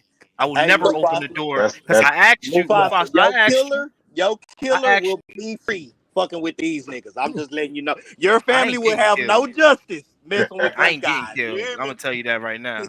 I don't know. I ain't opening that door, D-Town. I hope you don't open it No, either. but no, Stay behind the door. I do agree that with y'all. I would never open the door. You know what I'm saying? Because I ain't opening I'm it. scary too. So I Y'all do know agree when with he put Aaron. himself up there, that means to stop talking, right? I just in case Oh, y'all okay. forgot how that Okay, works. I'm sorry. These are the black folks. I understand. Sherwin Thomas says, "What if the person behind the door was an officer?" At that time he'd be just a regular citizen at that time. Oh yeah, he gonna get shot. So I wouldn't So see he it has to any different. defer to. I wouldn't see it any different. If he opens that door as an officer, the same thing that person It's a did, it'd shootout. probably be worse. He probably should know not to do that. And he Even if it Why ain't you got to illegal. defer to the man outside the door for? The reason why you defer to the man outside the door, right? Because they have been sworn into a position that is above citizen, whether y'all like it or not, right? They're above you, especially in circumstances that involve non-citizen situations. Me and Big Mufasa arguing, we on the same level. Me arguing with an officer, we are not equals. Y'all keep believing that, and y'all can go to y'all can go wherever y'all want to go in what world, keep fighting that. I'm saying at this point, if it becomes a situation and a conversation between the officer, they are the authority, right or wrong, whether I'm in the right or not. It is what it is. We may not like it. They're not citizens the way that we are. They have more authority, so they Nobody's have taking his more authority. range than we have. Yeah. Hello, but Ronald, do you think that this shouldn't even be investigated? Oh no, this needs to be They are investigated. No. He on Ronald ass. I know what Aaron thinks. Ronald, do you think that this should be investigated? It is being investigated. Yes, sure. It's supposed to be investigated, but when you're talking about taking it to a grand jury, that's a whole different situation. All right. If Hold on. Let me ask you this question. If outside of the investigation, they found out that the officer did something wrong, not saying that the shooting was wrong, if they find anything that was wrong, do you think that he should be held accountable? Sure. Yeah, because Okay. because a life got deleted. All A life right. got taken, sure. All right. And you feel like he did everything right in this situation. It's nothing you can see that he did wrong. No. No, you did nothing wrong? No, I don't see anything he did wrong. Y'all wow. You gotta put yourself in the officer's shoes. You can't just be like, That's the whole point. You talking about what you think. I have been in these shoes. Yeah, I'm in the I used to be in the military also. Yeah, so welcome to the club. Guys, stop this military debate, okay? Stop the arguments. I think that the officer could have done something different. He could have controlled the environment a little bit better. I think he should have, when the door opened, he stepped in front of it. If you were already using the door as a shield, you stepping in front of it, that becomes a little complex to me. So I think the officer should have continuously said, sheriff's department, can you come outside? It's easy for me to say that. So I'm just saying, I think it should have been a little bit more effort for that. That's all I'm saying. Now, at the end of the day, it is what it is. I don't know what's right or wrong at this point because more evidence needs to come out, more information needs to be given to us. But at the same time, I think I would have been, hey, I'm an officer outside the door. I need to have a conversation with you. If you then come outside with a weapon, then look, hey, that's what happened. So we gonna you lay his ass down, Aaron. You're right. You lay his ass down. This is a difficult, very, very difficult situation. It's going to be a lot of emotions. The mother is in the family is going through something. I read a comment about a cousin, and he on the Instagram talking about my cousin did. So it's a lot of emotions going through. So we have to understand that this is somebody's life, and most of us have some form of respect and value for life. I'm not gonna say all of us. So I get it. It's just, this is a very tough situation. Okay. So I want to get to the next video because y'all never want to let us get through this process. Y'all can always re-examine this as more details come out into it. I just wanted to make sure we cover it because I think that people think it's easy to make these assessments in a split second. And I assure you that this is one of the hardest things to do in the world is to determine that weapon is pointed down and you have your weapon. It's very hard. It's very hard. So let's move on to the next video. Whew. And make sure y'all drink some water as well, because I see y'all not drinking. Y'all not gonna have your daily water in or nothing like that. That's the problem with y'all. Because I assure you, it gets with the way the show goes, it gets harder and harder to break these videos down and have these conversations. So I appreciate y'all being here. Let's get back to the show. Okay, let's get back to the show. All right.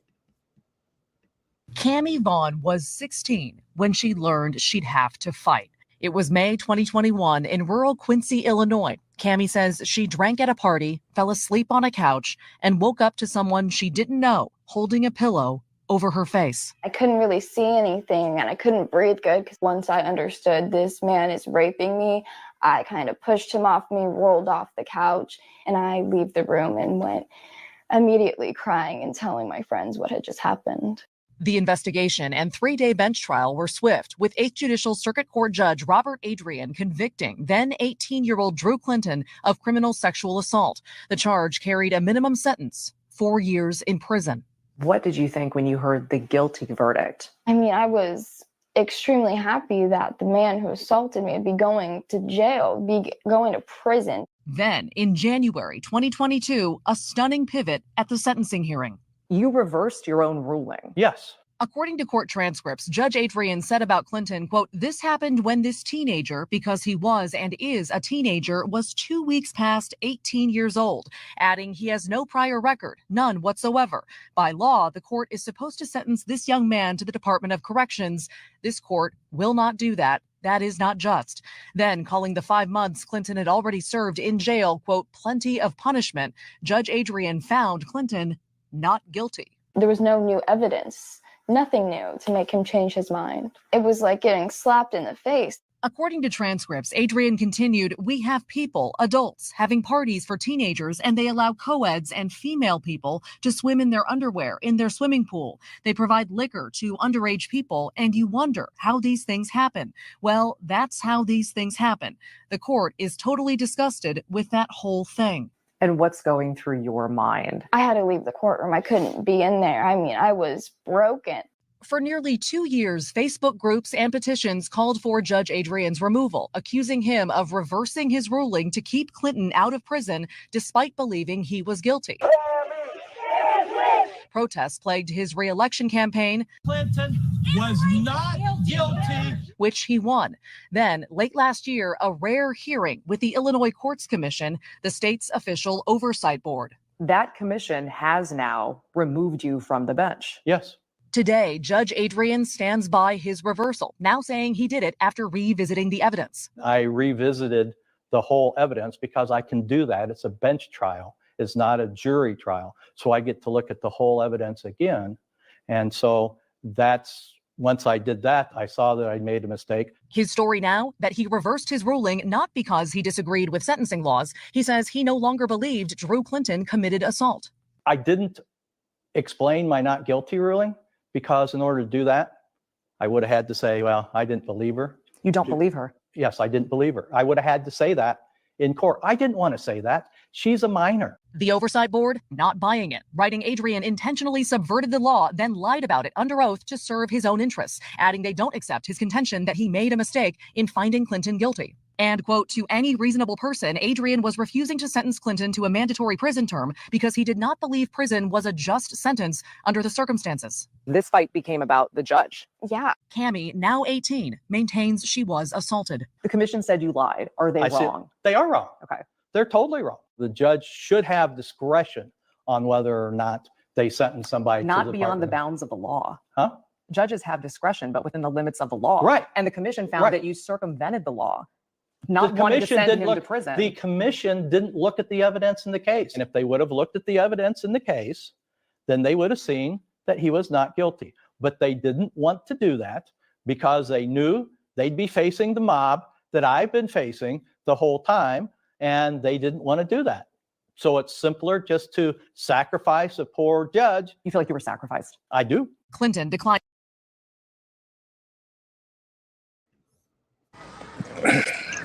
That's the realest judge ever right there. Just kept it a whole 100. I believe that, so it sounds like the defendant had a choice whether he wanted to go to a jury trial or a judge trial, right? He chose he wanted to go to a bench trial for the judge. The judge took in the information and he basically made a decision that was unfavorable to the people that didn't like it. Can I say that his decision was right or wrong? I think that's kind of hard for me to say because I don't even have the evidence in front of us. I'm from the outside looking in, but I think that he made a decision based off the information he had. So if he made that decision, he felt that she was being dishonest, she was being untruthful, I think he stood on business. Yeah, I second that. I definitely feel like this judge kept it real, on how the justice system works. Once a woman or like you're accused of such a crazy act, and we kind of saw it play out with the whole Drake and Kendrick thing. Once Drake got called, the pedo, where like the whole world just turned on him. And it was like a pitchfork idea where everybody just turned on you. And he spoke on it. He was like, yo, I just didn't believe her. And to say that in court, now I'm going to have to deal with an onslaught of probably hate mail and all this other stuff because it's been, publicized. And that's what judges do. They'll just bend over so they don't have to deal with it. And he chose to do the right thing. And, I applaud him, man, 100%. Well, in my opinion, I don't think he stood on business. If he would have did his job the first time, he wouldn't even had this problem.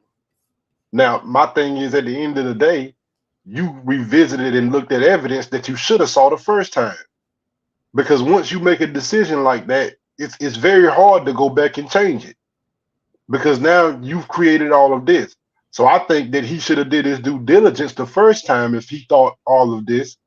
Don't be in a rush. Make your decision as a judge the first time if you believe this. But you made a decision. You didn't explain to anybody why you do it.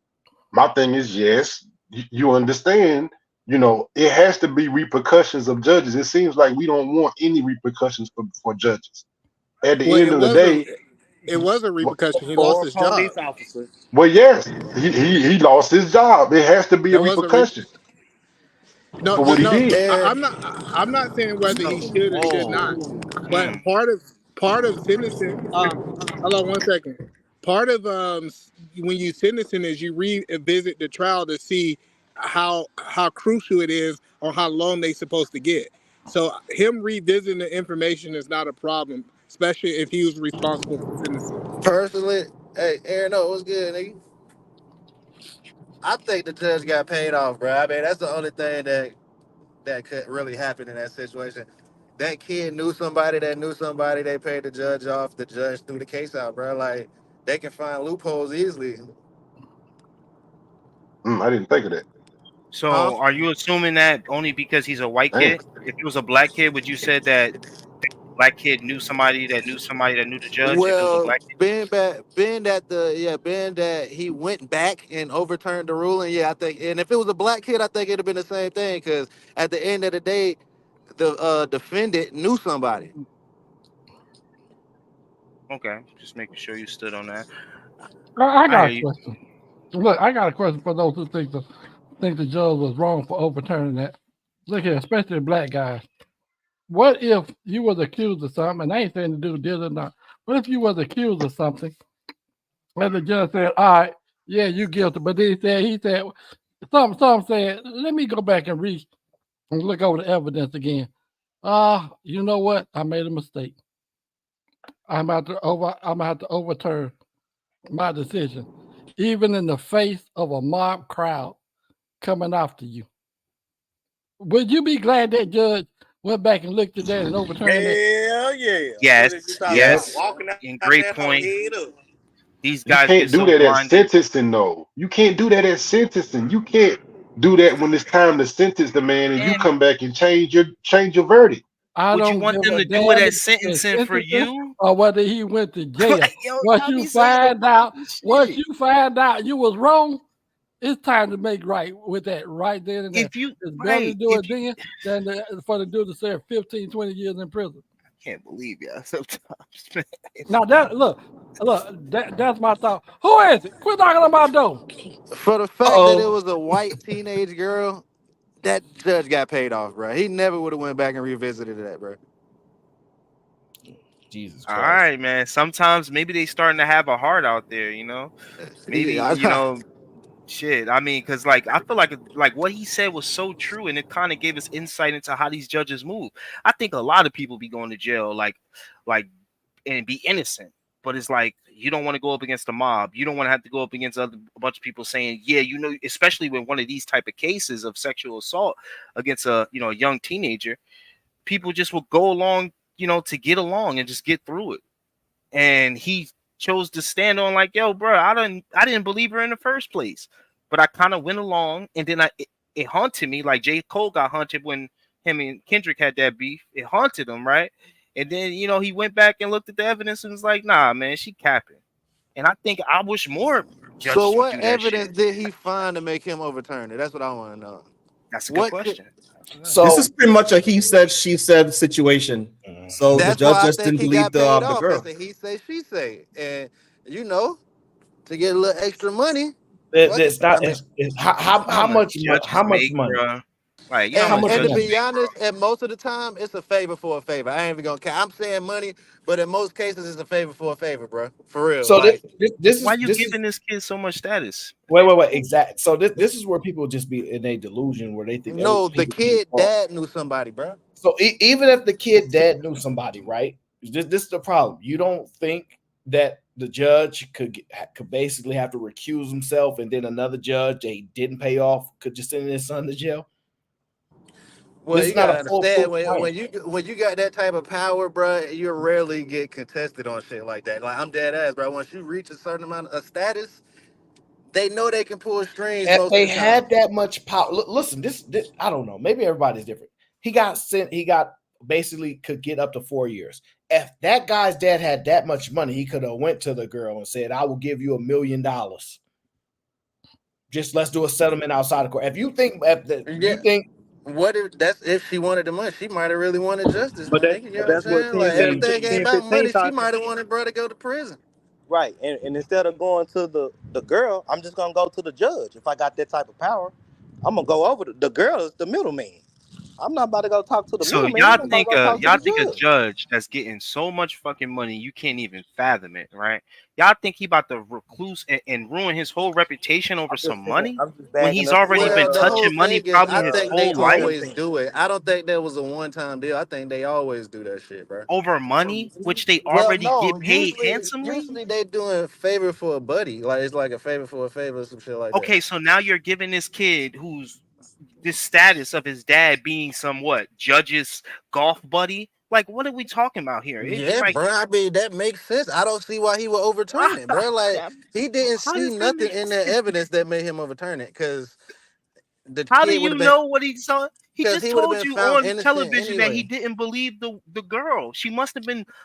He probably just didn't believe.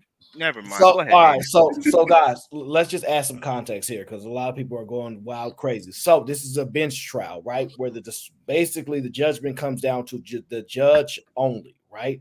So sometimes in those cases, it makes the case go much faster. Because you don't have to do all the deliberation, all those things. So anytime evidence can be overlooked in any case, it does not matter. Cases are re-examined all the time. So you was found guilty, we re-examined the evidence, we made a mistake, you're not guilty. Happens all the time. Nobody is free from making a mistake at all. So if he found him guilty, whatever the case was in the first place, that's what it was. He said, I revisited the evidence because I have a right to do that, right? It's within my discretion. I revisited the evidence and I reversed that because I was wrong. The man said he was wrong. Do y'all know how hard it is to get a judge to admit that they're wrong? So exactly, the judge said I was wrong, and it is what it is. No matter how angry somebody is about it, it's basically basically a bench trial for me, for my decision to be made. It is what it is. I was wrong and I need to correct it. And that's what he did. This whole, you should have got him, guilty from the start. That is insanity. This is insanity. Being that there's no real evidence is very fishy, bro. That's all I'm saying. Being that there's everything no a real conspiracy evidence. when it's white people with black people. It's like amazing. But Aaron Well, is I'm 100% only talking right. from Right? experience, bro. Like I know What people can get shit experience? You have gone. I know experience. people What? can get shit You gone that no, you have no experience in this. Take that back. May No, I this you have no interject? experience in this. Well, Take yeah, that you're back. right. No, you're right. I don't have no experience. Look, in this shit. No, I was may you I just don't. talking, bro. interject? May I I was just interject one talking, more bro. thing in here that we haven't addressed? We have not addressed the fact that this being a judge and the fact that it has shown that when in the election season, when they perceive you as being hard on crime, that actually makes you go up higher in the polls in the election. This man did this despite that was gonna come back and probably give He's him a lot of amazing. trouble. He's That's why incredible. all the signs leading up to him doing a favor for a favor, bro. And think about 10-15. We heard your All right, I'm gonna damn, stop. We If get he a was doing good a favor judge for a and y'all favor, trying don't to you think? scare him, bro. Damn. Yeah, if he was doing a favor for a favor, don't you think he should have done it before the first judgment? He would have got paid off before the first judgment. Don't you think so? No, not if they thought that he was gonna beat it. How would they think Yeah, he's gonna be? I don't think. Yeah. If he really did it. 10-15 has a criminal mentality. Like he drinks as a criminal, he operates as a criminal. Everything is criminality to him. So it makes sense the way his mind processes. Yeah, he answers the door with his gun. He definitely answered the door with his track, bro. Holy cow. Yeah, we know you a hood guy. Criminal mentality is all through your mind. We get it. Criminal, Okay? boy. Y'all don't see that though. So here's the thing, right? They're saying they don't accept his statement of he was wrong. They don't appreciate that. So my thing is, I think he has a right to reverse his own verdict. I think he has a right to do it. I don't think he should be taken off of the bench for one situation. There has to be numerous things for this to happen. You don't take away somebody's job for one situation.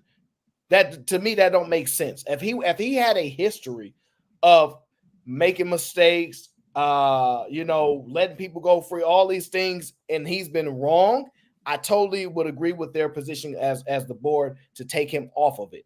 I totally agree with that. But a one-time situation to take him off, something about that is strange to me. I think that's a little weird. They didn't even review the evidence. He said they did not want to review the evidence. So they did not even want to look and say, well, maybe he did miss something. We should check it. They didn't want to do that. So even if there was no new evidence presented, he went back and revisited all the evidence. Sometimes you miss something. Sometimes you go, what the heck? It happens. He's human. And he said he was wrong. And he also said that the kids was 18 years old. He was 10 days past being 17. So the other kid would have been considered a kid to some other people too, although some people argue 25 or 30 is still a child, right? And so he said drinking, her side of the story, they was drunk. When you're both drunk, you're both drunk. So it's a lot that went into that. I don't know. I think the judge should have a right to change his decision. And I don't think Aaron, he ain't got the right, Aaron. You know why? Because he going up against the machine. He went against the machine. That's basically what's going on over there. That's why they ain't care to look for the evidence. They was like, nah, we don't care. We told you to do something, you didn't do it. But did he he was the machine, but just like you could be a part of the machine, you could be taken out of the machine, and the machine to keep going. But did So he he like explain what he found to make him have a change of heart, bro? Or did he just say he just didn't believe her from the start and he went back and he seen stuff in the case that, you know what I'm saying, got Buddy off? Did he tell exactly what can't. he saw? No, he can't Nope. say that publicly. That's why he tell you to go back because it's all public record. So he All right, said, bro. I He don't believe her. revisited the evidence. I don't believe her. It's my decision. Right. And he said if you go back, if they go back into the evidence. Let me give you an example, right? Let me give you an example. Let's just say we have a jury, right? And there's how many people on the jury? 9, 11, whatever the case is, right? And they watch the case go by, right? And then all 11 of them say guilty. They don't have to give no reason. They just say guilty. So we all find him guilty. Well, based upon the evidence that y'all said here, we think he's guilty. Fine. They could just say that. That's their choice. Even if they don't, people of the jury finds him guilty. Even if they don't think he's guilty, they could say they think he's guilty. That's how correct. Even if they don't think he is, they say we think he's guilty. That's the problem that they have, right? So their decision is their decision. The judge can make a decision, and he's guilty. Well, let me revisit some of this because I might have skipped over this because he might be one of those people. Go back and go, nah, I think she might be lying. I'm gonna have to get rid of this verdict because I think I made a mistake, and he corrected it. I'm not sure what people's argument against it is. He don't. Well, my bad. I was about to say, at the end of the day, it's still white privilege. They never would have reviewed nothing for no nigga. What black people get out of prison all the time. I told you it's all about some niggas black shit. gotta fight for it, bro. The judge don't go back on his own behalf. Oh no, man. So have you ever looked up and seen how long prison sentences for white people are? Shit, nah, I really don't. Because the way you talk is as if white people don't go to jail at all. No, I'm just saying that right there is a form of white privilege. I don't think he would have went back and looked at a black man case, like, because you got to think this nigga went out his way to do that, bro. Let me ask you this: how do you know the guy is white? Because you don't. Oh shit! Well, I don't know. Then is he a white kid? We don't know. Oh, well, then that dynamic might not be true. Then if it was a black kid, yeah. You also got to remember the woman was a white woman, so where's the white privilege for her? Well, that's why I said the other kid dad knew somebody. So when she knows somebody, all that white privilege go out the window. That's what I'm trying to tell you. Even if that kid was black, if his pops knew somebody that knew that judge, then the race really ain't got nothing to do with it. Well, I think we don't even really have to go that angle because at the end of the day, I just don't like the precedent that it sets. Because at the end of the day, you're sitting here saying that the trial doesn't end when the trial ends, and we only have one person making this decision. So that means that that you can still get to the judge even after the trial is over. That sets a bad precedent because the trial is never over at that point. Well, Father, may I ask you a question, please? And this is basically the same question I just asked before. So if you were convicted of something and the judge said, yep, you guilty, and then later on to come to find out, at what point do you want that judge to say, look, I was wrong? At what point? 15 years later? 20? No, there's an appeal process, but what the judge can't do is just continue the trial even after the trial's already been, the verdict is already in. That means that what? Somebody, I can see what 1015 is saying. Somebody can get to that judge. And now we're keep on looking at evidence, Somebody can shoot him some money. We don't know what can happen. And all of a sudden he comes back. He's the only person that makes this decision. And all of a sudden he comes back and just changes his mind, doesn't tell you why, and all of a sudden the guy is free. This is a bad precedent that's set here. Okay, so let me ask you, why did he find him guilty in the first place? Do you have that? Do you have the decision for that? That's up to the judge why he didn't find him guilty. He obviously he obviously didn't see something, or he obviously looked through the evidence and found him not guilty. Gamer says y'all watch too many movies. I know they do. So Mufasa, what we're saying is this don't happen all the time. This can happen at any time. Judges can overturn, they can recuse themselves. All different things can occur, sir. So if the judge says, I was wrong, I made a mistake, I need to void out my conviction, it's within his right. It's his bench trial. He's the decision maker. If it went to a judgment of your so-called peers and then he voided that, you'd have an argument. I'd be like, yeah, that's kind of wild. But it's his decision. Yes, it's his decision. You're right, Aaron. It's his decision. But he has a certain amount of time to make it. He doesn't have infinity time to say, oh, well, yeah, you know, that trial we said probably about 3 years ago, I've changed my mind. No, sir. There's some stipulations on you too. You need to make it in a reasonable amount of time, and that's what you get to do. They can't have free reign, Aaron. This is crazy, man. This is crazy. You have judges going back 10 years saying, oh, well, yeah, I went, that case I was doing. That's not right. To this day, people be locked up for 20 years. Yes, on the appeals process. On the appeals process, yes. Okay, so what's wrong with a judge understanding that he made a mistake and trying to fix it? Y'all basically saying a person should rot in jail just because the judge didn't get it right in a timely fashion. That sounds crazy. No, I'm saying go through the process. He didn't appeal anything. He don't have to appeal. The judge. That's the fishy part, bro. Usually you do have to appeal. So right. He did this at sentencing. He can't do that at sentencing. Yes, this is a process, sir. I'm pretty sure what Aaron's saying is it was his trial. It wasn't nobody else's decision but his. And since that's the case, he can make any other decision. He can make that decision and go back on his decision because the type of case is only needed his decision. Right, Aaron? That's what you're saying?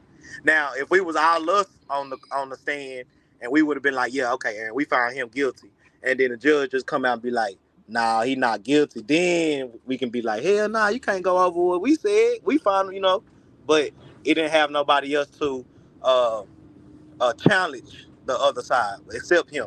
And he made the decision to say, did nothing happen, So, Aaron, right.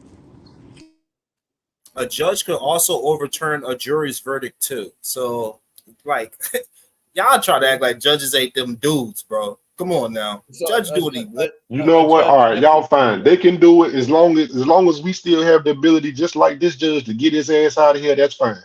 And he got his ass out of there. No, you don't. You can't just get a judge out there. Elected officials. System. See, this is the problem. People don't understand. These are elected officials. Like they don't just go apply for the job and then they read their resume and say thank you. No, like these people are elected there. They are placed there, sir. So not only was this guy elected, he changed his decision, got reelected after he changed his controversial decision. How'd they get him out then, Aaron? Well, okay, so they didn't get him out.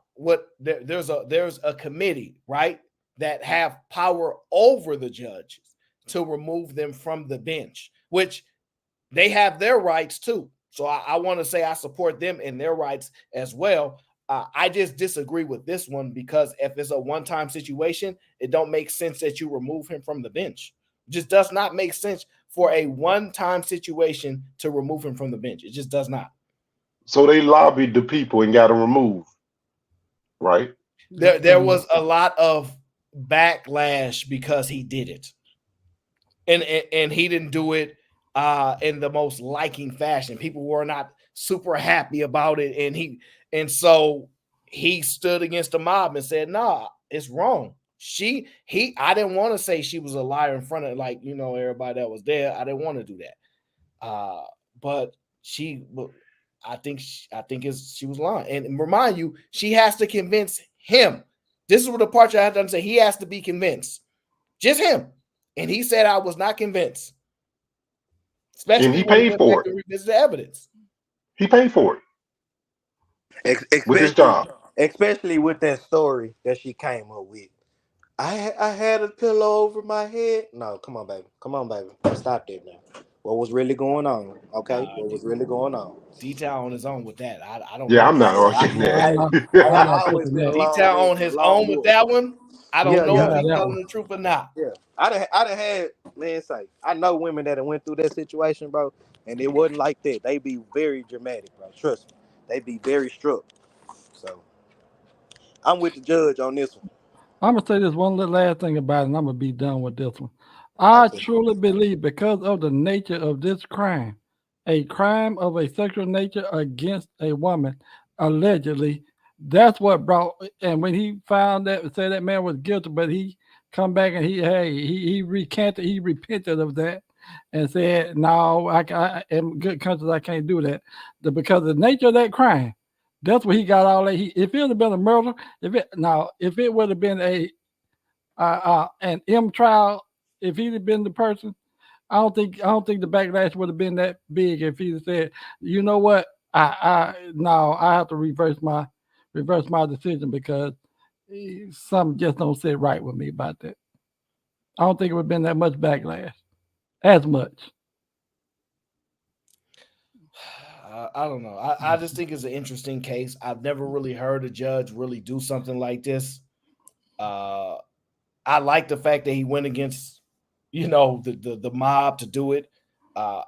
It's a tough situation. I think he should not lose his job for one situation. I'm sorry. One thing where you can go back and, retrial people and all this type of stuff. I don't think he should lose his job for that. One situation is absolutely wrong. He went up against somebody that he should have never went up against. I think that instead of us thinking that the defendant had a connection, I think the girl had a connection, and her connection is what really drove the nail through for them to be like, yo, we gotta get him out of here, because at this point he's disrespecting my niece or my granddaughter or whoever it was that had the power to really get him out of there just for doing, like you said, what is his job. So yeah, it's tough, man. I don't know. I think it's an interesting case. More people can look into it if they want.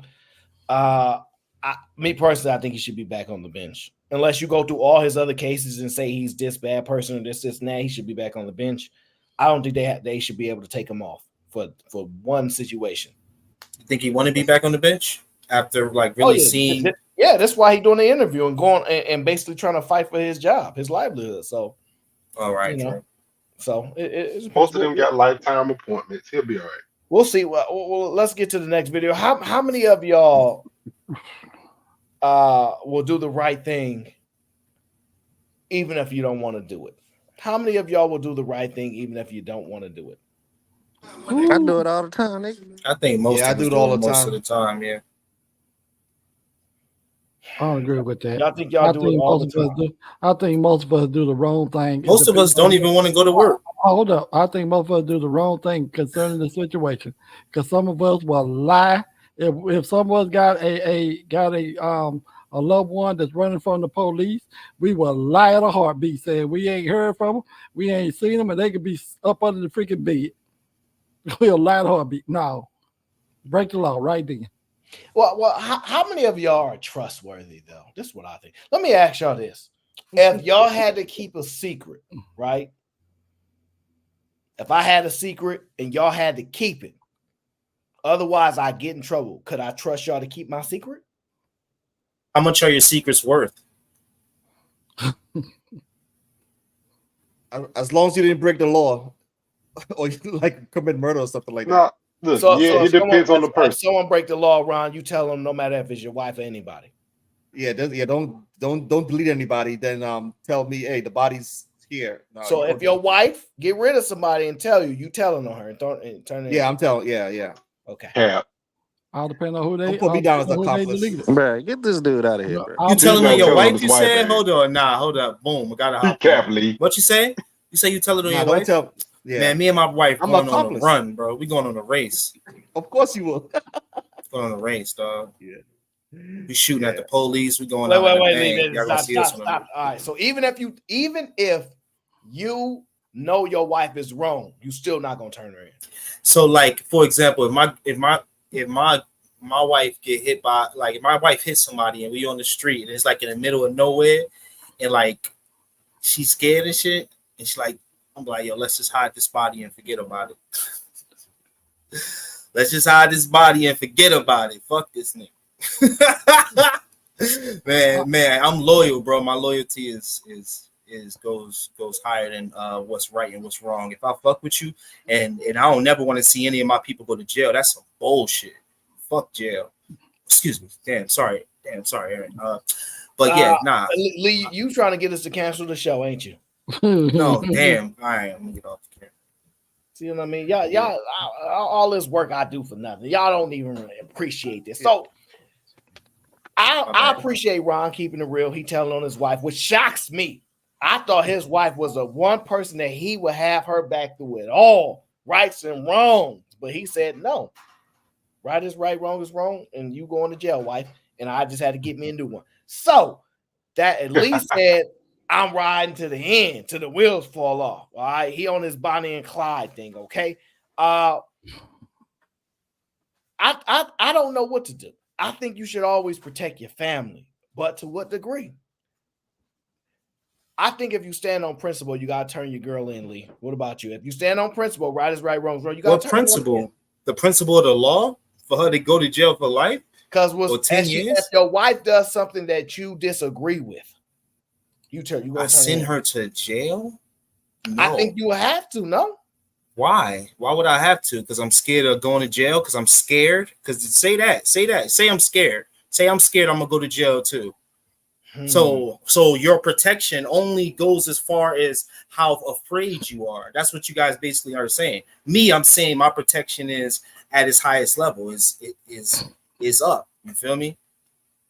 Okay. Y'all saying that y'all protection is once the cops get involved, I'm too afraid. Jail makes me scared. So I'm going to then give in and throw away the familyness and throw away the that. Well, Lee, you're not going to jail. You're not going to jail. They got nothing. You just know. I'm not going to jail. It's not. It's over. It's over. Yeah. So what happened was your wife came home. Look. I did this deed. If the cops catch me, I'm going down for a long time. You ain't got nothing to do with it. No, I'm taking all the money out the bank, and we going to a different country. We out. Like, yo, when did you do it? Yo, it just happened a few hours ago. All right, come on, let's hop on this plane right now, and we out. Okay. That's it. Okay. That's both of them go to jail. All right, so let's. Then we both go to jail. Then I'm sliding. That's what it is. Well, let's get to the next video, right? Because but we not, because we ain't never getting caught again. I promise you'll never see us again. Hey, I gotta go, man. I'll speak to y'all later. All right, Ron. All right, allegedly, though. Allegedly. Let's get to the next video, man. I'm already told this.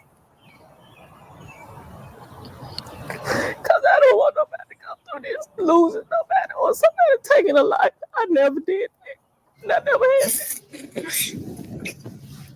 A Memphis woman turned on her television to see her daughter was wanted in connection with a murder. So what does that mother do? She took her daughter to the police station to turn her in. And tonight, 26-year-old Kenyatta Hayes is facing first-degree murder. Memphis police say that she shot and killed a man over $60. Fox 13's Daniel Wilkerson spoke with Hayes' mother today. Christ. Daniel joins us live tonight. Daniel, after the mom brought her daughter, the daughter confessed? Well, that's the million-dollar question. Police is saying yes, she confessed. And as you said, Daryl and Darcy, police are saying she did this over $60.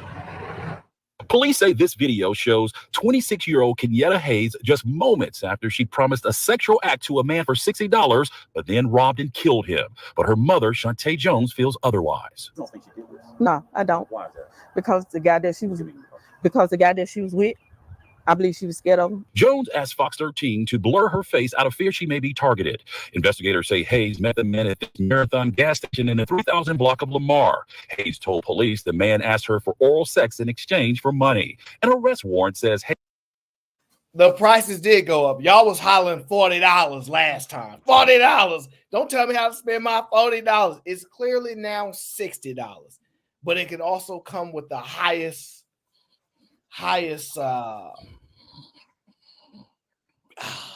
man. Anyway, whoa. Hayes never planned on having any type of sex with the man, but told police she was going to rob the man. Police say after leaving the gas station, Hayes and the man went here to Cherokee Park where he thought she would perform the act. That's where investigators say Hayes shot the man, took $60 and ran off. Video captured her leaving. Jones says she saw the video on the news, called MPD homicide, telling officers she was on the way to them with her daughter. Because I don't condone violence. I don't. If you do something, you pay for it. Once at MPD, officers say Hayes told them she committed the crime because she was, quote, thirsty for money. When asked what she did with the $60, Hayes told officers she bought her and her boyfriend 2 combo meals and she had $13 left. Though Jones doesn't believe her daughter pulled the trigger, she says still there is a lesson here for young people. You need to think about your actions. You need to think about what you're doing before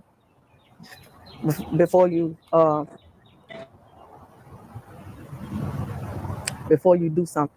They need to be a leader, not a follower. Watch who they hang around. And watch who they hang around with. Yes, sir. Yeah, back out here live. That's good advice coming from that mother tonight. That's why Memphis is another place I will never visit. I like that, mama. I like that, mama. You like that, mama? You damn Skippy, I do. She raised the person that would shoot somebody over $60. I like that, mama, because that mama said, I ain't standing with this bull crap. You want to stand in wrong? Don't come to me with it. Of course you're gonna throw her in jail because she never wanted her in the first place. That's why she out there feeding for $60. Facts. What? Facts, Hold up. Hold Lee, up. ain't no way Look. my daughter needs $60. Bro. Yeah, y'all playing, dude. Y'all know how many rich girls. What are we sit there? talking about? How many? Do y'all know how many rich girls? You telling me rich girls are shooting people for $60? Bro, just stop. Rich girls selling their ass. There's some Stop, rich bro. girls out there selling some ass to sit there and try to get stuff, and they parents got money. Okay, well, sell the ass. No, well, do that deed then. But don't shoot at somebody and take their life over $60. You just don't like guns, do you? You're right. I don't like guns because I value life, but that's a different story. This is crazy. Come on, bro. What are you talking about? I mean, man? don't get me wrong. I think it's crazy. I do. Right. It's okay. But we ain't talking about that though. We talking about turning in somebody who did the wrong thing. Okay, you right. Standing on your standing on. Man, look, mama was doing too daggone much. Just let the police do their damn job. You ain't got to run down there and be turning nobody in. They were coming to get her anyway. She was coming to your house. What you got to run down there and turn her in for? Well, maybe some people stand on mother freaking. I ain't turning in none of my kids. Everybody ain't look. You turning in nothing. They gonna do their job. You had to go get my kids in Mexico or Japan or Bangkok. You got to go find my kids. I'm not because, bro. And what's up with these guys, man? She never going home. She never going home. You're never gonna be able to hug your daughter again. You don't know. Yeah, I know that. That's a fact. If my daughter kills somebody in cold blood like that, baby girl, do not come to me. Do not, cause daddy gonna tell on you. Daddy gonna tell it. I'm gonna let you know right now. Daddy gonna tell it, and I just believe in accountability and responsibility. And that was not what you were supposed to do, baby. That wasn't supposed to be. Protection only goes as far as you're afraid. You're afraid to go to jail, so you give away your protection. You're like, I ain't protect you no more. The police want you. The popo want you. Okay, nah, it's up. That's the right. I'm a person that does the right thing. I'm a citizen now, Lee. I'm not a criminal anymore. I'm a citizen. So I abide by citizen laws. That's all. That's all I'm saying. Now, I'm joking. Probably 3, 4, 5 years ago, then yeah. But right now, I would say this. For this specific crime, I would not be on my kid's side to shoot somebody over that. But she probably would tell me something different. She probably would tell me the guy was trying to kill her or something, and she shot him. That's what would probably get me on her side. You see what I'm saying? So, it's circumstantial. Yeah, but I'm not turning in my kid. To get us on our but D-Town, whether you're a criminal or not, that doesn't matter. That don't matter about you going to the police. You ain't got to be a criminal. You in your house, you doing what you do, but you ain't got to be running down there talking to them folks. Right. They gonna do their thing. Home, bro. Your kid ain't new. You ain't never gonna see your kid, bro. Like you only gonna see him through a cage, bro. and they're gonna live the most hellish life that exists. Is being locked up for 20, 30 years in a penitentiary. That's crazy. I'd rather try to get my kid to escape. If I'm being honest with you, man, hell nah. Yeah, my daughter gonna be on a flight up out there. I'm probably on a bus because they can't track the bus. Your son just shot a guy for $60 in cold blood. But that's what I'm saying. What if my son, first of all, fuck that guy. What if my son tell me that he was trying to rob him? That's what I'm saying. My son might lie to me, and I'm going to believe my son. And my son say, "Daddy, I just now did it." I'm gonna try to get him out of here. And yo, if you get caught, then just know that your pops didn't turn you in. You know what I mean? I stood on business. I try to protect you, even against my own, against my biggest fear, which is going to jail. I try to protect you. So like. What if your child tell you I was trying to rob him? I didn't get away. Oh well, then fuck him. You don't gotta say no more. Fuck him. Man, if my daughter said that she was trying to rob him, I'm still getting her out of town, bro. Like I ain't playing the police game, bro. Aaron, I ain't say I'm gonna help her, but I'm not gonna talk to the police. Y'all gonna do y'all job. Now, I ain't say I'm gonna be helping. I still might help her, yo. I ain't gonna hold you. She gonna be in the Appalachian somewhere, nigga. I still might get you, throw you like 10 bands and be like, you better get the fuck out of here. Let me get out of here. Get out of my face. But here's 10 bands. Pardon me. Let me interject on Lee. Because see, Lee, now, as much as you don't like guns, anti-gun, anytime he gonna break your kid folks or not, sit there and they commit a crime with a motherfucking gun. Look, it should be automatic with you. Look, don't come my way because I'm calling the police because I can't stand guns and you use one to take somebody's life. So no, so you're trying to play both sides of the fence, fella. Yeah, but at the end of the day, that's my kid though. So like, if my kid come to me crying and I understand that the ultimate punishment is going to be them going to jail, I'm gonna tell them to run for their life. That's just what I'm gonna do. I don't really care. Like I tell that to like, because bro, okay, jail is what you think jail is. You think that shit is fun to live your life in jail? I'd rather you get shot, get into a shootout and get killed by the police than go to jail for 30 years. That's really what I believe. Because it's like going to jail, bro. So you would tell on somebody as long as they're not your kids. What if you saw somebody right there? They like, yo, Lee, what up, man? It's Ron. Yeah, I just did that, but you know what I'm saying? They keep running. And it's not your kid. Am I telling? No, I don't know why he did that to that man. I ain't telling on nobody. I ain't telling, bro. I ain't playing the investigation game. I ain't got nothing to do with that, Aaron. I'm minding my business, Aaron. My problem be, this is my problem. When I look at stuff, I go for what they said, the face value of what the interview. I'm not saying what if and this happened. No, I'm going about what Aaron just showed us. And in that video, she told the police officer that she shot this guy for $60. Cold blood. Lee, you took this woman to the park to perform an act. You was gonna give her the bread anyways. You just wanted your piece of the game at the end. She shot you in cold blood, Lee. My daughter or not, that is wrong, bro. That is not the right thing to do, and you must pay. For the people that I think that's scared of jail, I think they're the biggest cowards because they will do the crime, know they did the crime, but don't want to go in there and do the time. I don't get down like that, money. So look, do it. You gotta be accountable for everything, money. Look, so if your boss was running a money scheme at job, money laundering and shit like that, and you knew he wasn't gonna get caught, would you turn on that nigga? Would you tell him?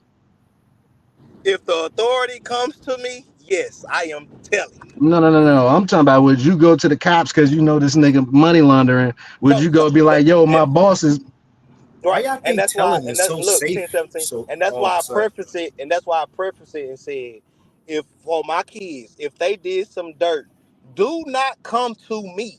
That's what I'm saying. I'm prefacing that. Do not come to me because I will tell you. So I will tell on you. Therefore, what I'm saying is, right? If I don't know, I don't know. So if No, I'm saying if you do know what they got going on. If I do know, and they authorities come to me and ask what's going on, I'm going to tell. That's what I'm telling you. Bruh, they shouldn't have to come here if you're doing the right thing, D-Town. Come on now. You supposed to go turn their ass in if you know they money laundering, bruh. You know they ain't got, why the police got to come to you? The police don't know. You got to make them aware, my nigga. You know what I'm saying? Because first of all, I really don't like police like that. Okay, I'm just trying No, y'all love to police, get mine. D-Town. Okay, So you go turn to your I boss. really don't like police like that. No, yeah, But if y'all they do. come to me, But you go I take your am a daughter to citizen. them niggas? That's all I'm saying. I am a citizen. Right. I'm a citizen. That's all I'm saying. I'm a citizen, dog. It's funny as hell. I'm Yeah, not man, I don't see driving my. down there to tell them. I'm not driving down there to tell them. Now, like I said, they come and they ask me, look, I might say, look, I don't know nothing about it or whatever. But at the end of the day, I'm not going to just drive down to the police station because because somebody in my house did something. Hey, man, the police going to come here soon enough. I'm going to tell them, hey, man, I'm not going to stop them from getting your ass. I'm going to just enjoy the little bit of time I got with you. But I'm not going down there to tell them, hey, they over there right now. They at my house. No, they're gonna be here in a little bit. Aaron, what did I tell you when you asked the question? Most people are not going to do the right thing. They go do what they emotionally attached to at that time. If it's me doing the wrong thing, that's what they going to do. Hey, Lee, you from Jersey? You know FatBoySSE? Yeah, he from North. Okay, all right. Well, he's the last topic of the show. So we got to get there, okay? We got to get to the last topic of the show, okay? Fat Boy from Jersey, representative, okay? The representative from Jersey. I was going to end the show here because I didn't know if I wanted to get into the Jersey guy. Out of respect for you. Is he the snitch? He the snitch? You talking about somebody else? He snitched on somebody? No. My bad. It might be somebody else. My bad. No. I don't put no allegations on nobody. That's between you guys and the fans. FBI, open up! They ain't got nothing to do with me, man. All right, so we're going to get to that topic. FatBoySSE, we're going to get to it. Right before we're going to get to that, though, we got one little snippet before we get to the main topic.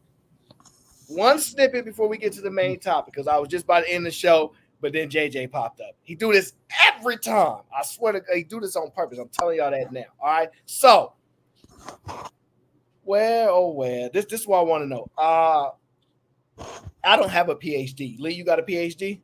No. Big West PhD? No. Anybody on the panel got a PhD? No. Dang. Okay. All right. No PhDs on the panel. Well, let's just say if you ever worked hard for anything in your life, and right when you about to get JJ there, right when you about to get acknowledged, could you imagine they just snatched that diploma from give me that diploma back, right? It can feel like that even if you actually have the PhD. You know what I'm saying? I know it sounds a little weird. Lee, let me just tell you what I'm talking about, because I don't want to.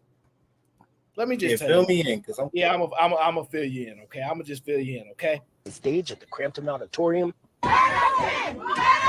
Just outside of the lobby, dozens of loved ones locked out, and some trying to push their way in after being told the building was at capacity. Because of the size of the room, and because our relatives sometimes do not know how to act, the fire department is now here to shut us down. Now, you know the great establishment that is Howard University, so we're some of the greatest minds and the best ran colleges on all the planet. They was celebrating some of the better, some of the people that were graduating from one of their prestigious programs, because you know we get a lot of Howard University people around here. And the lady in front here says, we got to shut this place down because our families can't act right, and the fire department is shutting us down because we messed up. We didn't realize how many people were supposed to be here. We made a mistake, so we got to shut this place down. I know y'all graduating. I know y'all work really hard, but y'all not gonna get to walk, player. This is what happens when you have one of the best ran universities by some of the greatest minds, smartest people on the planet. This is the type of stuff that happens when you spend all that money and you graduate 4.0s, 4.9s, 5.0s, and all those things, all your hard work, your accomplishments. Are you trying to be funny right now?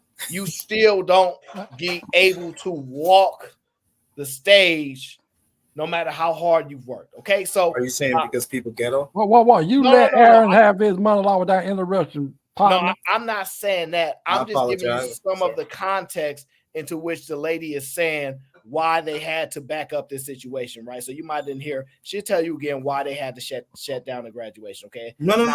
I know why. I just was trying to. I thought you was no. Well, it's more into the video. I'm just add context throughout. That's just what I do. So I'm just saying this is Howard University.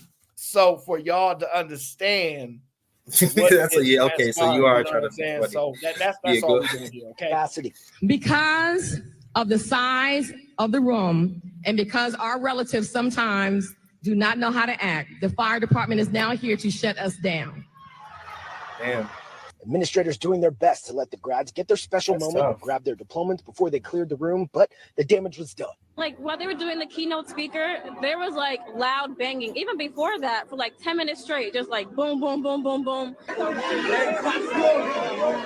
After this commotion, pictures showed the broken glass door left behind. It's sad right now, low key. Oh, yeah. It's sad. I'm just heartbroken. And dreams shattered for grads like Holly Ragunanan and her family, looking to make up for moments missed during the pandemic. Glass started getting broken. One of my classmates' hands got cut. I didn't even get to walk. I graduated magna cum laude and I didn't even get to walk. Magna cum laude. What is magna cum laude? Sound like a Starbucks coffee. He said she graduated magna cum laude. You can get that at Starbucks, nigga. You can definitely get that at Starbucks. Nah, that's what you want, Aaron. That's at the top of your class when you know, only a certain GPA get them. Oh, so you saying she is one of the smartest people in that school. Yeah. And she don't know all her hard work, all that money she spent. Are you trying to say Howard is ghetto? Just say at one of the most prestigious universities. Are you telling me? Who is this interrupting while we talk? What goddamn? Let me put some money up here. But we should stop the interruptions, guys. I can't believe this stuff. Throw some money down. You hear this poor woman? Everybody should support. You hear this poor woman telling y'all, I didn't even go on dates. You know how hard it is to graduate cum laude, cum magna? You know how hard that is? She had to pass up on dates. She probably didn't even hang out with her friends. She was just working to be the very best at one of the greatest universities on the planet. Okay, one of the smartest minds, best administration, all of that. And she said her feelings is hurt. She ain't about to cry. Y'all can see that. She like, I graduated cum laude and I didn't even get to walk the stage. It's wrong, man. It hurts to hear her have to say these things after being at one of the prestigious universities, okay? I'm class 2020. I didn't get to walk for my high school graduation. I didn't get to walk for my college graduation. It's not just the grads who left the canceled commencement disappointed. All the money we spent, my father and grandmother came down from North Carolina. And while these grads... I told y'all, they from the South. I told y'all. See, grandma, my mother came down here, North Carolina. They got magna cum laude, and they can't even walk the stage. And because the fire department shut them down, according to the keynote speaker lady that was there, whoever said that, fire department shut them down because, you know, capacity and all these things occur. That's what they said. All these young, bright, intelligent minds working so hard at one of the best universities ever, the best administration around. Y'all telling me that these young ladies didn't even get to graduate?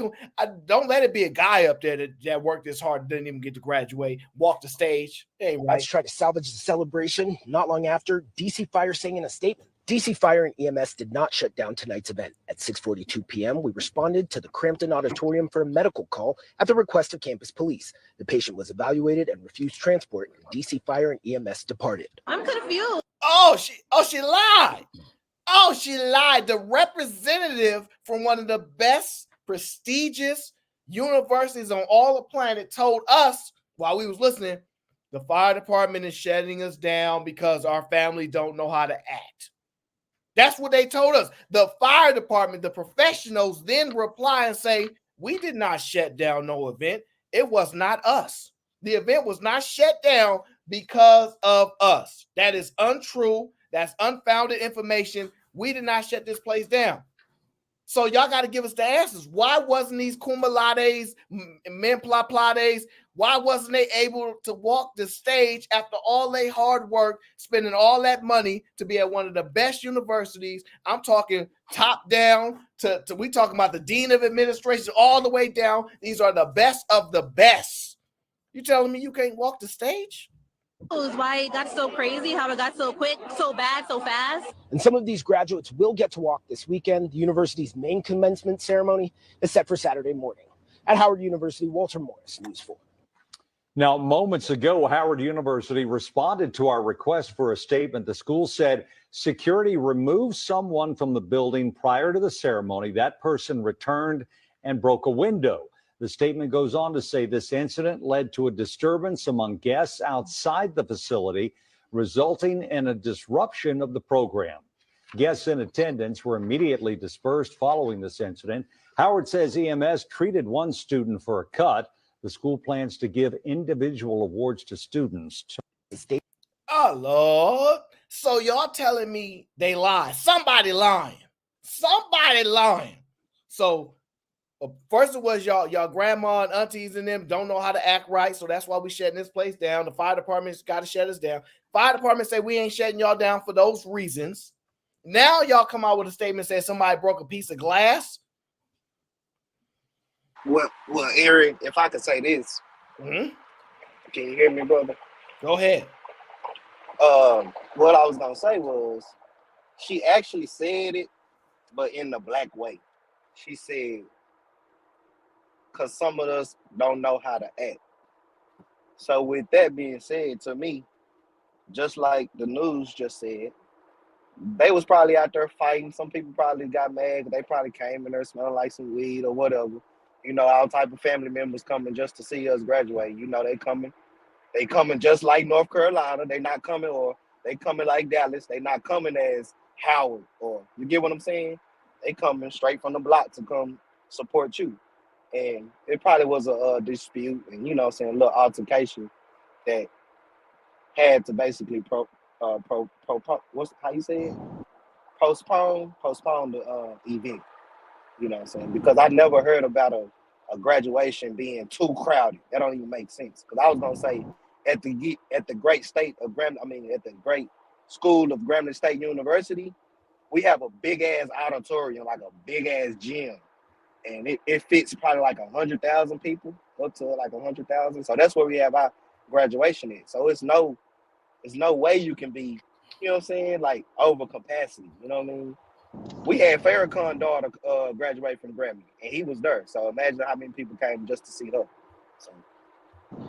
Well, shit, what I think, see, when he said the guy got kicked out, came back and broke the glass, kind of, you know what I'm saying, threw a wrench in the whole story. That's what made something seem like a lot. But I think it was the school fault because they knew it was only a certain amount of seats they had, and they should have told people before they invited all them people out there, you know what I'm saying? Like, they should have been like, all right, each student can only have 5 guests, or each student can only have 6 guests. These niggas getting doctrines, you said, right? So it's people probably coming from all over to watch this shit. You know what I'm saying? So they probably didn't let them people know that it was a limited amount of seats people got there. Even them people was out of pocket too, because they should never took it that far. It's like, I know you came from out of town. I know you came to see the graduation, but look, nigga, they failed to communicate, and it is what it is, bro. Just let it go. But they didn't let that shit go. Well, look, I understand that. You know what we do is, you know, it's pile on day, but most of these graduations go on without a hitch, and most of them are prestigious. Now this one, Did you I have graduate to. Magna Cum Laude? No, but I'm speaking for HBCUs, and I graduated from one. And most of the Shout time, out these HBCU. graduations, yeah, most of the time these graduations go off without a hitch. Now, something went wrong with this one in Howard. They dropped the ball. We can admit that. We can admit that Howard somewhere dropped the ball. But most of the time, these graduations go off pretty good without a hitch. And it's just terrible that we got some of our best and brightest. Howard graduates some of our best, and it's just terrible that they botched this graduation like this. We can't let them off the hook. But it's not like this is all the time thing. Most of the time, we get together and we know how to act. That's a fact, especially graduation. Everybody in there happy, man, saying crying, out children walking the stage with us, man. It's a beautiful sight, man. HBCU, man, it's a beautiful sight. Children walking the stage with y'all? Yeah. You know how some girls just had some babies. They had some babies. Oh, I've seen that before. Yeah, No, we that's what I'm tired of saying. this BS. Always covering for these schools. No other school is making these claims. I ain't seen no other girls talk about, I graduated Magna Cum Laude and I can't even walk the stage. Nobody else did it. But y'all come up here making excuses for these people after they sold all your money. They made, look, grandma and them had to stop smoking cigarettes for 2 months just to be able to afford to drive down there to get to that graduation. And y'all sitting up here making excuses. This is the problem. Y'all don't believe in black excellence. That's y'all problem. Y'all good with making excuses. Didn't you see that girl crying? Didn't you see her crying? Y'all don't care. Y'all don't care how much money they I said it was the school fault. I think it's the we school just said fault. that they dropped the ball. We said that Howard dropped the ball. They supposed to do better than that. And then How is it whoever the was trying to school? lie Wait, on the how is it firefighters. the school's fault though? It's not the school's fault that they started to lose their mind because there wasn't enough seats. I get it, there wasn't enough seats, but that don't mean that you start to tear the place up and start to act rowdy. It's not the school's fault.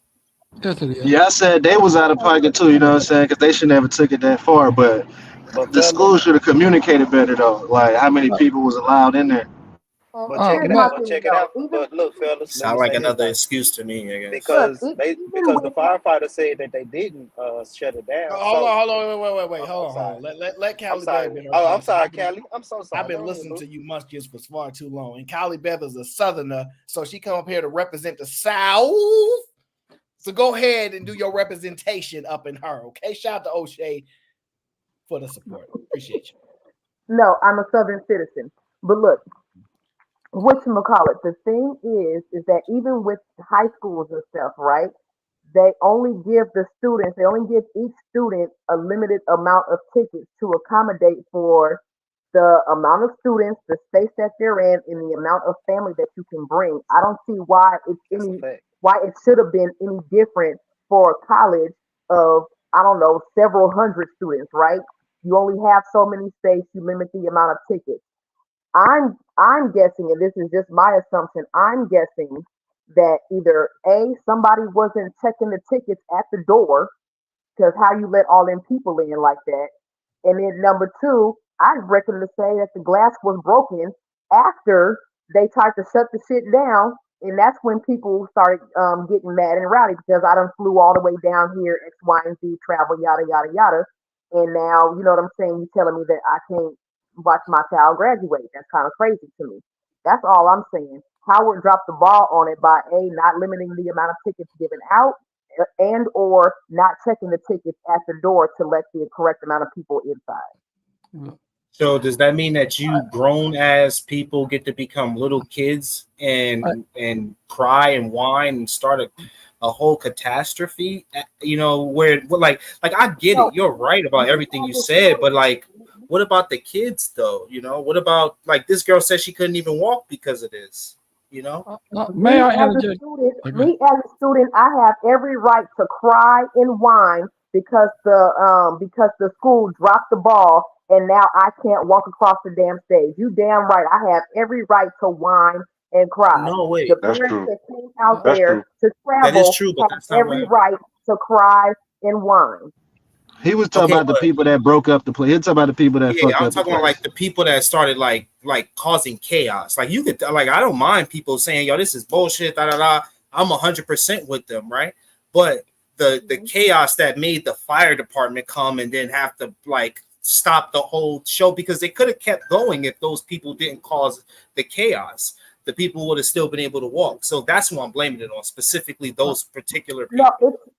It's my understanding that they responded to a medical issue. It had nothing to do with the amount of people or any ruckus that was going on. From what I gathered from the situation, the ruckus happened after they shut the shit down. So why did she wait? You gotta tell Aaron to run that back, because she said because our people don't know, or our family members don't know how to act, they shut us down. If you want Aaron to play it again, he'll play it again. That's what she said, but she said the fire department. You talking about the chick behind the podium, or you talking about the student after the fact? Which one you talking about? No, she said at the podium. I mean, play it. I mean, if AO want to play it again, he can play it again. May I interject on this matter here? Because I don't really know, but I do think she said something. Sorry, go ahead. Here's my observation of it. Kelly Berry right about that. And you're right to a certain extent too, Lee. Where them some grown people out there doing that crap. But here it is. Here's the part where you're not right. Look, it is the school responsibility to make sure everybody there is a level of protection there, whether it's limiting the number of tickets that you sell or having on-site security to make sure if something get out of line, it gets back in line real quick. Because guess what? These are people who have spent and thousands, if not hundreds of thousands of dollars in debt. The very least you can do is let them walk that line. I mean, sorry, bro. Like O'Shea, you merging it though. The line they would have been able to walk the line if the chaos didn't ensue, which enticed the response to the police officers, which made them shut it down. That's what stopped the line walking. Now, if you're talking about people being mad, oh, sorry, go ahead. What you say? Go ahead. No, I addressed that. That's why I said it's a responsibility of the school to make sure proper protection is there to make sure everything goes smoothly, especially in the era of the type of chaos we have where anything can pop off at any time. Yeah, security needs to be there, and that thing needs to be streamlined. If it gets to look like too many people is in there, look, we got to back this up. Number one, like what Kelly Bear said, look. You issue them tickets out. You know how many people that can sit up in there. So you issue tickets out to make sure you accommodate that. And that way that help keeps all that stuff under control. And I'm done on that matter. I agree with you. The moral of the story is Kuma Kalade, okay? Show some respect and let them. They need to be able to walk the stage if you're gonna do all that work. That's all I'm saying. I think this was even though this is the greatest university in history of America, even sometimes they could overestimate how many people want to go to their school. So even on graduation day, people trying to get into the school, and too many people want to go there. So that's probably what happened. Everybody's like, "Oh, can I go to the school too? Can y'all let me in?" And they was like, "We don't have no more dorm rooms for y'all." So that's probably what happened, because everybody want to go there. So I think that's what happened, and it's just unfortunate that all these hardworking young ladies, young men won't be able to walk the stage, and some of them didn't get to walk in high school either because of what happened there. So it's just tough. But you guys continue to rep these schools and make sure y'all let them know the very best of the very best. That's what y'all continue to do. Okay, Kylie, taking shots, bro. I ain't taking no shots. Or just go to Grambling State University, the best university in the whole. We get it. We get it. We understand. I speak white liberal. I know when the shot is taken. You are not a fan. No, passive, but still aggressive. But he's definitely PWI fan. But that's PWI speak. But look, I'll holler at y'all later. I just came up to offer my little 2 cents about the amount of tickets that are Drive handed by out. Cali. Drive All by right, Philly. I bet they ain't gonna return that money either, is they? And y'all know what? From now on, just call Aaron and Umbrella, because the fella like throwing shade. Say no shade. Y'all, yeah, That this was is what I've been shade. told. I don't know nothing about no school. I barely even got past me. I don't know. I'm just going by the smartest people that say these are smartest people. That's all. How am I supposed to? Now, let's get into FatBoySSE. Okay, FatBoySSE. Y'all might not be overly familiar with, but he is an entertainer. Okay, he was in a couple movies as well. And you know, he makes money online. He got some clout, all that stuff, you know, motion, what they call it out there. Motion. And yeah, they call it motion from what they told me. And me too. There is been, he was married, and I think he might still be actually married, right? But there was a big issue that happened, a video that kind of went viral between the dispute about with him and his wife. And honestly, at the time, I was like mad. I'm like, oh, why is she not letting him see his kids and all these things? I'm trying to figure it out. And he ain't really went into super details about it. And for one, I finally get some insider information on what happened, and we're gonna break it down today. So remember, FatBoySSE got like 1 million followers. Okay, he cannot rap. He cannot rap at all. But he does put out songs, and he's trying. If he gets better, I will acknowledge he getting better. But you know, he's an entertainer. He does some things, and he gets some money. Okay, so shout out to him. You know me. He trash. He trash, man. His raps are not good yet. He maybe becomes one that's good. He said not good yet. Yeah, they just not good yet. But he could become a good rapper. I don't know. He's just not good yet. But I do give the possibility, because they say if you make one Drake, make another one. So if he's so much of one of those people that you can just puppet people in, go ahead and do the same for him. Make another one. So he gets into some of the details of what happened and why I never got the insight that I need. This is what I need. You was going through a situation that people man, think I've been going through skit. that. I've been going through that. That's why I ain't got my biggest heart chain right now. Feel me? I've been going through that. So can we get the real breakdown on your situation with you and your wife from the beginning to the end? Because you know, I be seeing you and people hit me like, yo, your man crashing out. I'm like, yo, bro, that ain't your business. That ain't my business. Yeah. It's it's Kiki now, but that's bro business. Yeah, but so where you stand right now, and are you willing to stand them and answer some allegations? Yeah. So for y'all who don't know, I don't have the freaking video that I want, right? But I know who this is now. I didn't know. Okay, I know who this is. Yeah, so I don't have a video that I want, but there was an incident not too long ago. I want to say maybe when this happened, maybe a year ago. And him and his wife was getting into it, and this is what transpired. Okay. Bro, what you mean? Bye, bro. Give me that key, bro. Call me, tell you call your Uber. Give me the key. All right, nigga. I don't have to. If you touch me again, my nigga, you're going to jail, bro. What you talking about? Bitch, you're going to jail. What you talking about? We're done. We're over this shit. What you talking about? We're done. You could go. Hey, give me the key, bro. Give me my mother key, bro. Give me my mother key, bro. You weirdo. I'm not giving you nothing. I'm not giving you nothing. You have somebody come get it from you? Yeah. Bro, stop playing with me, bro. Yes, I do. Bro, you say you really think you like that, bro? Like, for real. Give me the key, bro. You have to take me to the bitch house. Like, give me the key. You start fucking out. You're weird, bro.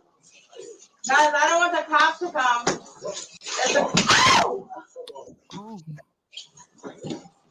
Guys, it's the cops. Bro, I don't give a fuck, my nigga. He needs to get my phone, bro. You're weird. If you don't, that's fine. I'll go buy me a new one. Literally. My mother key, bro. I'm not. Yo, Ayo, let me say this, Ayo. Welcome to New Jersey.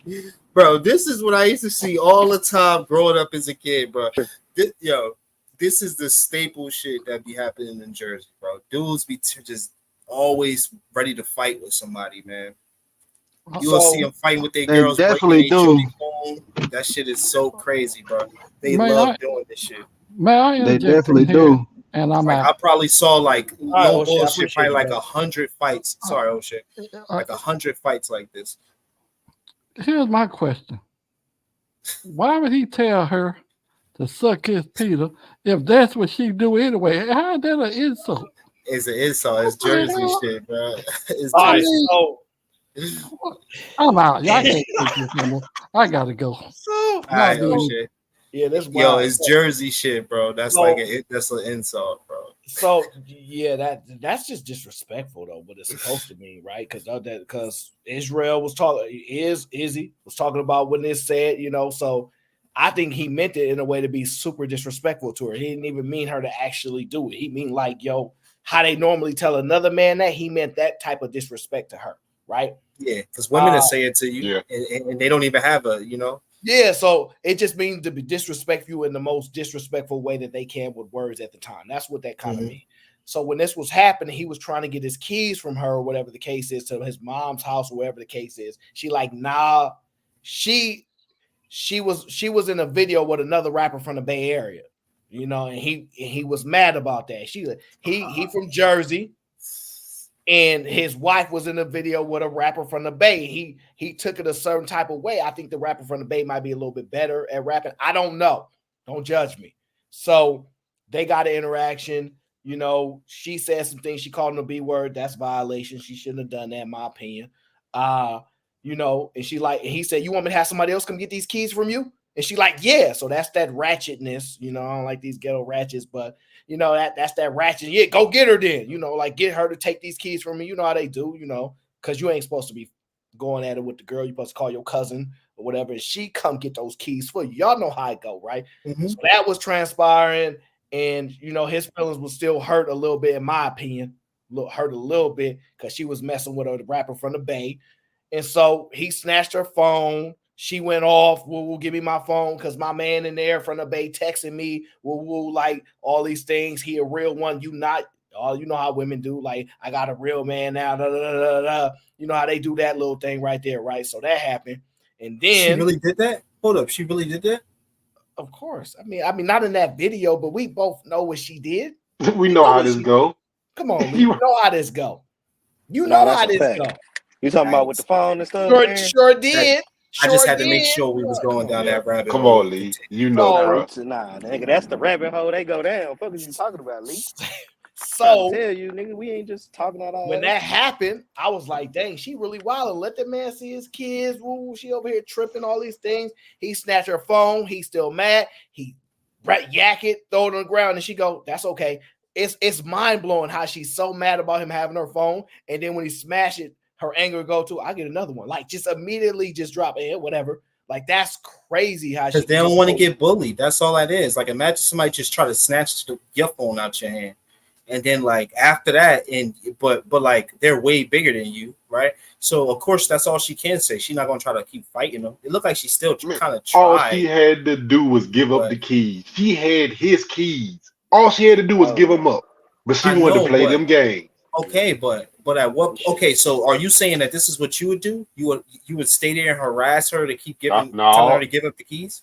No, I'm not saying that's what I would do, but I'm saying she's starting the action when all she has to do is say, "Here, take your things. We don't have to touch my things and leave." That's all that had to be done. But she had to egg it on. Lee, you know how they do this. They egg it on. I ain't giving you shit, nigga. I ain't giving you shit. Hold up, let me respond. I always know how they do it. That's why I mastered the art of walking away, right? Because that does something else to them. Like, they want you to fight with you, and you just like, you see that move and you just walk right into that. I take a scenic route and I go, all right, you ain't gonna give me the keys. Cool. Everybody ain't Lee. I change the lock. And I walk away. But again, so he can't even get in his mom's house now. He antagonized it by staying there and acting like she's some type of man. Like, yo, fuck you talking about? Who you think you is? What blah blah blah? Like, crazy, bro. So he took it to the next level. Then he put his hands on her. Let's not forget about that important part, right? Once the person that puts the hands on the person first is always the person that ends up going to jail, right? So he is the one that instigated the conflict of physical conflict. Come on, man. Come on, man. Y'all defending the guy that put his hands on the chick. Aaron, why she not letting him see his child, though? That's what I want to know. Bro, they ain't got nothing to do with him putting his hands on her. That's what we're here for. This is usually how domestic things start. So when all we have to do is give that man his stuff. He be on about his way. So but you antagonize the man and don't give it to him. So mind you, I seen this video from like a year. Right, talk to us, man. What you know more? You know more. What's up? And when I seen the video, I was like, dang, like these chicks, because mind you, he paid for everything. He cashed out all the stuff. She got that shit don't mean nothing. Like, you know what I'm saying? So I'm thinking to myself, like, dang, he taking care of her, dude, all these things. Why? I mean, I see they going through it. I guess when the Bay Area, if a Bay Area guy get to your chick, you might as well just let it go. But hey, it gets to be different, right? Chill out. Hit him, Lee. Chill out, y'all. This ain't got nothing to do with me. That's he from Jersey. They ain't got nothing to do with me. I'm just telling you. He ain't one of our best and brightest, though. He's some dude that's only got her because of the money is my whole point. Come on, man. Stop. Come on, bro. He made it out, bro. Stop it, bro. He did, and that's cool, but at the end of the day, he's gone above his caliber trying to deal with a woman like that. She don't even like him. She only like him because of the money and what he able to do for her. And that's what it shows in this video. And it shows how is she above his caliber if a chick about money. Yeah, she because women that are about money, they will still go sleep with the guy that they're actually sexually attracted to, and they'll give that they'll go give that guy money. So that's what I mean. No. He's a trick. He's a trick, man. No, but what you saying? All right, because look, sorry. So you got hit. O'Shea told me I had to put this money to work, Big West. You gonna have to sit back because you couldn't hold your composure because you never can. Okay, you never can. Shout out to O'Shea. Okay. I'm telling you, I was on his side, bro. I'm like, yo, she wild and disrespectful. Get this man the key. Let him see his kids. He put money in your pocket. He cash you out. He got you getting followers everywhere. He got the juice. He seemed like a young dude trying to get his money, doing. I'm like, woo. Then he dropped the interview, and I'm like, oh, we can finally get some details on it. So I can finally get some understanding of this, right? So we got the interview. I waited till y'all pull up before I watched it, too, because I'm afraid. All right, so this is him. He icy, but he missing. He got a chain with like the biggest heart on it. It's nice. I ain't gonna front. It's nice.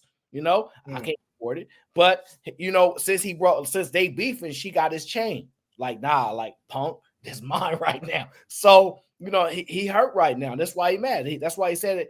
He been dealing with this, and he ain't got his biggest chain. That's why he said in the beginning he's gonna talk about it, right? No, like I could be wrong. That ain't my business. Did you go through that when you was going through the situation? Did people think I've been going through that.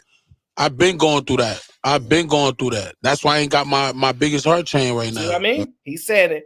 I don't have my biggest heart chain right now. Because if it's one thing we gonna do as black people, we gonna get some jewelry. We gotta get your shine on, get your shine. So he's still icy. Don't get me wrong. Like he's a little clean. He's still icy, but it ain't hitting without the biggest heart. It's hurting his heart right now that he can't stunt the way he want to stunt, and he playing around. So she got the chain around, right? So they asked him, "Can we get to some questions about you and your girl?" Right? And answer some allegations. Yeah. Yeah. So all right. So the one they were saying, she said that you would hit and you was beating her. Yeah. Well, what type? Break it down. What's some? What it was? When a man and woman is in love, and a man and woman got shit going on, and a man and woman got endeavors, and a man and woman got kids. Absolutely. Shit gonna happen. It's shit gonna happen, but it ain't like I'm beat. I don't beat women. We don't do that. Absolutely. We love women. I love estrogen around me. Absolutely. You know what I'm saying? I love estrogen. I don't like testosterone around me. But except for my does it sound like he ain't beat? Does it sound like he ain't do it? Because if you watch, he like, look, we got history, we got endeavors, and it don't. To me, it don't sound like it. But then he cleaned it up at the end, and said, "No, we don't beat women. I like estrogen." So, all right, cool. I'm going to take his word for that. Brothers, my family, you, Joe, family. You know what I'm saying? That's estrogen. I don't like new estrogen. I don't like new testosterone around me. You know unless it's bringing up people. Unless it's people I'm familiar with. You know what I'm saying? Because at the end of the day, you don't know what this new guy intentions are. Right. You know what I'm saying? Facts. So at the end of the day, with that being said, it's like, boom. I I don't condone that shit with women. I don't condone hitting women. I don't condone none of that shit. Right. You know what I'm saying? But at the end of the day, when we get into it, that's me and her. It ain't like I'm like, it ain't like she in the hospital. It ain't like a ligament broke. It ain't like Lee, what you think? Is he right? It ain't like she in the hospital. It ain't like her ligament broken, nothing like that. Is he right? Because you just saw him in the other video. You say he started the physicality. Like, you believe him right now? I believe that he's saying I probably slap her up. I probably be yoking her up and shit. Cause that's what I used to see a lot. Like they yoke their girl up. They wouldn't actually punch them. Rarely would I see that. And if they did, guys would like get in the middle of them, like, yo, chill. And that guy would probably get beat up if he actually punched a woman. But a lot of yoking up, like a little smack across the face and shit. Yeah, that type of stuff. I'm not gonna say that he does that because I ain't trying to because it's actually like a person. I ain't gonna put no allegations on him. But I've seen that in Jersey a lot. Is you know what I mean? Like the pimp life, like yoking your shorty up, grabbing her, get over there, you know what I mean? Get in this car, throwing it in there on some that dude who was in that movie who got that allegation of assault for throwing that girl in the car. I've seen a lot of shit like that. So yeah. I think that he right, Jonathan Major shit, but I think he probably saying like, yo, I'll probably be yoking her up, I'll probably be tripping, I'll probably reach for her shit. Because I ain't see him hit her, I ain't see him slap her, but I did see him like put his hand in her face and like kind of like use some force on her. So like that shit is the shit I would see, like shit like that. Like they'd do some sneaky shit and then try to get away. But the question is that right? Is that okay? And what you think? Well, they got endeavors together and they going through things. That's what he said. she can't move again. Whoa. Like a ligament broke. It ain't like she can't move again. Whoa. To me, right, that's bad luck. Right? And you talking about, I ain't doing it, and then your hands just like they you ain't got no control of your hands, and it looked like you uncontrollable to me. The optics are terrible. Don't do that to people from Jersey. They do this a lot. They do this shit where they. Oh my god! The optics look bad because he like, I ain't never in no hospital. Nothing. I don't do that. I don't do. Oh! It looked like he could just like blow, and then hurt somebody. You know what I'm saying? He ain't no little guy. So you know what I'm saying? He ain't no little guy. So it's like his hands look flimsy. So I don't know if he got control of himself. I don't know if he got the type of So what you saying? You saying that he ain't just slapping her? Because I'm saying he probably slapping her a little bit, like probably a little like a guy in this situation that I've seen probably a little slap, a little. It sounds like that's what he talking about when he said she ain't going to the hospital, this, that, and the third. So I'm making a assumption that he's saying we probably be getting it in a little bit, but nothing crazy. See how you saying that, Lee? Something crazy? What you say, Mufasa? See how you painting that, bro? You wild, man. We ain't see that. You need that on the video, but my thing is, look, yes, his behavior needs to be examined because obviously, he's a little of the aggressive manner. But we can't lose the fact that this is a domestic dispute, between the both of them. And they're both doing stuff that they should not be doing. And both of them need therapy. He needs to, control your hands, bro. Try to, because my thing is, I'm looking at that altercation. You definitely started that, and you need to be called out on it. And ma'am, give that man his shit. Give that man his chain back. Why are you holding on to it, saying, nah, boo boo, I got your stuff, and I ain't gonna give it back to you neither, nigga. Yeah, I got it. I got it. Lee, you know what she doing, Lee. I got it. I dare you to come over here and get it. I dare you to. I'm gonna get my brother to kick your ass, bitch ass nigga. Yeah. See, I ain't and you better not come over here. Yeah, she is. It's like both of them need to chill out. Cause I know what they doing. Like, just chill with that, both of y'all. I agree, but at the end of the day, putting hands on somebody. Man, she be swinging on that nigga too, bro. She swing on that nigga. If y'all watch their videos, she definitely do. If y'all watch their videos, like if you've been, See, Lee. Yeah, she a ratchet. She a ratchet for sure. If you've been watching him since, cause he been with her for the last 5 years now. You know what I mean? He got loose out the game with her. He fell off after her because I ain't like what he got with her. But you go watch the videos that he used to be running this shit. And she used to be hitting him in the videos, you heard me? Going upside that nigga head, shit, punching him and shit. Look, you gotta watch all this shit. Look here, G. You can't get no cum laudes. You can't get none of them unless you go to the big prestigious universities, bro. So shit, I'm gonna get one of them, Aaron. Y'all taught me something new. That's what I gotta look for. That's what I gotta look for right now. That's what the intelligent chicks at. Yeah, I'm with them sumos, them sumos. Yeah, them y'all things. wilding, bro. Y'all wilding out. So this video about to take a turn. I'm gonna just tell you, we're gonna take a turn here. Let's get back to the video. It ain't like a ligament broke. It ain't like she can't move again. That's crazy. God damn. God. That's cool. You got it, fat. I got it. Hey, make sure y'all keep that part. That we need that. Yeah, I got it. That's gonna be a blooper. Not my boy. Nah, so boom. Nah, that shit a little light right there. Yeah, I get what you're saying. Ain't like y'all fighting for you. Ain't fighting to fight. Bro, like, come on, bro. Like, come on. Bro, you would bro, any women that feels threatened or feels fucked up, y'all would know, bro. Louis, you would have been calling me. No, absolutely. Let me say something, You'd have been hitting me. You'd have been like, yo, fat, what you doing? What you doing? I had a conversation and I told, it's been different things that happen up here. I always say this, bro. I done wife out before several times, but it's not like, oh, just a blue arm you out. No, we fighting.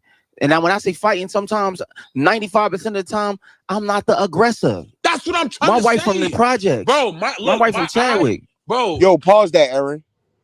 Nah. You taking them out of context, Aaron. I don't like how you look at it. Look, you gotta understand.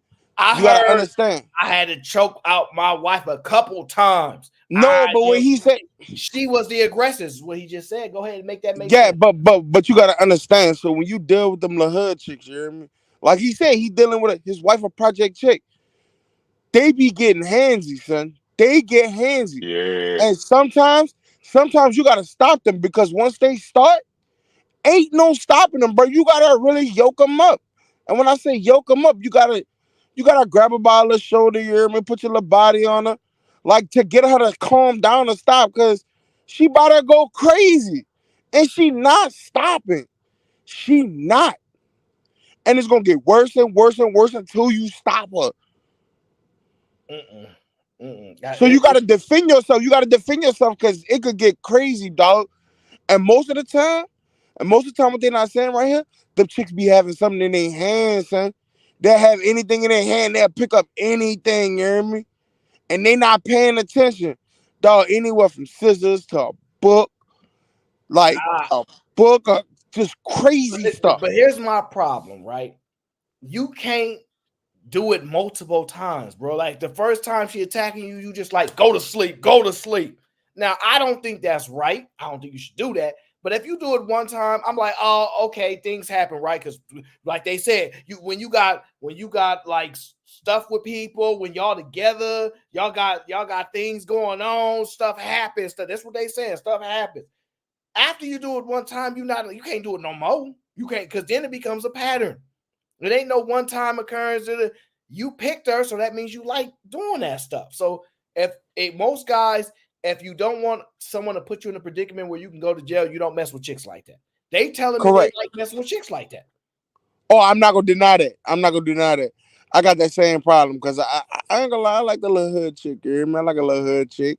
No, I ain't gonna die. That's just me. I know I got my issues. I got my flaws and stuff. But you just gotta understand when you dealing with that, dog. Like sometimes you're gonna have to lean in a little bit. You ain't sending her through no trauma center door or nothing. You ain't fighting her like Mike Tyson knockout. But you gotta tell her chill. You gotta tell her chill. Like, yo, come on, chill. Y'all be really know how to deal with these type of women. This ain't like my stage. Like I don't know. We done. I ain't doing this. He told me, he said, yo, I had to choke on my wife a couple times. Bro, that's wild. Yeah. I'm gonna keep it a bean in this wild. But they be like that, Aaron. They be like that. And you gotta tell them chill. Like you gotta tell them chill. And then they keep going and keep going till you gotta lean in. You gotta lean in a little bit. Grab her like, tell her like, man, what the fuck you doing, man? Chill out. Stupid ass. You always with this dumb shit. Chill out, bro. You know what I'm saying? Get her to calm down a little bit. You might have to lean in, use a little bit of that testosterone just to get it a chill. It should be good in about 5 minutes. So it's that masculinity. Okay, I got you. Okay, I got you. All right, They be like wild animals. They need it. Let me You gotta tame them. All right, let me get to the video. Nah, I ain't gonna say it You because seen it? nah, No, we seen it. We seen my wife not. She ain't no little kid. She 5'7". Tiana got a mean left. Right. Let's she got a mean right. Let's play. But you she know got a mean right, nigga. But you know the internet have you thinking like yeah, a lot nigga, of she people got a never been mean in right, nigga, a lot of on my people never soul, been in nigga. real relationships. Yeah, and a lot bro. of niggas scared of what reality. A lot of niggas ain't married. Yeah, right. Louis J, I made Tiana honest. I tried to make her an honest woman. Absolutely. I tried to make her honest woman. It didn't work because of me. Right. I was a dog. Me. Right. Whoa, hold on. Whoa. You what? Made Tiana honest. I tried to make her an honest woman. Absolutely. I tried to make her honest woman. It didn't work because of me. Right. I was a dog. Absolutely. I tried to make her honest woman. It didn't work because of me. Right. I was a dog. Me. Right. I don't blame her. It's me. I made her an honest woman. Nas said that. He tried to make his wife an honest woman. It didn't work. I tried to make her an honest woman. I married her. I didn't never believe in marriage before. Was it you cheating first? Yes. That's what he just said. It's That ain't me. what he said. I was a dog. She came in and was a great woman. She was a great woman. It was me. Simple. I'm gonna stick to my story. That's what I'm gonna die with. And then It was me. It went from there, and she did what she wanted to do at the moment, and then boom, we was together. Boom, and then it just, in May we went to Jamaica. We wasn't seeing eye to eye in Jamaica. Shit went left. Boom, we wasn't together. We wasn't together after May 2023. Right. It's May now, 2023. Last May, we went to Jamaica. We went to Jamaica on the 11th. Because 13th. when you came here in January 2023, you were just saying, "Oh, y'all was about to do the show." Or That's what I'm saying. Yeah, we did it. It came out in May. It came out. We went to go celebrate. Boom, go to Jamaica, spend some money, S Hotel, whatever. Shit expensive out that bitch. Yeah. You know what I'm saying? Shit expensive. Yeah, shit expensive. You gotta have your ducks in a row and your money right. Absolutely. To go and fuck with Jamaica, because you're gonna be spending every day. So don't American prices out there. So we went to go boom, and then go right Mother's Day weekend. And then it was me. I didn't crash out, but I let my emotions get the best of me because I didn't crash out, but I let my emotions get the best of me because see right there. I ain't crash out, but I let my emotions get the best of me. This is Jersey. Talk too much, bro. This Jersey. Nah, Mufasa, let a man tell his truth. That's wild. His truth, okay? It's clearly he said it. He acknowledged it. He tried to make her an honest woman, but he was a dog. He was a dog. He cheated. He did it. He said it. Him. at the end of the day, I'm a pure person. I'm a calm person, so I wear my emotions on my sleeve. Scorpio. So Scorpio shit. So Cancer, yeah. So when you wear your emotions on your sleeve, you react. Absolutely. You like as men now. I as a man, as growing into a man instead of a little boy, you got to sit back and just think like, what's the consequences and repercussions of this? I can go to jail. I can be, dead. I can do what's the consequences and the repercussions of this? So that's what I think about now, and I'm still a work in progress. You know what I'm saying? Right. Still a work in progress. So like now that all that happened, obviously we trying to put it behind you. You know what I mean? What's going on? Yeah. What do you think the next step for you and your lady? Just sit there, because I know you was talking about seeing your children, so on and so forth. Yeah, I talked to her yesterday. I talked to her yesterday. You know what I'm saying? I talked to her yesterday, day before that, shit like that. You know what I'm saying? Like, it ain't like we got kids. Like it's so much we can do. Y'all know, like once you got kids with a woman, it's man, what you can she, that's why I'm telling you, she can f who she want. She can suck who she want. She's embedded to me. She got my kids. My daughter, when she wake up in bed, I'm telling you, she can f who she want. She can suck who she want. She's embedded to me. I'm gonna just tell y'all this. Oh, he going off the deep end. Oh, whoa. Y'all Jersey niggas possessive, boy. So hold on. When I heard this is the first time. Wait. This is important. When I heard him say this was the first time I actually thought that men be actually setting women up to have their kids so that they always have a connection to her. When he said this, Jersey, by the way, I was like, so it's some truth to this? Women kind of like not lying that a guy will literally make sure he have a kid with her so she can always be tied to him, because he said, I'm embedded. We got kids. I'm like, what the? Who told you that wasn't true? I would not think of no nonsense like this. I would never. Man, this shit been happening since I was in high school, bro. Yeah, who told you that wasn't true? Listen, I had no idea that be the goal. That she embedded in me for life because I made her have my kid, and she stuck like she gonna forever be connected to me. Like most guys, that's not the conversations that they be saying. We had a kid together, whatever, we always gonna be tied because of our kid. But the way he said how he said it, I own you still. So let me say you this. can mess with anybody, you still mine. Like this using his Jersey energy. But let me say this. But let me say this though. Guy using his Jersey energy against him. This is. I guess he was saying that to basically convince himself that he still won at the end. That's how I'm looking at it, because he's trying to make it seem like, okay, yeah, she can do whatever she wants, but I'm always gonna have access to her because I got a child. If that makes sense, to throw out like to the new niggas, because shit gets sticky when you ain't got baby, bro. And it shouldn't even sticky, matter. But so, see, I agree with you, Lee, but I don't know. Yeah. I think that's why he said that, because See, you can tell she got a little problem. He got a little problems going on. Yeah, he possessive over his baby mama. Y'all know that. Yeah, he possessive. Yeah, he just possessive. I don't know this. Listen, it's some niggas like that. Cats be possessive over their baby mamas. He just said she can sleep with who she want. Bro, it looked like to me he possessed when he says this stuff. Y'all know, we all hear different. Like once you got kids with a woman, it's literally what you can use. That's why I'm telling you, she can who she want. She can suck who she want. She's embedded to me. She got my kids. My daughter, when she wake up in the morning, she see my sons and my daughter.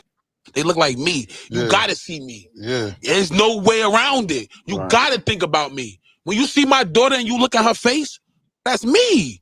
When you see my son, my junior, he got my name. Tariq Kasim Kimbrough Jr. You gotta see me. When you see August, you gotta see me. Period. You ain't never gonna duck me. You ain't never gonna forget about me. You ain't never gonna not think about me. You feel me? So moving on. Let's move on. Is he seeing his kids right now, Aaron? Or no? Hey, yo, this shit is hilarious, yo. Oh my you got god. a point, Lee. Lee, you know you got a point, though. Because you got some partners like this. You know, I know dudes. I heard this in Jersey fashion. Shout out Lee, son. This some nut ass shit, bro. This some nut ass shit, and that he dead serious, Aaron, bro. He dead serious, Aaron. I'm telling you, when he got with that girl in 2016, it was a downhill roller coaster from there, bro. He was one of the hottest niggas on Instagram at that point. And when he got with that, she opened his nose up. That nigga took a whiff, and he got a motherfucking hole in his nostril now. He got a hole in his nostril. He been sniffing that so much. Yeah, I agree. He on that dope hard that girl got, bro. Yeah. He ain't gonna never get rid of her. So, okay, but we gonna have to get into some real stuff right now. I don't want to do it, but because it's Jersey, I didn't pick this. Okay, I might have designed the show, but I ain't picked this to happen. Okay, so don't hold this against me. Okay, see through you says, and then when it don't go that way, he wants to delete her. Yeah, that's crazy. I'm gonna be honest with you. Guys saying stuff like this make me start believing a lot more things that women say about the stuff that they going through. Because what he said right there is wild to me. You ain't really been. When you see those kids, you think of me. Yeah, bro. But I'm saying that's the type of shit a nigga say when he ain't been able to see his kids and baby mama been playing games with them and they already on their bad intentions. So that's just some shit to say to her so he can like try to hurt her. You know what I'm saying? It's just them little petty ass little baby mama, baby daddy games. You know what I'm saying, Aaron? And that shit out here, really, bro. That shit really go down. I don't feel like it's the majority, but it's for sure out here, and you see it right now. Yeah, I get it, but right, it's like going back to this video, right? The whole disagreement argument, this video. What you mean? Yeah. Give me that key, bro. Call me and tell you call your Uber. Give me the key. All right, nigga. I don't have to. If you touch me again, my nigga, you're going to jail, bro. What you talking about? Bitch, you're going to jail. What you talking about? We're done. We're over this shit. What you talking about? We're done. You could go. Give me the key. Give me my mother key, bro. Give me my mother key, bro. You weirdo. I'm not giving you nothing. I'm not giving you nothing. You have somebody come get it from you? Yeah. Bro, stop playing with me, bro. Yes, I do. Bro, you say you really think you like that, bro? Like, for real. Give me the key, bro. You have to take me to the bitch house. Like, give me the key. You start fucking out. You're weird, bro. Guys, I don't want the cops to come.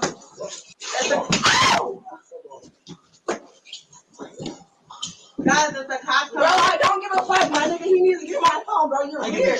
If you don't, that's fine. I'll go buy me a new one. Literally. My mother key, bro. I'm not. When you grab a girl phone, bro, and she get to moving like that, there's something in that phone. I'm telling you. So, but it wasn't right for him to do what he did. I'm going to the Bay Area got a new man. She was in his rap song and the rap video and all that, so he was hot. Oh, okay. Yeah, you might can't see the title right there, but that's what the title said. Title literally says, "Why FatBoySSE assaults his wife over him having him being a Bay Area artist, Blackjack, whatever his name, and been in his music video." So that's what the title thing said at the top that y'all can't see. It's kind of blurred out. I'm gonna say this. If they played this in court and she said he hit her, I think he'd get locked up easily. She gonna get primary custody for sure. Well, here's the thing, right? Listen to the story. We just listened, and he said, "I try to make her an honest woman. I did. He said that. No, Lee, come back. He said, right? So since he said that, and then he messed it up, the truth, I'm on her side. So it don't sound crazy to say, but I gotta say what I don't want to say, but I'm gonna say it anyway. In this particular circumstance, I don't have no problem with her keeping him from his kids. In this particular circumstance, I don't have no problem with her playing dirty against him and all these things because he said he did her wrong. He messed up. And I'm going to tell you why. Normally with the kids, I'm like, yeah, even if you mess up, though, you ain't supposed to keep someone from the kids, right? And in extenuating circumstances, I'm going to tell you what the kicker is for me. He put her on OnlyFans. He put her on OnlyFans. He did that to her. He had her believing, yo, this is my wife. He got all these bitches, my wife. Woo, woo, we together forever. Woo. I ain't gonna never do you dirty. I'm a different type of guy. He had her believing that. So she believing into him. She like, oh, it's us forever. Woo, woo, woo. And you got money. Cool. I like the money too. I never think I'd probably even get this lucky to get a guy with some money. We ain't got to live that way. Take care of my son too. I already had a child came in here. He gonna be different from any guy I ever been with. And he ain't broke. All this cool. He telling me, and he married me. So yeah, like he put her on OnlyFans. I think at that point, if you as a man it's different if she already on there before you. But as a man, if you put your girl on OnlyFans, if you do that,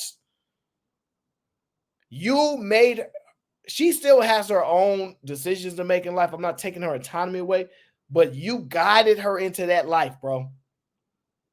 Because ain't no way I'm doing at all unless I want it to be done. So he cool with her doing it, and he was on there making money off of her. Got her face all on there, I'm pretty sure. I think she should do him dirty. Like, I don't have no problem with him doing him dirty at this point. Because I think that's some foul stuff to do. Because he said he was wrong. He did her wrong. He messed up. So based upon his own words, if she do him dirty, after what he put her through, I can't even be mad at her. I can't. Ladies, just be careful messing with some Jersey guys. That's all I can say at this point. You got to be careful because they'll destroy your whole life, so it seems.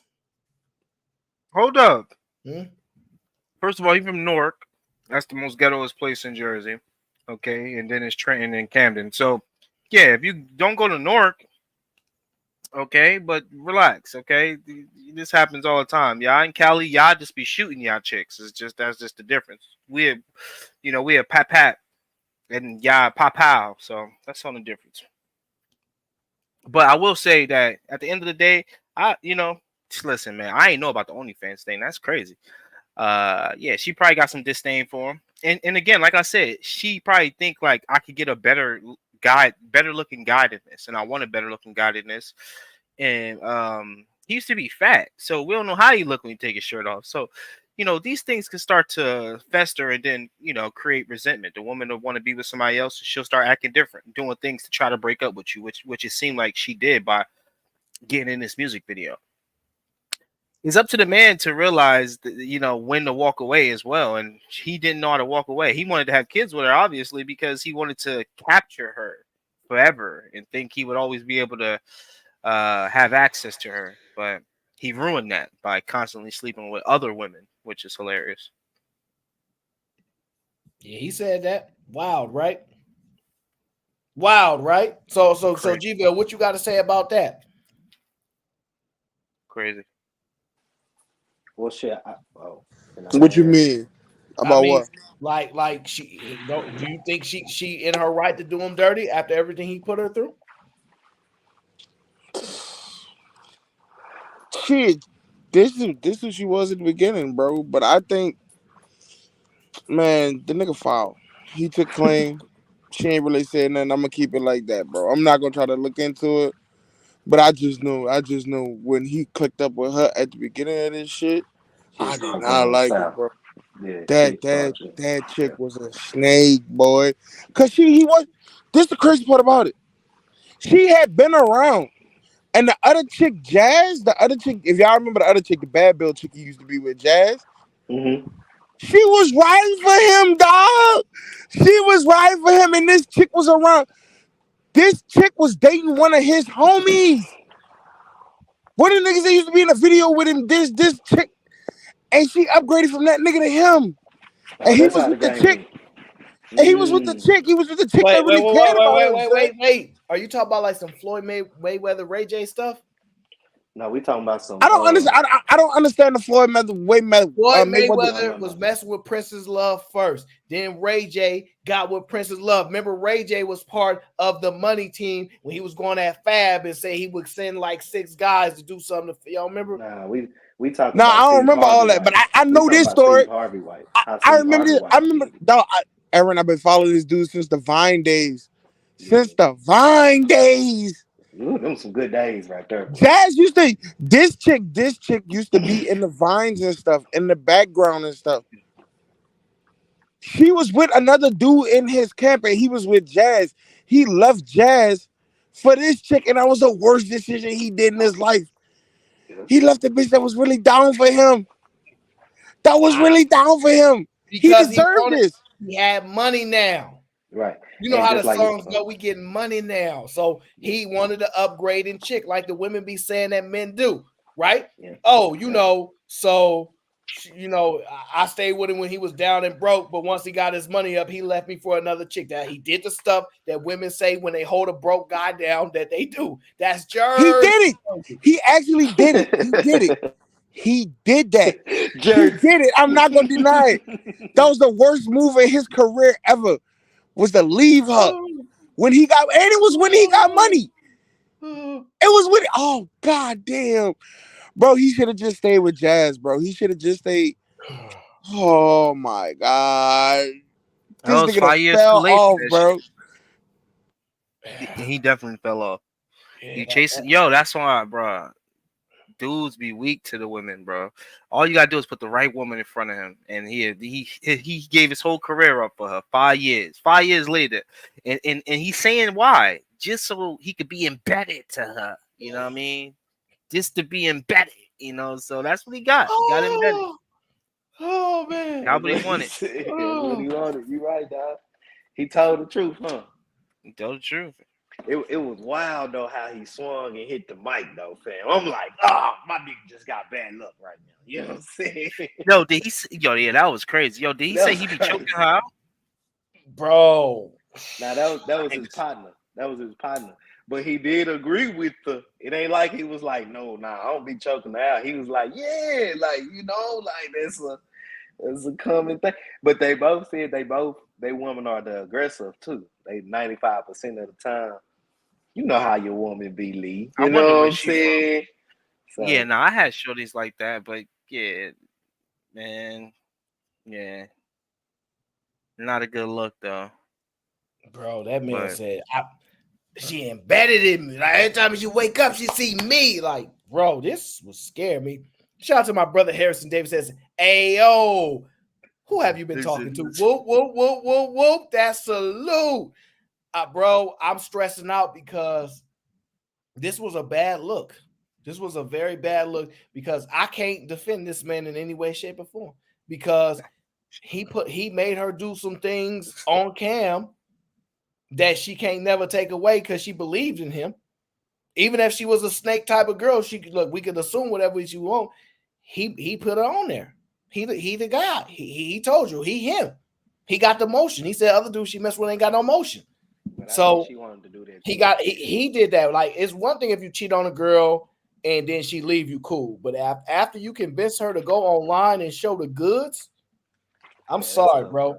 That's a whole nother violation. So that's tough. I can't front, man. He fouled for what he did.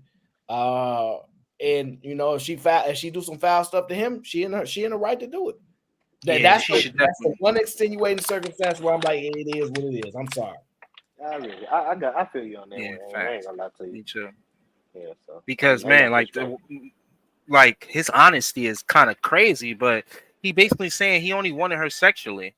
Like you basically didn't even really like her. Like you really just was like so attracted to her in a way. That was the first chick that when he was really, really getting money, like the first chick that looked good to him, like really look good, that you would say guys don't have access to, they get some money. That's a fact. Right. And I think that's what kind of switched the game for him. Like, yeah, I'm him. She getting his ego up. She's talking about what you want, daddy, all that kind of stuff. They getting the guy right. head and all that. And he went with it like, yo, I got a rider. She from the hood. She a little gay. Like, I like that. We get to grab each other. All that stuff that they do. I don't do stuff like that, but I know it goes down. And consequences got to be suffered, man. It is what it is, bro. He got what he got. He put 3 in her, so he was trying to. He got what he got. He only got 2 kids. Where she came to the relationship. She came with a kid already. I'm sorry, so 2. Yeah, she came with a kid, and it is what it is, bro. But you're right though, Aaron. That was the first quote unquote bad chick that he had run across. Because if y'all see the chick he was dealing with from like 2011 up until he got with her, like his ride or die, like they was together through everything. When that nigga was broken, dusty in the videos and everything, she was there making them videos with him and everything. She was a bad built bitch. She was bad. She was bad built. She was horrible, nigga. But I'm just saying that Desi Banks going on. Like Desi she was ride but she ain't had the Desi Banks. She was in them trenches with that nigga with the vines and all that. But and when she broke, and when he broke her heart, she fell off. She stopped doing the Instagrams. Aaron, please tell her what we was. We was gangs. We was all gangs. All of us. She was gangs. We was gangs. We have reached a conclusion of the AO show. Maybe we get a Sunday show tomorrow. I don't know. Depending on how much demand for the show, we'll see how it goes. I had a good time. I hope you guys enjoyed the stream today. Whew. We put in a lot of hours today, a lot of work. This is what we do.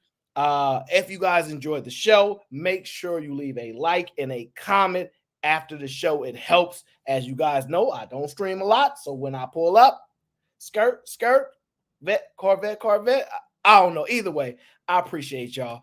Until the next time, into the next show, we're going to get up out of here.